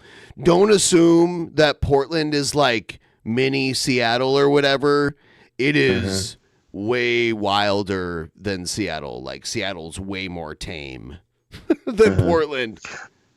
Also, I'm seeing Demetrius Dave in the chat on the screen. He asked if that was Black Belt Jones in the Shanny video. Yes, that was Black Belt Jones. That is an amazing eye you have to have not an amazing eye, just an amazing knowledge of blaxploitation karate films. Okay, yes, that was Black Belt Jones. Absolutely. If you see me in public, it's not weird to come up and say hi. No, at all. It's not weird. So if you see me, he'll yell at you. But if you ask for it an happens autograph, like he'll charge a couple times a year. You say that, but like when we were in Seattle with you for the 1,000th episode, we had to stop live streaming our location because people were finding us. Yeah. Yeah, Yes. I was just like, so you say that shit, but it was like at a certain point, like we're sitting at that bar. We were at That's that. because there was like Adam and Vosh and shit there, like people who had like huge, they have huge audiences. I didn't want their weirdo fans coming around and causing some trouble. Oh, that's funny. Yeah, that was funny. Yeah, we had a good time. We had a great time, actually. I've been looking forward to Monty and I have been talking about coming back to Seattle so we can hang out with you. Yeah. You know what I'm saying? But the offer is reciprocated. If you want to come to Atlanta or New Orleans, just let me know. You got a place to stay, you can hang out, do the same thing. I'll try to, take you all around the city and do a bunch of stuff. Yeah,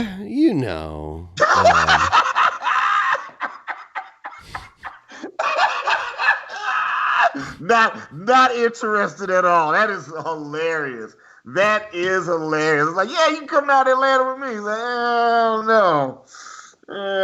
I think weed is still illegal there. I don't know. It is. It is. It's one of like the trade-off with the South is you get a lot of really nice people and delicious food, but also like so much stuff that we get delicious food too, all the chowder. See this thing? Whoa. Ben don't like the South, not at all. I've been to the South. I'm very northern. Like I grew up in the North, and now I live even further into the North. Yeah.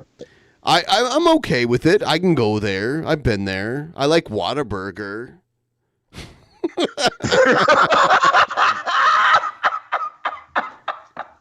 Come on, man. They just opened up a Qdoba on Peachtree Street, and every time I pass it, I always think me and Ben got to go there. I've never eaten Qdoba because I want to make sure the first time I eat Qdoba, you and I eat it together. Sure. Qdoba is like, to me, a slightly higher quality Chipotle. I know. That's why I hadn't eaten it because, I know how much I know how much Billy loves Chipotle and how you say Qdoba is superior. I only say it to I don't like either of them, but I do I do technically like Qdoba better. Me and Billy did a thing where we went out and bought burritos from both Qdoba and Chipotle and tried to eat 2 burritos.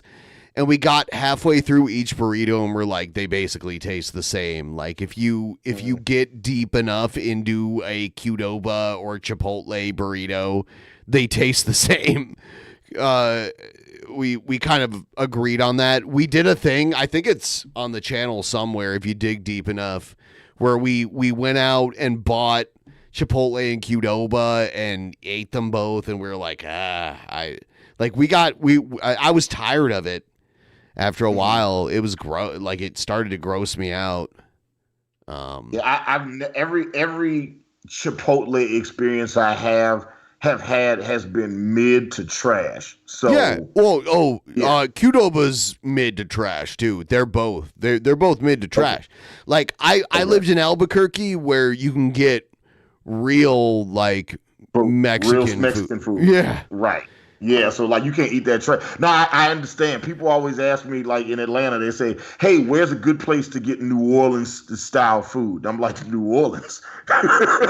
It's true. Don't get it here. No, there are a couple establishments here that I'd be like, yeah, this place, and this place are good. But at all those places, you are going to pay so much more for the product. I went to a place in Disneyland where they would fire up some Bananas Foster and they'll do jambalaya or whatever, and it was good enough. But yeah, I've been to New Orleans. I've had the food there. One thing that made me laugh was at the New Orleans airport, they had a Zatarain's restaurant at the New Orleans airport. Yeah. Are there actual Zatarain's restaurants that the rice was like modeled after? Like, there used to be the only one I know of is that one in the airport, because I every time I fly into Louis Armstrong, I always think the same thing. I just like, it's the only place I know that has a Zatarain's restaurant. Yeah. But back in the day, I feel like there used to be a bunch of those. Were shits they all over like was the rice like based off a restaurant chain in New Orleans? Is what I'm wondering. Yeah, I don't know the history of the food, unfortunately. I have to do. The some last digging time I into was that. in Chicago, I ate at a Weber Grill restaurant. Like, there's a restaurant owned by Weber Grill where everything's like fire grilled, and they have a giant Weber Grill, like a 20-foot tall Weber Grill in the front yard of this restaurant. It's so weird. Anyway, I'm sure we can wrap up the show in a minute here. I'm enjoying the conversation, though. You know. Yeah. No, it's a good. I do need to go. Not because I got stuff to do. It's getting but late. Because with this. Well, yeah, it is 2:30 in Atlanta. Yeah. But also the mask that I'm wearing, they're like metal bolts that are like pressed up against my ears. So like it really, that's why I keep like, so if y'all see me keep like grabbing my mask and readjusting, it's like I'm trying to give my ears a break because the pressure of the headphones is just pushing the bolts against my head. I need earbuds like Shabisky. Shabisky was thinking much more wisely than I was. Next time we stream, I'll wear my mask. I'll bring back the old school Ben mask from. Listen, you wear your luchador mask, I'll wear mine. You know? Okay. We'll be the Lucha Zebras. Lucha Zebra. Oh my God. All right, we're gonna wrap it up. Good night, everybody. Have a good night. It was fun. We'll see you on Saturday. Have a good one. Peace, guys.